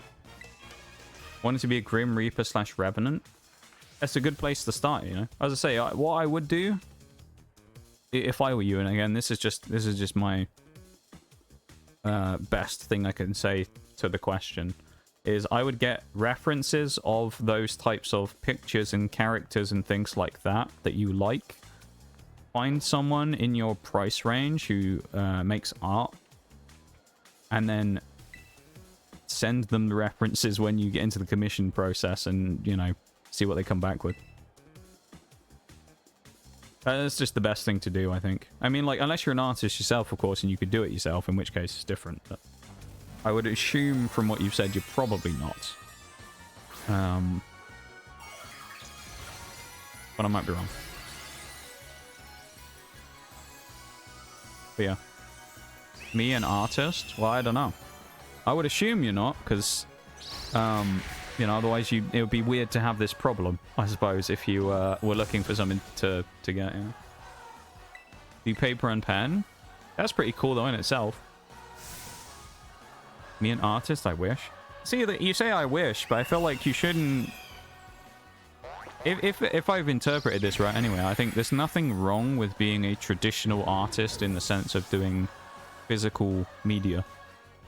I mean, obviously the way that it is these days is, you know, digital has become a massive thing. And obviously what you're looking for there is digital purposes, but when it comes to just generally, I think there's nothing wrong with being a traditional artist on paper, you know? It's still really cool. You shouldn't devalue that, I would say. You know? And also, you know, if worst came to the worst in the future, again, you know, this is just a general statement, of course, as well, because I'm aware that, like, everyone's different. But there's nothing to ever stop you in the future if you were able to. Maybe getting an art tablet and trying it out yourself if you wanted to try digital art. Or practicing on some programs and stuff, you know? I don't know.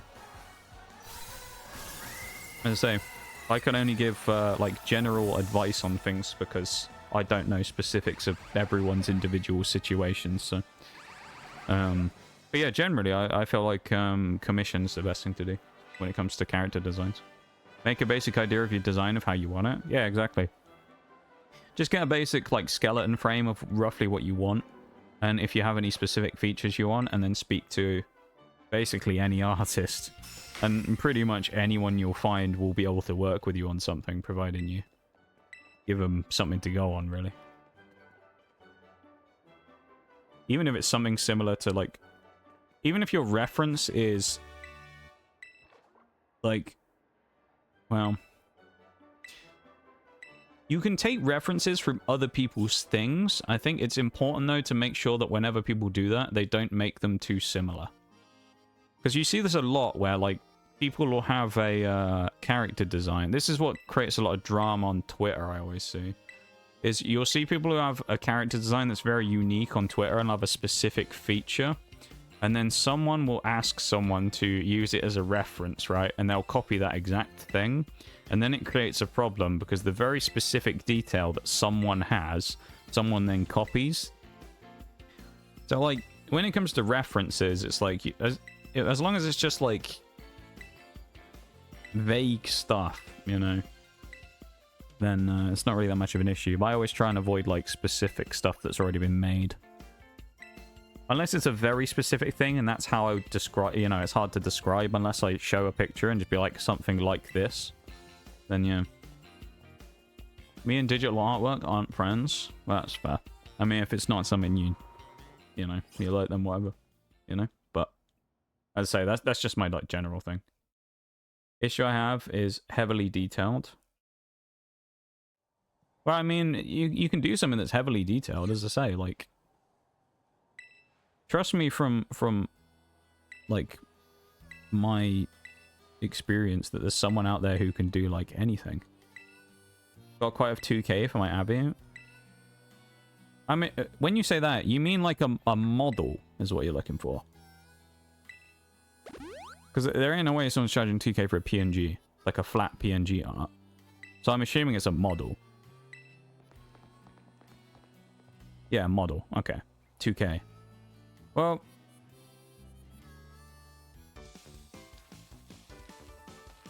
to be honest...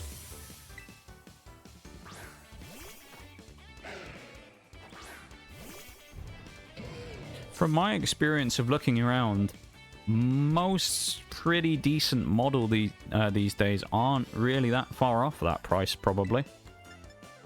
That's not a necessarily, like, out of left field price, I think. The thing is, as well, with artists, is, like, if it's really heavily detailed, like you say, you might well end up having to pay more for whatever it is you get anyway, just purely from the fact that someone has to spend a lot more time doing it than they would on something else. Just because if there's a lot of intricate detail, it takes a lot of time to do, obviously. And we had a long talk about this before in stream, like, a few months ago, about how when it comes to artists, obviously, you got to value their time. And if you give them something to do that's going to take a long time, obviously you got to expect to pay more for it. And, yeah. Can do PNG. I mean, if you're specifically looking for, like, a model, and you think that the amount of money to pay for the model is too much, then there's nothing wrong with ever going to a PNG. Like, there's nothing wrong with anyone ever streaming on a PNG. I've been streaming on a PNG for, what, 2 years? Something like that? Like... in the future, would I potentially look to, like, change up and upgrade? Maybe. I don't know, you know? Who knows? But there's nothing wrong with using a PNG. I think to some degree there's a little bit of a thing within communities that people are a little, like, look down on PNGs a bit, which I've never understood.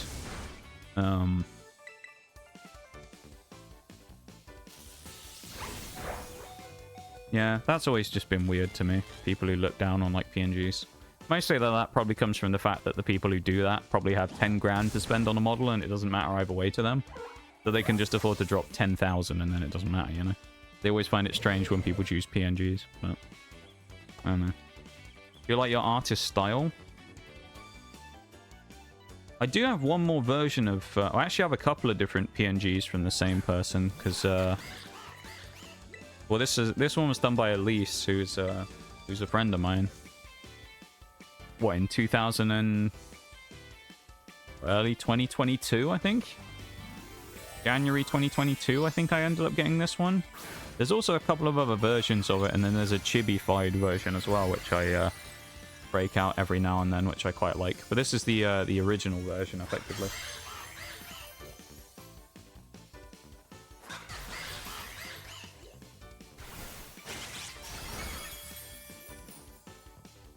I do have a link to her stuff underneath stream in the panels, so if you do want to check it out. I think her comms are open at the minute, funnily enough, so you might have some luck there, you never know.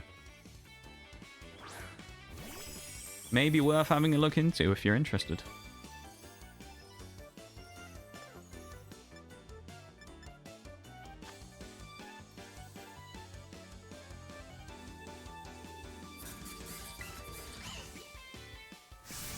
We're gonna die here. Oh.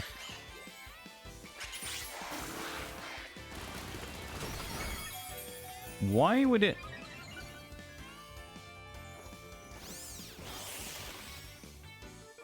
That's a very strange choice of move.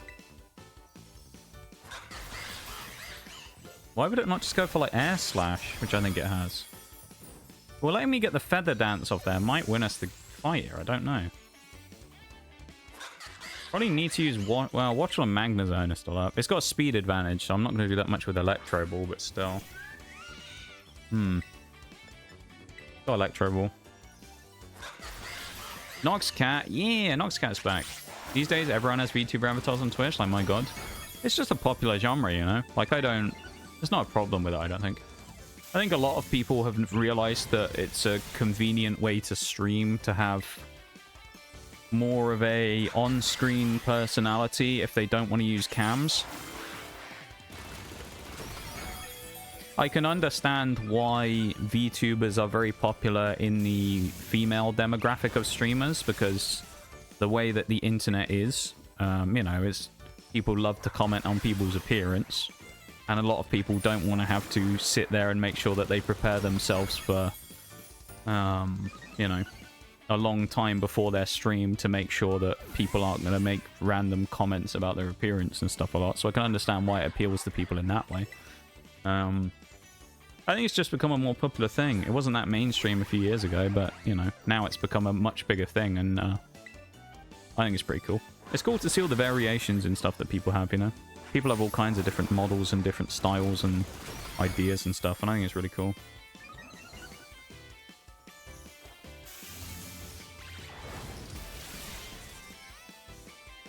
But yeah, Noxcat's back, though. It shows expression. Yeah, but... the best way to describe it is, someone explained this to me once, right? This was even pre-PNG days. I was talking to someone about this, and this is what they said.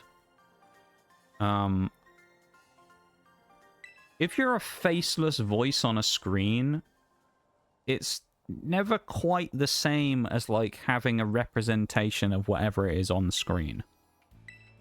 Because if you have a representation on screen, even if it's not a real one, you can put like a voice to a face almost, or a voice to a picture. It kind of creates a little bit more of a personal connection, right? Rather than just being like a voice behind a screen. Which I would know, because keep in mind, when I probably streamed for 1.5 years off of an Xbox with no PNG, no overlays, nothing. So like, it definitely does make a difference. And I think it allows people to kind of, you know, form more of a connection, I suppose. I don't know. Thank you for the lurk, Shags. I appreciate it, mate. How are they as a person, as in trust and everything? Well, I mean, there's someone I'm friends with. I've never had a problem with them before. I don't know. I mean, I wouldn't use an artist if I didn't trust them. Like, so I can't say no, really, though. Because not only am I friends with them, I'm also a mod for them, funny enough, but that's just because I know them for a long time. But, you know, I don't not trust them, no. They'll get it done. I don't know what their prices are like these days, because, you know, things have changed and everyone puts their prices up over a certain amount of time, so I don't know if their prices are the same as they were when I got my PNG originally, but, yeah. When it comes to artists, she's pretty good. She has a lot of demand, so, I mean, you may find that it's harder to get a comm, because she's in demand quite a lot. But, yeah. That's the end of Pokemon for the day as well, just if anyone's wondering. Because, I mean, it's technically only 10-2. I feel like we will play some WT anyway, shall we? Just because we can. It'll be good. I feel like playing some. Yeah. What I would always say is, I wouldn't necessarily always just go off people's recommendations. I would make sure that I looked around for what I specifically wanted. So I would spend a bit of time looking around on Twitter or, you know, whatever website you want to go on to find people, and have a good look around to make sure that you're finding exactly what you want. Because, you know, people's personal recommendations are worth something, but at the same time, like, everyone potentially could have different experiences, you know? So just because I had a good experience with one artist means, you know, you might not with the same person. Not that I'm saying you will, obviously, but, you know, I think you'd be fine. Like, anyone would be fine comming stuff from her, but you get different experiences based on different people, of course.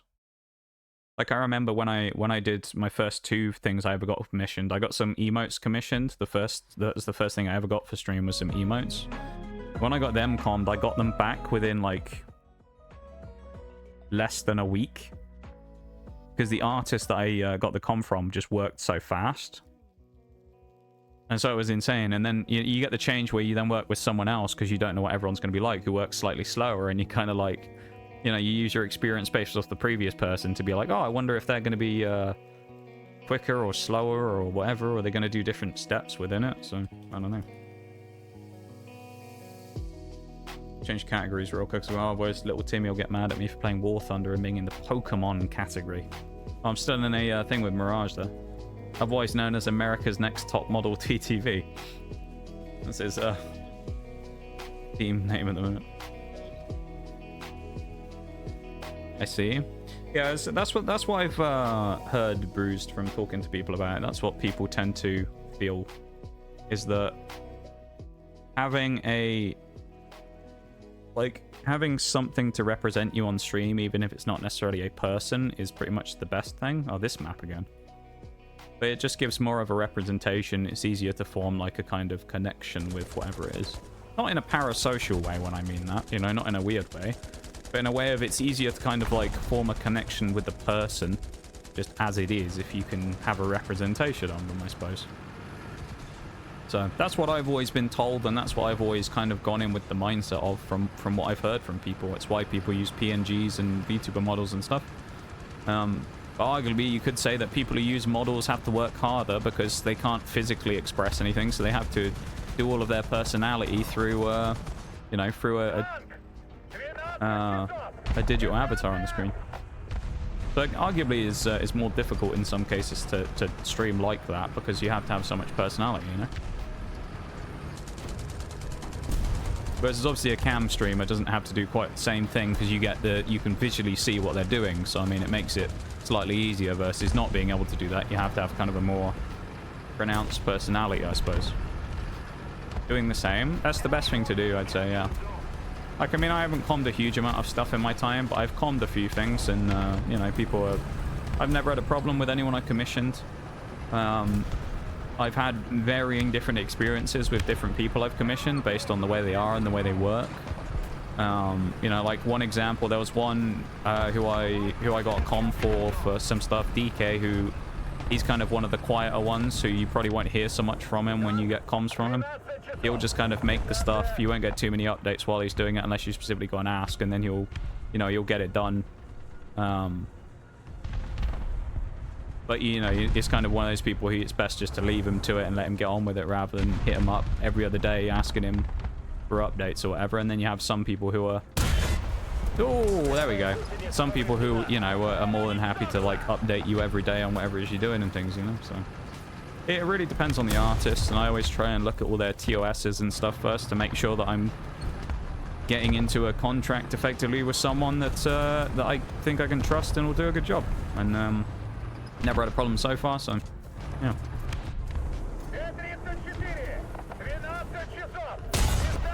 Second kill of the game. This is quite easy so far, isn't it? Guess that makes sense. Yeah. I mean, I can understand the logic on it, yeah. I feel like it makes sense as a logic, and I can understand it.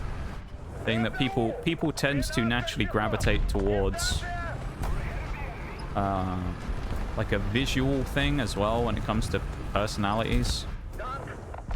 And it's easier to do that with something that's a representation, even if it's not necessarily a person, you know?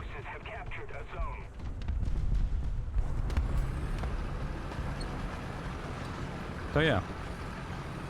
That's always been my kind of take on it. And I stand by it, you know, I agree with that logic, personally.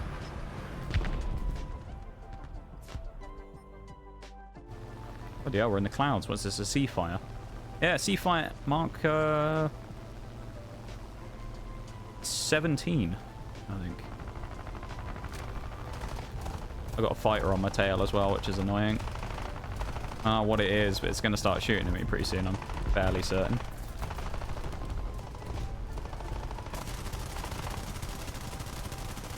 I'm not going to be able to get that guy, am I? Bloody bomber.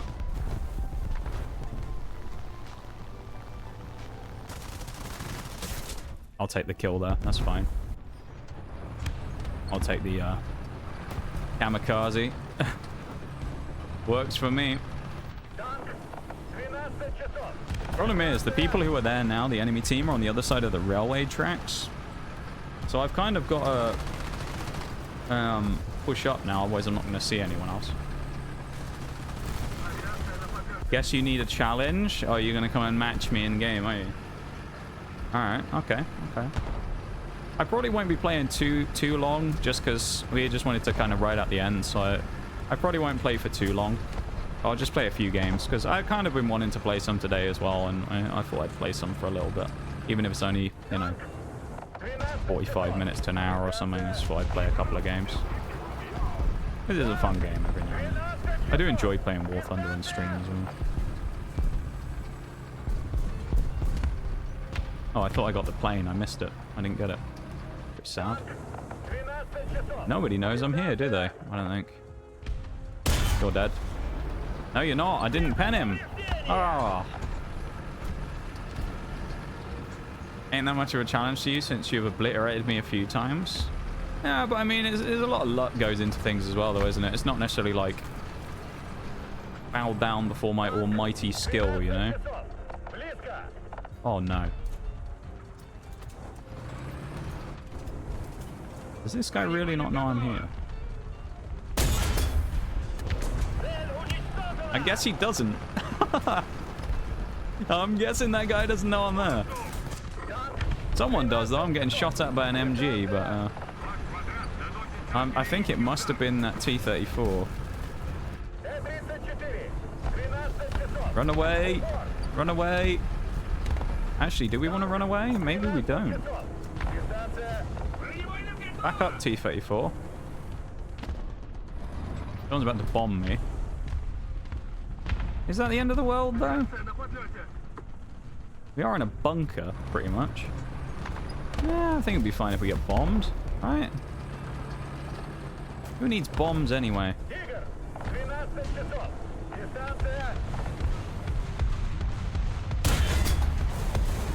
He hasn't got a gun anymore. I love this thing so much. The SU-152 is such a meme. I love it. And I love how fast it can reverse as well. So you just like go and snipe someone like that and then just scuttle away. It's like, oh no, let me just run away really quickly at 15 miles an hour. You know?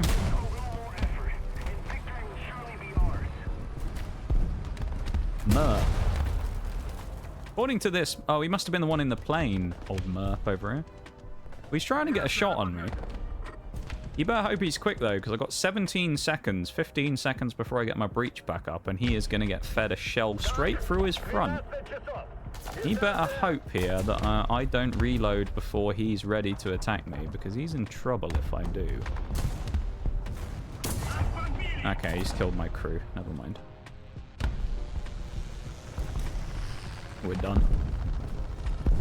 Unless someone kills him, we die now. Okay. We actually have the gun back up. We just can't turn to shoot, unfortunately, because our crew is down. And someone killed him. Okay. That's hilarious. Someone killed him before he could finish us off. Love watching my skill change from realistic and arcade, since I can snipe an enemy from miles without rangefinder in realistic and can't aim to save my life in arcade. It is a different experience, yeah. I can understand why it's difficult to jump between the two, you know? Like, for me, obviously, it's, you know, arcade's normal, so I don't have a problem, but... yeah. Ease. Let's check our booster. How many games is this for? 10. Let's rush up again. Oh, hey, Shaylee, how's it going? Been lurking for ages, had to go out and do laundry and stuff. Well, I was going to say welcome in. Not welcome in. It's nice to see you. There you go. That's kind of what I mean. Welcome to chat, I guess. I don't know. I don't know what I'm saying. Ignore me. I don't know what I'm talking about. But yeah, it's nice to see you though, my dude. Streams were going all right. We had a few minor internet problems again at the start, but we haven't really had too many issues recently. We've kind of been cruising, so we're doing okay. Doing okay. So it's not been too bad. We got our Pokemon stuff done for the day, and now we're just blowing up some people in tanks because it's funny. Welcome back, Oreo, as well. I'm back. What I miss, we finished everything we need to do in Pokemon, and we have been sniping people with the Soviet Hammer of Justice, known as the SU-152. That's what we're doing. That's what you've missed. I'm guessing, I don't know, you've been away, so were you getting the Ethernet stuff set up while you were gone? Is that what you were up to? Because I know you said you had the cable to do today. Were you getting all that stuff set up? Explosions are fun, right? See, what wasn't fun about that? You know, he's having fun as well, I'm sure, while he goes to get his next vehicle now. I'm sure he wasn't livid about that while I drove up and just went, no, and he just, you know, he blinks his little shell off me, and I just said simply no. That's a problem, though. Well, I'm going to have to hope that we get the gunner up very quickly here, because we are... No, we're dead. It's a 76 Sherman. I need to change it to make it get rid of the simplified names, because it's kind of hard to tell what's what sometimes in this game, and I need to find out what some of those Shermans are. Because I peeped that guy thinking he was like one of the worst Shermans, not the 76 one. Because that thing's got a decent gun on it. So I peeped that thinking it was a different vehicle. And that's kind of why I went up there. I also peeped when I wasn't reloaded, which is a bad move in the first place, of course, but, you know. Moving the last things from the old house. Nice. So everything's officially done then now? Or have you still got one or two last little bits to do, or is that the end officially? Exciting stuff, though. To be almost officially done. Explosions are fun, yes. Honestly, though. Something like that. Good to see you too, always. Ayo. Big bada boom. Yes. A very big Russian bada boom.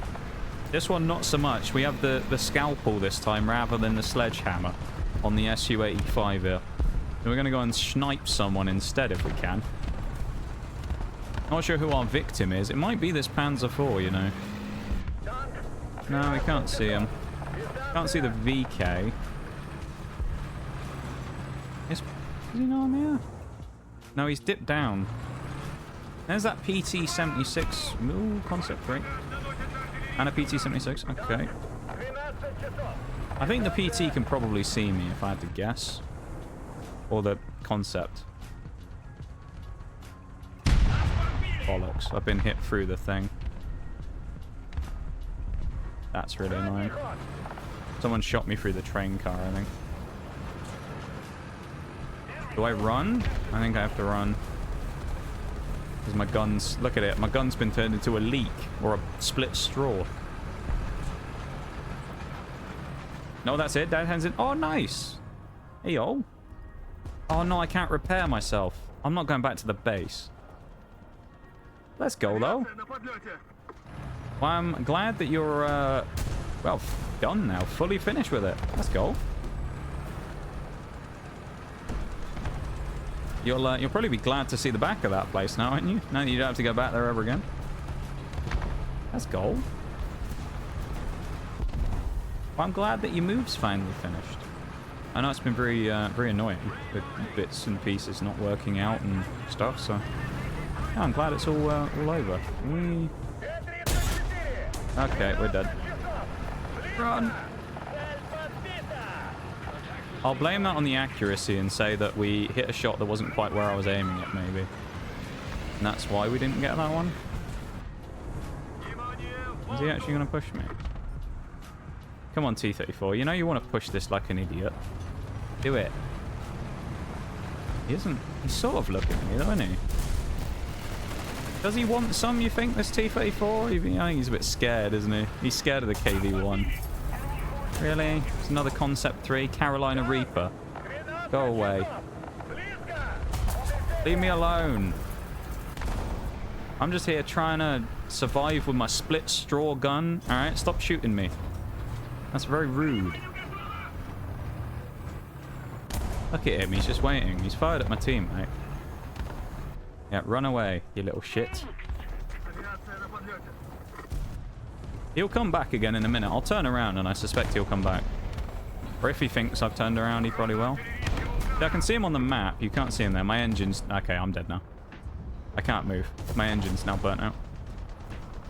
I can see that. Oh, you're talking to Chele. I thought you were talking to me about something. I was confused then. Jazz hands. Jazz hands in the keys tomorrow. That's what you're doing. The Florida keys.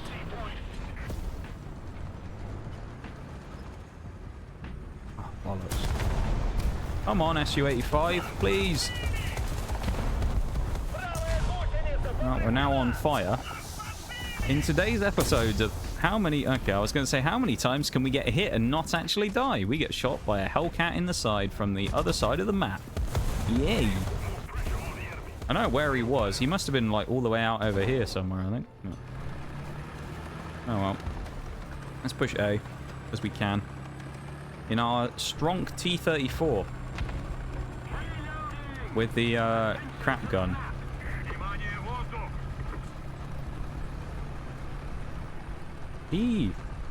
I'm glad that your move's, like, basically fully, well, it is fully done now. All that's left to do is hand in the keys, and then you'll never have to see those people who owned the building before. Ever again. Amazing.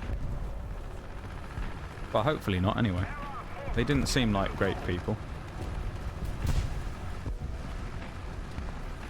Look at the speed. Look at us, we're zooming along. Just wait until I get the Hellcat out where I can do 60 miles an hour. Crazy. Alright, that was it. We went a little too fast there for our own good. Here you go, look at this. The benefits of being mobile. We can actually drive right over the middle of that. Like it was nothing. Crispy. Yeah, right. Another zone captured, we have the advantage. I'm gonna get a clip right here. Watch this. I'm gonna drive by on the move. You ready? Drive by on the move right here. Hands 4J, drive by on the move. Alright, never mind. We're on fire. I shouldn't have put the fire out. I should have shot him first. We're dead now. That was a mistake. That was the mistake. Don't shoot me, Chi-Ri. Psych. You thought you had me. You thought you had me. Wasn't going to let that happen, Chi-Ri. Not that easy to beat. Please don't realize that you can go over into that window and shoot me. Yeah, Firefly. Yeah, I can see you. I know you're there. Mr. Carolina Reaper again. Well, you fucking Concept 3 was being annoying earlier. I can see you, buddy. I'm going to pretend to peek you now. And I'm going to wait until you get annoyed and actually chase me. Whee! There we go. He shot me. Oh, no. He's going to push me because he's probably seen my gun breach is damaged. I might still be able to fire, though, because I do have a round chambered. Please don't be friendly artillery. Oh, my God.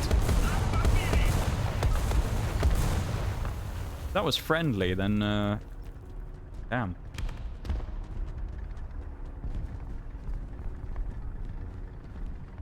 You just move from one to another? Is it that same guy? It's the same Hellcat again. My God, this guy's a rat. Fucking, he's flank shotting me twice now, the little rat. Bloody Hellcat. Oh well. Yeah, that's fair, the Wario. I imagine in those types of situations, though, as well, it's just like, you know, people are all going to be a bit...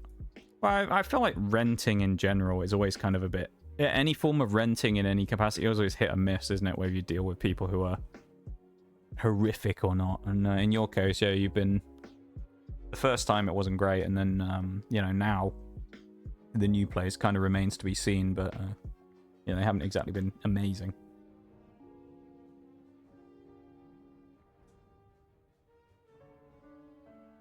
Have a good BRB, Asriel. Frioli did not charge. Yeah, he didn't go for it. I'm surprised. I genuinely thought the Firefly was going to go for it. It's weird, though, because if you think about it, right, just logically from where he was. Right, I was at the bottom of a slope. He was at the top of a slope. Now, he doesn't have a lot of gun depression in the Firefly, admittedly. But where am I going to shoot him, realistically? If he's where he is and he's on the back slope, kind of peeking up, if I fire too early, I'm going to ricochet 100%. I ain't penning his front. And if I try and hit his turret and he waggles, I probably bounce as well. And he knocked my gun out. Why didn't he peek me? There's also an ad break going right now as well, but we can't do anything. It's a multiplayer game, so we're going to just play. Alright. Depends on how much money you have. That's what determines it. Oh, yeah. No, actually, no, you're right, yeah. You are 100% right. I mean, it's the same thing with everything. Oh, it is Bruised. He's on my team. Yay, look at that. Where is he? There he is. He's in the Churchill 7, my favorite vehicle in the entire game. Hi, Bruised. Mr. Pyromaniac over there. Hello. There you go. I shot across the bow for you.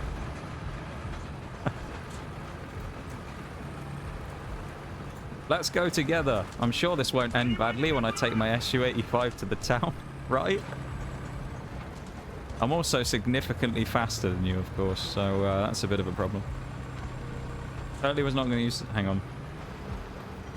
Totally was not going to use this. We were enemies. Alright, so at least I know what I'm looking for now. You're in the British. Joke's on you, though, Bruised. I know that you're slow as shit, so I can run away from you if you chase me. Easy. I'm going to hang a right and go to C. But no, I think... It's funny though, Oreo, you say that. I feel like you could basically switch that out for literally anything in the entire world. Depends how much money you have, and then that changes like the situation of 90% of things in the world. What is this guy behind? We no longer have the advantage. Really? On an Avenger? Why is he not? Okay. I mean, first things first, really. How did I not pen him the second time? And then second thing, how is he not dead? He sat... Oh, I can't repair, can I? Bollocks, I forgot. Well. We're going with a broken engine. You make a very nice shield there, Bruised. Gotta say. Oh, my engine's broken again. There we go. I've just got to go for intermittent. The engine is intermittent as my internet. It works for about 100 meters and then it fizzles out and I have to wait again. I love it. I'll tell you what, Bruce, while you're here, I just wouldn't happen to be able to give me a help with the repair there, would you? I'll pull forwards, it's quicker. The enemy's getting closer to victory. There we go.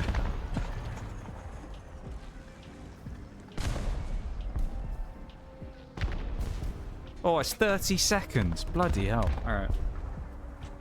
But yeah, that depends how much money, though. I swear you could, like, apply that to anything, really, isn't it? You could apply that to literally anything. Depends how much money you have, and people will look at everything differently. Yeah, no, that's true, though, with the rental market, I'd imagine. If you're paying for, like, a really high-end place, then you're probably going to have less problems, you know? It's sad that that's the way it is, but I suppose, you know... kind of the same as everything in life, isn't it, really? Thank you, Bruised. Dankushon.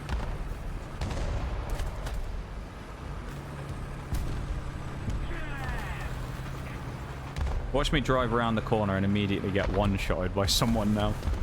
Why am I this far up? What am I doing? You know? What am I doing this far up? I don't know either. It's a great question. Well, that's my first kill. Tank Destroyer dead by SU-80, the Suka-85, as I like to call it sometimes. The SU-85. Hey! Someone just bounced off. Did someone just... I don't know what happened there. It looked like someone just shot through you to hit me and bounced. Oh, where that shell came from. Oh, God. Bloody artillery dropping. The bombs are falling. We're going to go into rationing in a minute. Bloody hell. It's the Blitz.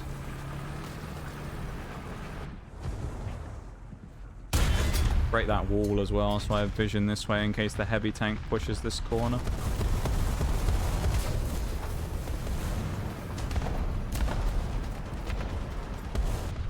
Oh no, I see a dead Churchill. I think I know who that is. It must be bruised. No. No, it isn't. There's another... No, it's not bruised. There's another dead Churchill over here. Okay, that's good. There's also going to be a dead Su-85 in a second. My God. Yeah. The second I saw the Su-152, I knew I was gone. I knew I was a goner. You're my nemesis now, and I am going to kill you. Su-152. Get ready. And me and Mirage found some really strange person yesterday called Dave, who was, he ended up flipping over and we helped him. And then he was, like, really aggressively spamming friend requests at both of us and telling us to add him. And then it got weirder because Mirage said, as a joke, he just said, like, Mirage in-game, not on Twitch, because you got to be careful with these things. See, Twitch have done live takedowns of people before for this type of thing. But Mirage in-game said, I'm only 13. My parents tell me not to add strangers. And then the guy was just like, oh, even better, add me. And it's like... Ugh.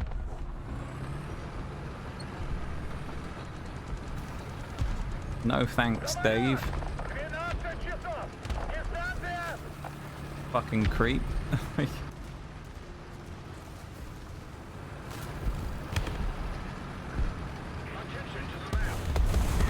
I'll drive through the middle of the bombs, don't matter to me. I want to find that Su-152, that's my aim here. I need to find that enemy Su-152 and plant a shot right in his face. Was it Dave from Sales? It could have been. I don't know. It could have been Dave from Sales from Super Animal Royale. Could well have been. Maybe he's moved into a different department, you know? He doesn't work in sales anymore. He works in HR now. I don't know. You enjoying yourself in the middle of all that smoke there, Bruce? Looks like you're having fun.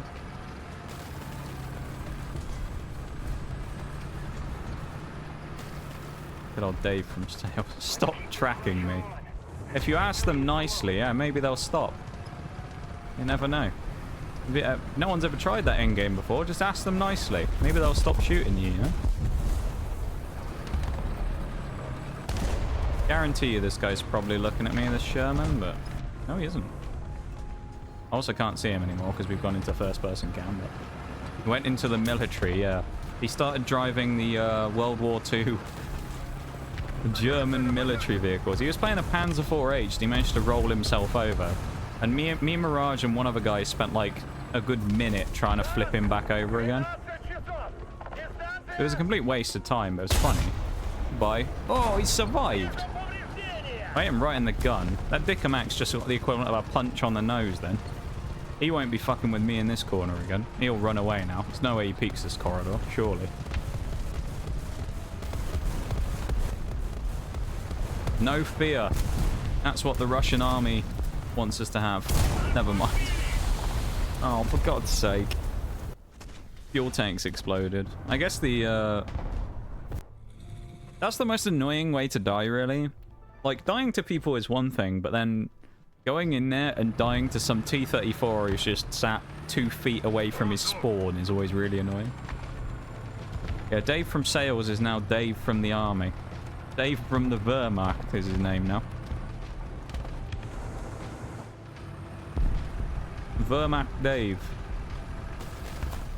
How are you doing, Bruised? 4 assists, 0 kills. That makes sense. You're in the British. You have no. You don't have a gun. That explains why you're getting so many assists.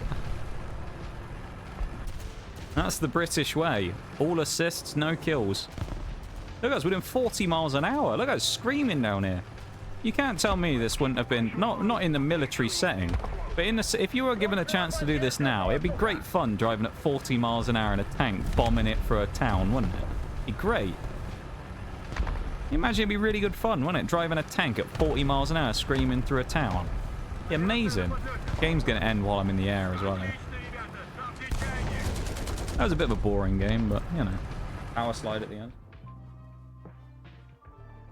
Well, not the worst in the world, I guess. It wasn't great, you know. 1800 XP. I want to get this T-3457 at least by the end of stream, so we'll probably end up grinding to that, and then we'll play like 1 or 2 more meme games afterwards. Hey, I can actually repair myself now in the SU. You know my plan? Right, I know your plan. Bruce, I swear if I find you in this game, I'm gonna hunt you down with the SU-152. You might have a Churchill 7, but you can't survive the Soviet Hammer of Justice, the SU-152, alright? I will find you. And I will kill you. Alright? I'm gonna find you if you're in this game. He's not on the other team, alright? We're safe. He's not here. You live to fight another day, Bruce. You're not here right now. To be fair, we found this game so quick, I think it'd be really hard for you to have got into this one anyway. But for purposes of this as well, if no one's been here before while this has happened, I will point out, Bruised isn't a stream sniper or anything like that, alright? So don't ever worry about that. Bruised is basically just like a memer who we find each other on the battlefield sometimes after, you know, being in stream together, and it's kind of like a funny little showdown we have every time we meet. So just in case anyone's like, oh, that's a bit cringy, he's not stream sniping, don't worry. Or at least it's not like a malicious stream sniping thing, right? Or he's not like, I'm gonna go kill him. You know, it's just kind of like we have a little duel against each other when we find each other in game. It's not like a I'm gonna go and hunt him down. And the best way I can prove that that's not the case is literally we were about to have a fight once, and I said, hang on a minute, Bruce, your teammates are about to fight me. Give me 2 minutes and come back. And he turned away, and I just shot his teammates and killed them all, and then we had a 1v1. So he's not a malicious stream sniper or anything, just to make that clear for anyone who hasn't seen this before and might be thinking like, oh, that's a bit cringy doing that. He's not stream sniping me, no. I have been genuinely stream sniped once before, and I've talked about this on stream a few times. It was on my birthday when I was playing R6 Siege on Xbox once. 2 people came into stream. They were like, you know, they found out I was streaming, I guess, from being in the match with me. And then, well, looked me up on Twitch or whatever. And came in and were talking in stream for a bit, wished me a happy birthday and whatnot, followed, and then next game they were on the enemy team. They both unfollowed, and then they stream sniped me and Mirage, who I think I was playing with, for the entire game on Cafe Dostoyevsky. I remember it was that map as well. Remember it was Cafe. I think both games might have been on Cafe, funnily enough. I think the first game was, and I think the second game was on Cafe as well, when they actually sniped. So, you know, I've dealt with stream snipers before, but, which is funny, really, because how many followers did I have back then? 100, maybe? And I got stream sniped? Quite funny. You imagine that, stream sniping, like a small streamer just trying to have fun with 100 followers playing Siege, and you're like, nah, stream sniping. So your rank really, does that game of Gold 3 or whatever really mean that much to you? You know? It was like mid-gold and these people were stream sniping. It's like, if you're that bad that you can't get out mid-gold without stream sniping, you shouldn't be playing ranked, honestly. Call me toxic all you want, but like, come on now. You shouldn't be playing ranked if you're struggling to get out mid-gold and you have to stream snipe people to try and get out. It's mid-gold. This was rank 1.0 as well. It wasn't even like rank 2.0, the new system. Go away, Avenger. Robber Bob.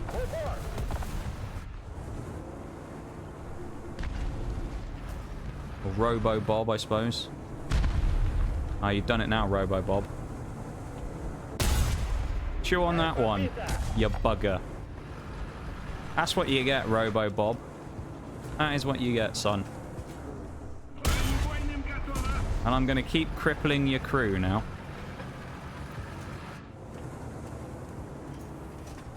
And pray that you don't get it back up and are able to shoot me again. There you go, Robo Bob. You never fight with the SU-85. That's what happens, you know? I'm like the VIP target. protected by the friendlies. I don't know if that Cromwell can pen me from the front. He might be able to. Here's a Cromwell 5 though. I don't know what he's shooting at. He's machine gunning the tree. I thought maybe there's a plane attacking him, but there's nothing there, so I have no idea.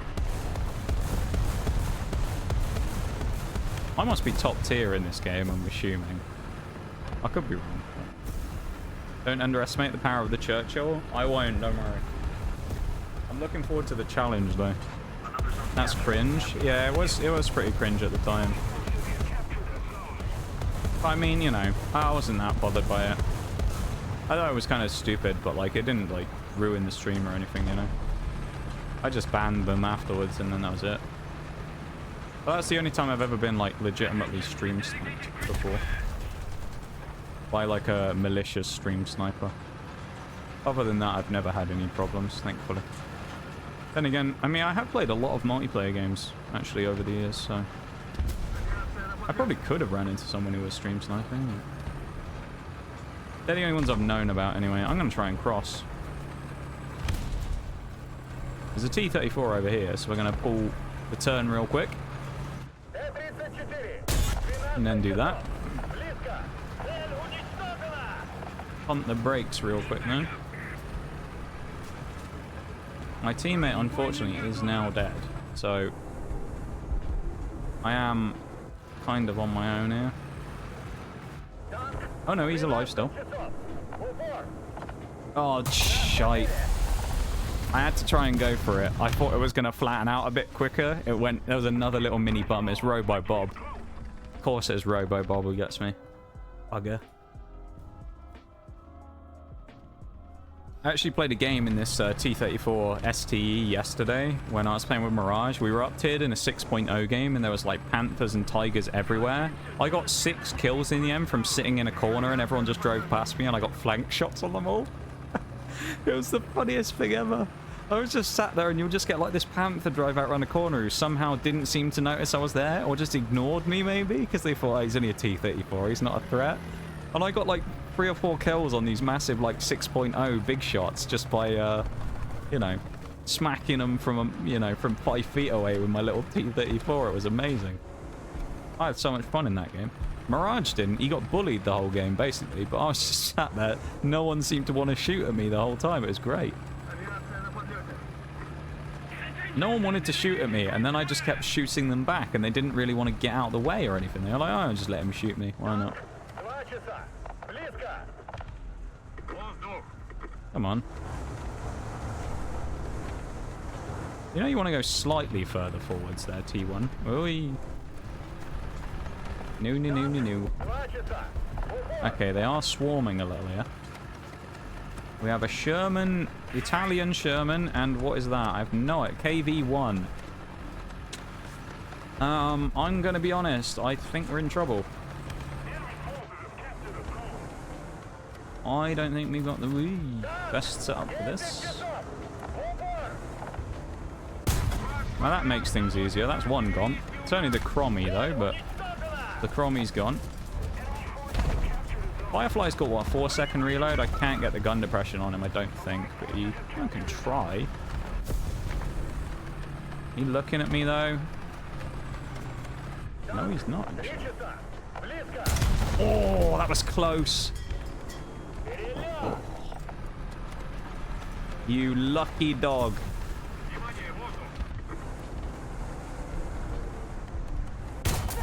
Chew on that one, Firefly. Yes. Strong T-34 rides again. And now I'm going to kill this T1 Heavy. That's for my next trick. You've seen my magic trick so far. For my next trick, I don't have it. I haven't reloaded. Never mind. I don't have a turret ring either, so I can't also turn the turret. That's a small problem, I'll admit. A minor problem in this situation. So let's get my gun back up and running. Hold on, KV-1. Give it a minute. Give me 28 seconds and I'll be there. Hopefully this idiot doesn't rush in that time. He's too fast for me, this T1 Heavy. Can't turn the gun fast enough. No! No! Never mind. We got him. Is he unaware that I'm here or something? Hello? T1, hello? Wakey, wakey? Do you even know I'm here? Are you even aware that I exist? Does he care? I bet that's bloody... Oh, it's not. I thought it was going to be Rob Bob again. I was convinced that was going to be Rob Bob. Or Robo Bob, whatever his name was. Robo Bob, that was it. I'll tell you what there, Mr. KV1. I think this T-34, or T-34, this Sherman, he wants me dead. Oh, he's dead anyway. Yep. That ended well for him, didn't it? I mean, we've survived a bit. We've got through some funny moments here. Let's rush him. Why not? I mean, what's going to happen? What's the worst that can happen? You know, there's a KV1 over there. That's the worst that can happen. Let's not go there anymore.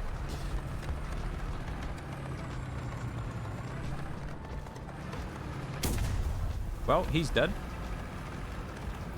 Now we simply roll into the cap. Suka Rush B. Hard to tell on this game. The only way I figure out is when you kill an enemy and it pops up your name pop up in general, so it's arcade. Oh, yeah, the stream sniping thing, you mean, yeah. For next trick, I'll shoot an enemy with no loaded shell. Yeah, I'll kill an enemy with my bare hands. We will dual swords with our tank barrels. And, there you go. We'll dual swords. Hello. Why are you shaking your head at me? Oh, he helped me. What a nice fellow. Aww. I was hoping to snap one at that guy before the KV1 around. Okay.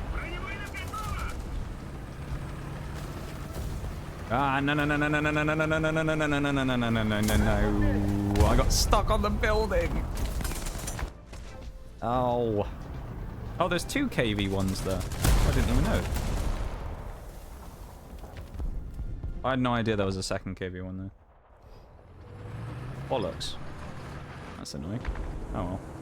4 kills though. Where are the KV1s? There's this one up here. Oh, they're having good games. They've got 10 kills apiece. Or 10 kills apiece. 10 kills between the two of them.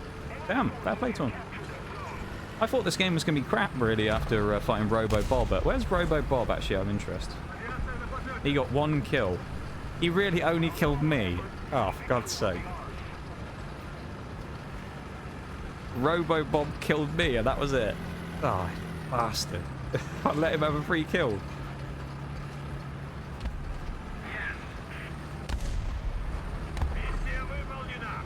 Yay, that was a decent game though.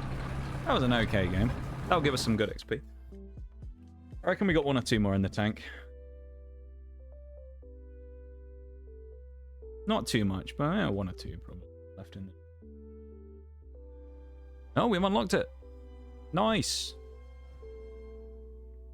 We got the T-34-57. Do we have a 4.7? We do, so we can actually switch it out now. This is going to be glorious. Look at this. Then where do we go next? KV-85 or ISU? I mean, the ISU is basically the SU, isn't it? But just at 4.7, so I think we'll do that.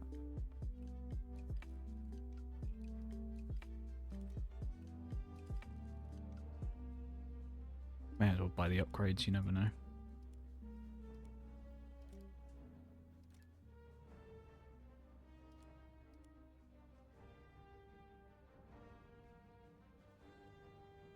Don't think I need those, do I? Gun improvement on TD.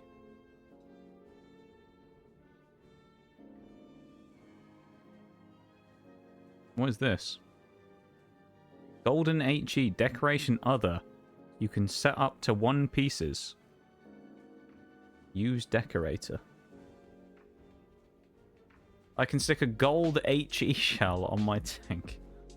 Wow. Wow, what a cool piece of stuff. Like all we've done is we just took the T-34's barrel and just made it longer. The only difference. We just went, let's just make it, make it longer instead. That's all we need. Sadly, the KV2 has dropped out of my lineup as well. So we've lost that now. I also now, differences from last week, I now have the M476 And I also have the T1. I did have the M6, but I'd already played through that. So other than that, I don't think anything else has changed. I had the NA-75 Churchill, and then Firefly as normal. Let's do one more game, though, in the Russians, now that we've done our grinding for the day, shall we? Let's do one game. Let's finish off on a meme. Sound like a plan, chat? One game? One game. Everybody knows the rules. I don't know. You know what this is. We're going to do one game. We're going to go crazy. We're going to win. We're going to get kills. We're going to get damage. We're going to go wild here, right? I'm telling you, this is going to be glorious. We have a quick YouTube check-in as well and see if anyone else is complaining about my most recent shot that I landed in War Thunder. Let's do YouTube comments watch. Has anything happened? It's all good. Like, I'll take... Oh no, we have... there is a comment on it. That's God if this is you, Bruised. Oh, it wasn't. Okay, we'll just... Yeah. That looks stupid now. After saying about that earlier with people complaining, I don't know if this was... I assume it wasn't you, Bruised. But someone actually commented on it. They just said that shot was utter perfection. Damn. That was me earlier saying that all War Thunder people doing comment sections is complain. And then someone's actually gone, yeah, nice shot. Oh, I see him on the other team. There he is in the Churchill 7. For God's sake. Alright. Alright, everyone strap in, get ready. It's going to be a battle against Bruised here. Stick to the same name. Alright, it wasn't you then. But there you go. If anyone does ever want the links to that stuff, though, I'll do an exclamation mark socials in a minute, and you can... if anyone ever wants to subscribe to any of that stuff, you don't have to, obviously, but you can if you want to. It's free, it supports the channel, both on whatever platform it is, and actually the stream to some degree as well, so... worth doing if you ever are interested. We also upload all the VODs on there. So all the VODs from basically every stream over the last almost 2 years now are up there. And yeah, I post shorts up there as well. I actually need to put a space in between those spaces that I put in there next to the HTTPS for TikTok. There's a mistake. It's not a space. It works, but it needs to be a space because it doesn't look good, does it? Not very aesthetic, you could say. Thank you for that though, Oreo. I appreciate it. Look at you being a proxy mod. I appreciate it. The unofficial mod of the stream. And the salute. Oh.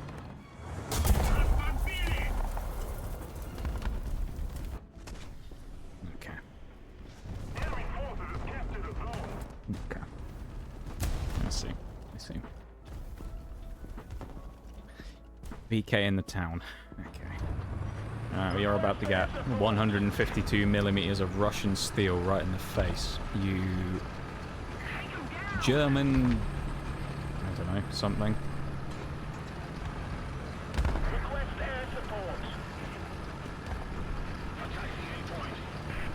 You can see. Okay, 85 bloody hell, you can. This was the map I was playing as well, where I got rammed in the spawn. If anyone's wondering, I was talking about this the other week. Where I got abused by a stug in the spawn. He was just ramming me, and I couldn't do anything because I'd literally just spawned in, and he was pushing me sideways. And I was in the Yag 10, so I couldn't turn the gun to shoot him. It was a mess. It really was a mess. I want to find that VK as well. Where is he? He's going to be in the town somewhere still, I'm sure. I want to find him though, with his bushes strapped to his face. Oh, is that him over there, I wonder? There is a medium in the town. I think this is him around this corner. I will take that drink in a minute.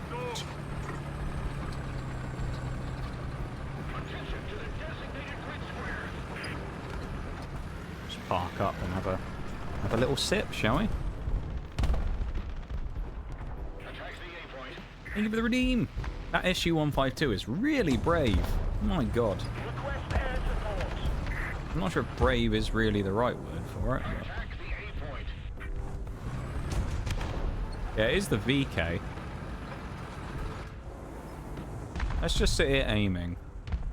Because you never know sometimes in this game. It'd be a hell of a shot to thread, wouldn't it? Yeah, he knows I'm here now. Hi, buddy. We gonna play Russian roulette? You wanna play? You wanna take this chance? Are you sure? Okay. And then he goes for the smoke and then lands the perfect shot. Of course he does. Never mind. I'm never speaking ever again, officially. We missed.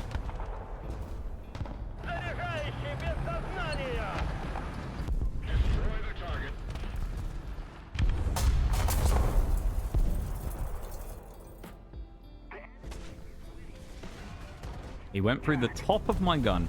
Okay. Never mind. That was fun, wasn't it? Let's play another game after this one, because I think I would rather... what's a good I would rather? I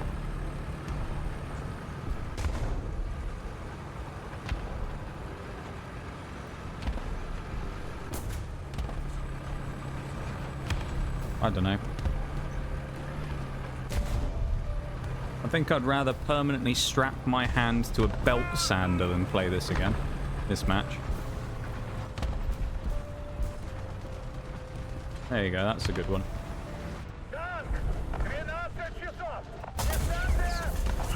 That was so fun. Wow, that was such a fun game. Did you guys have fun with that one? That was so fun. Literally driving 100 meters out of spawn just to get sniped by a KV-1. That was so fun, wasn't it? Wow. And then fight a VK who snipes me through the smoke as well, of course. One more. It's a shame I don't have the KV-2 anymore, because that's always fun no matter what. But... the only problem with this game is, like... War Thunder can be great, but it can also be really brutal. Just like that. Where you're just getting, you know, stuff like that happen, and it's just annoying. There is no, like, oh, upswing. It's just like, no, this is just awful. You know? It's just terrible.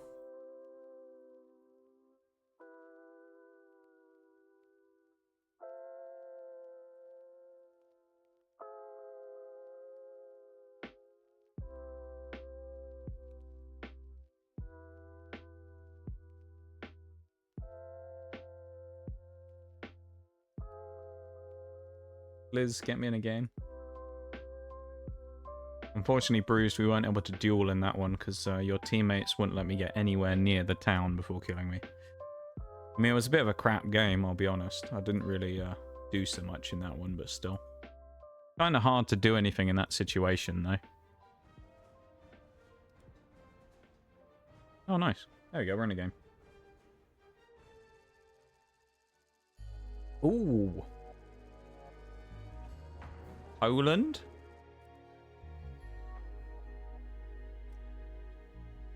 Okay. Okay. I like Poland. I like Poland. Good map. No gun depression over here, but you know where I'm going. Everybody knows where I'm going straight away, because I always go there in Poland.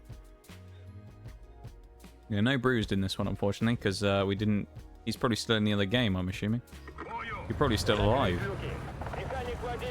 I saw your silhouette at one point. I didn't have a chance to shoot you, but I saw you appear. You went in the town, I went on the outskirts. One of those matches, one team just dominates. From what I've seen, that feels like that's just kind of what happens on that map. It does feel very much like... I can't remember what the name of the map is, whatever the name of that one is we just played. There's a few maps like that that just feel like if the team goes in and gets the corner of the town, it's almost impossible to fight back because they can basically spawn snipe you from the cap point. And like when I drove out the cap immediately, I could already see a KV-85, and then I just died to a KV-1. But, you know, it's like it's not really like a great War Thunder. The one thing I will say about War Thunder, by no means I'm an expert at the game or anything like that, right? From my experience, War Thunder's map design in certain maps is really bad, and all of it could be changed by just changing things like moving the cap circle away from the enemy spawn so that you can't see it when you're sat in the cap. Like, it's not much to ask in certain situations, but I feel like they just don't really help themselves much with that by just going, yeah, let's just chuck it, like, right here where you can see the whole enemy team. You know? Like, I don't know. It's just weird. It'd be like sticking the cap circle, instead of putting it in the town, it'd be like sticking it on top of this hill. Because you're about to see what I'm about to see over here when I come up and sit here now. And I'm about to see just about everybody in their team, probably. Oh, no, I'm not, because I got counter-sniped by an SU-152. Never mind. Oh, fuck me, I guess. Never mind. I wasted all that time going over there. How fun.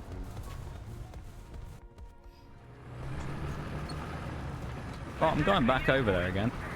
I don't care, I'm going back over there again.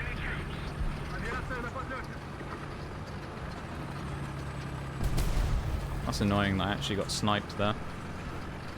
I wasted all that time going across just to die in the SU-85 immediately again.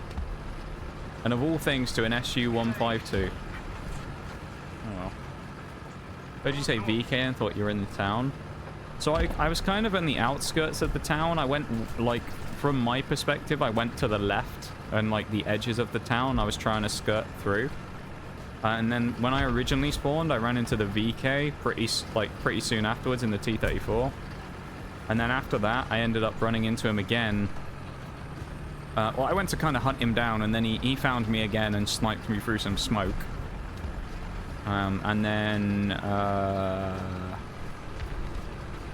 third time I didn't die to him, I died to a random KV-1 who was over by you in the town.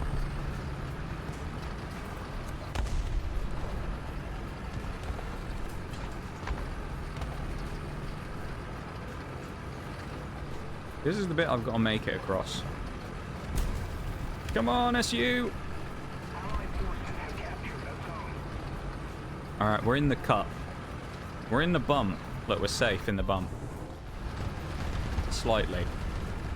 The only problem is a plane has just flown over top, so there may well be a chance that if that SU-152 is still there, he might be able to see us again.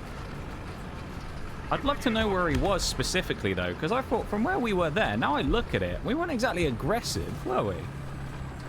We weren't pushed up very far in the old SU-85, because we're just there dead on our left. You're dead. No, we missed. Never mind. Remove the system where if you enter the enemy spawn, you get 10 seconds to explode. So that makes sense to have that. Where you can't spawn trap people. This is why I had trouble before, is this is the spot I like to get into. There's the SU. He's gonna kill me, I think. Oh, are you fucking joking? He got me again and I bounced.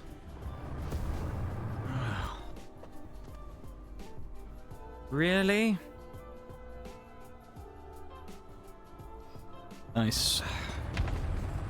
I also love, though, how not only that, but I went and sat there. He drove across front on in front of me, and then he immediately just went, oh, he's over there, bang, and then shot me. And it's like, fucking hell, man.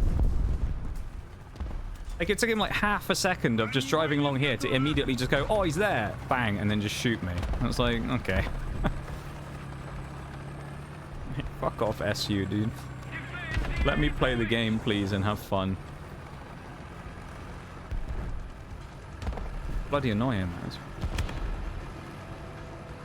I feel like, again, this is going to be another let's play one more, just because this game has been such a disaster. Same as the last one. It's been shit no matter what happens, really.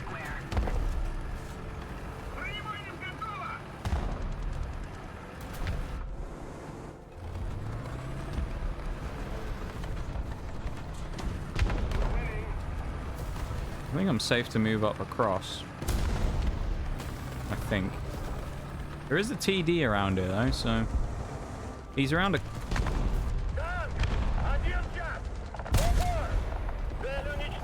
There you go. I had to be careful then, because it was very close to me just plonking that straight into the pillar, and then it wouldn't have got him. Because it would have just been eaten by the concrete.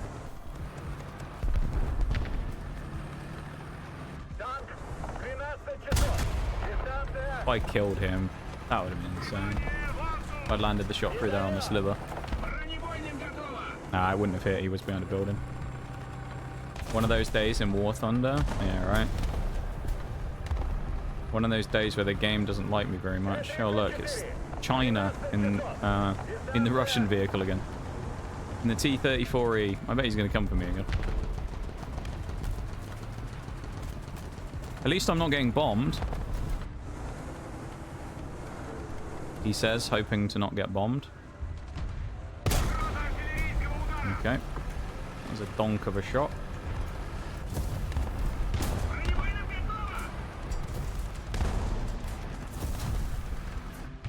Do we think the KB-1 is actually looking at me?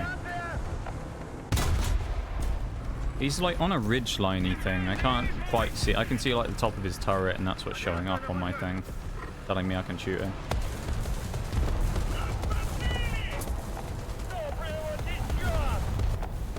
Oh, request help. Oh no.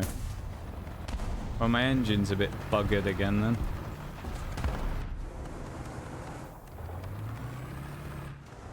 He's not... Oh, he's gone. Someone just killed the KV-1.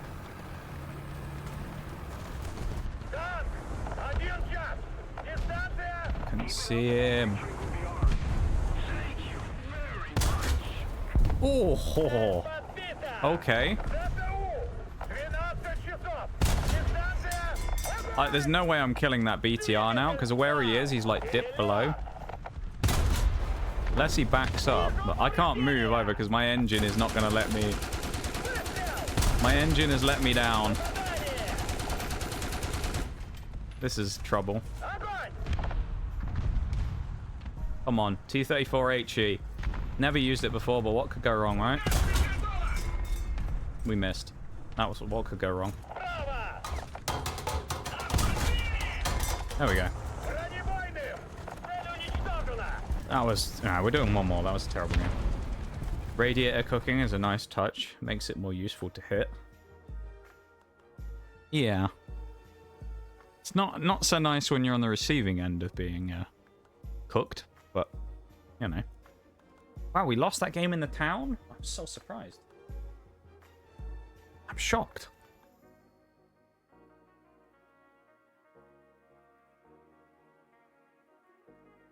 I am very surprised that happened. Yes. Okay, I do like this map though. American Desert. I do like a bit of American Desert. Also, random thing. Cool thing.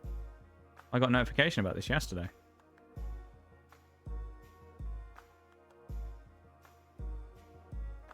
On Twitter.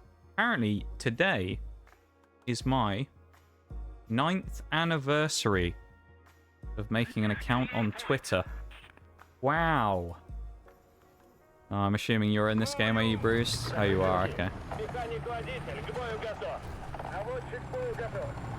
This is going to be interesting.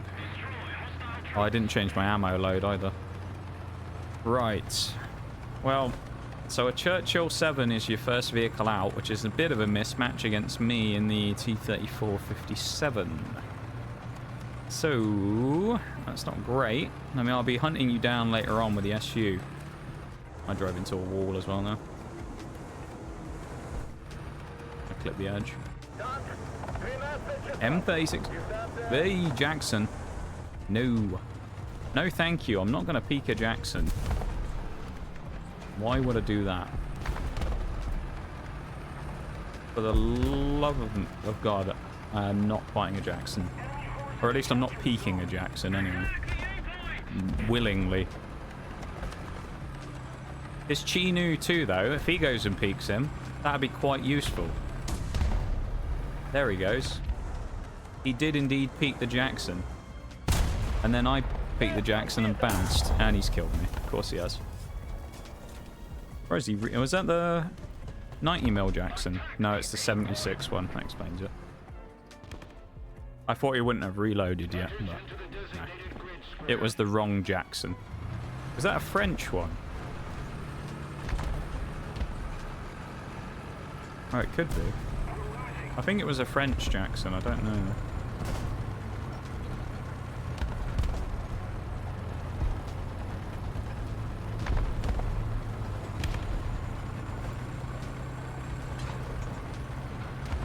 So I'm going to go ahead and say I think we're going to lose the match.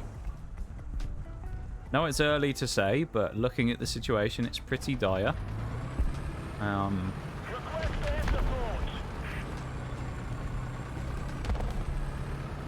Yeah, this is looking a little rough.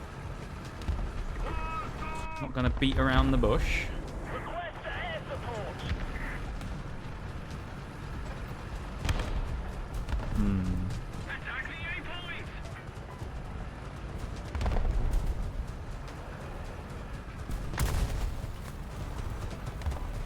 No thanks. No bombs from me. Don't fancy eating any bombs today.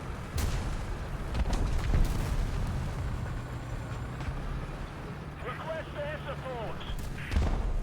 think someone's going to pop up here, but I could be wrong. This is a scary spot. This is a scary position.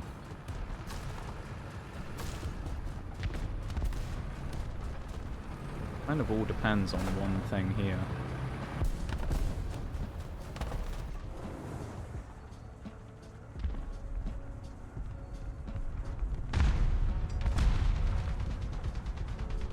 Who or what is this? That's the question.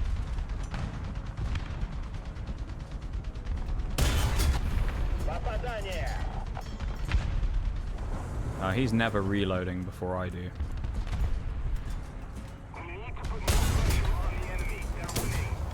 Oh, you got kills stolen, bruised. I saw that. You went for it, and you got nicked by the other guy. Let's go. I'll live to fight another day. Nicked by your teammate,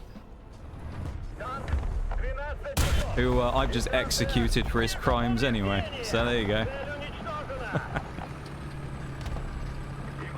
You were very close. Very close.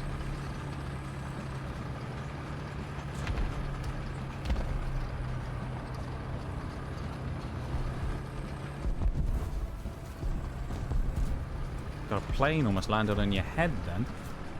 Jesus.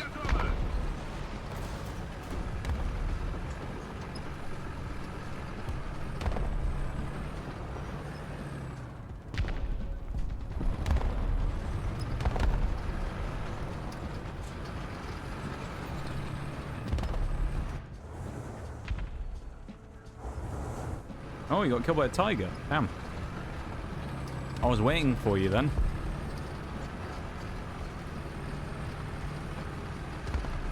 I was sat over by where that Cheeto is. I was waiting. I was hoping you'd come around the corner with my SU. I had it pointed at the spot where he was, roughly. Waiting for a freebie. Unfortunate. So far it's 0-0 for this game. What are you in now? Firefly. That's dangerous.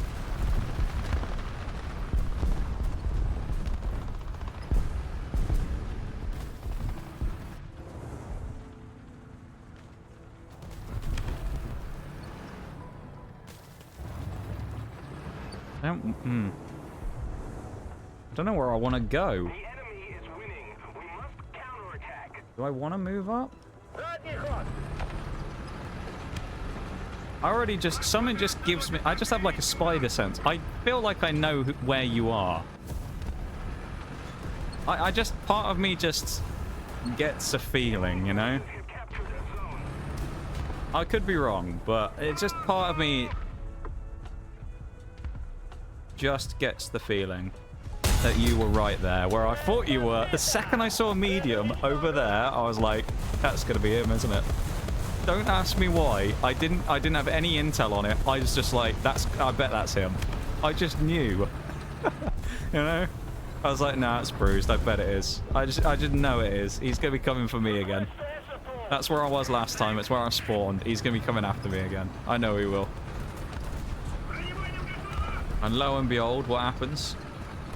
You appear in front of me.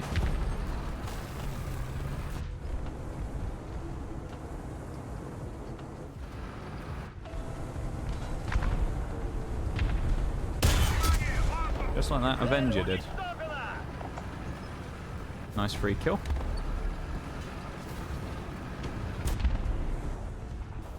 Request air support. I'm a little concerned here. We'll see. Just because of these heavies.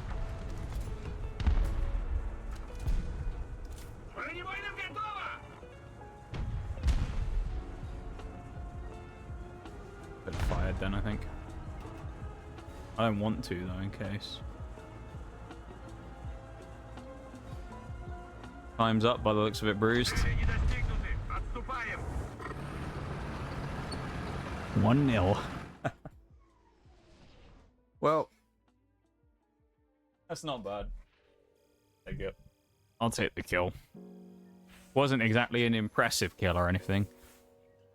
I just, you know, slapped you in the face with the SU-152. So mad. Dude, I'll tell you now. If you hadn't... Whoever it was, I don't know who it was, but whoever spotted you on the other side of the map got me that kill. Whoever spotted you got me that kill. Because the second I saw a medium going there and I looked and went, oh, he's in the Firefly, I went, I bet that's him. He's going to be coming after me because he knows I'm not far out of spawn. He will be coming for me. I was like, I know it's Bruised. He's going to be. In the Churchill, though, you were very close to getting me. Remind me to bring you along the next time I feel like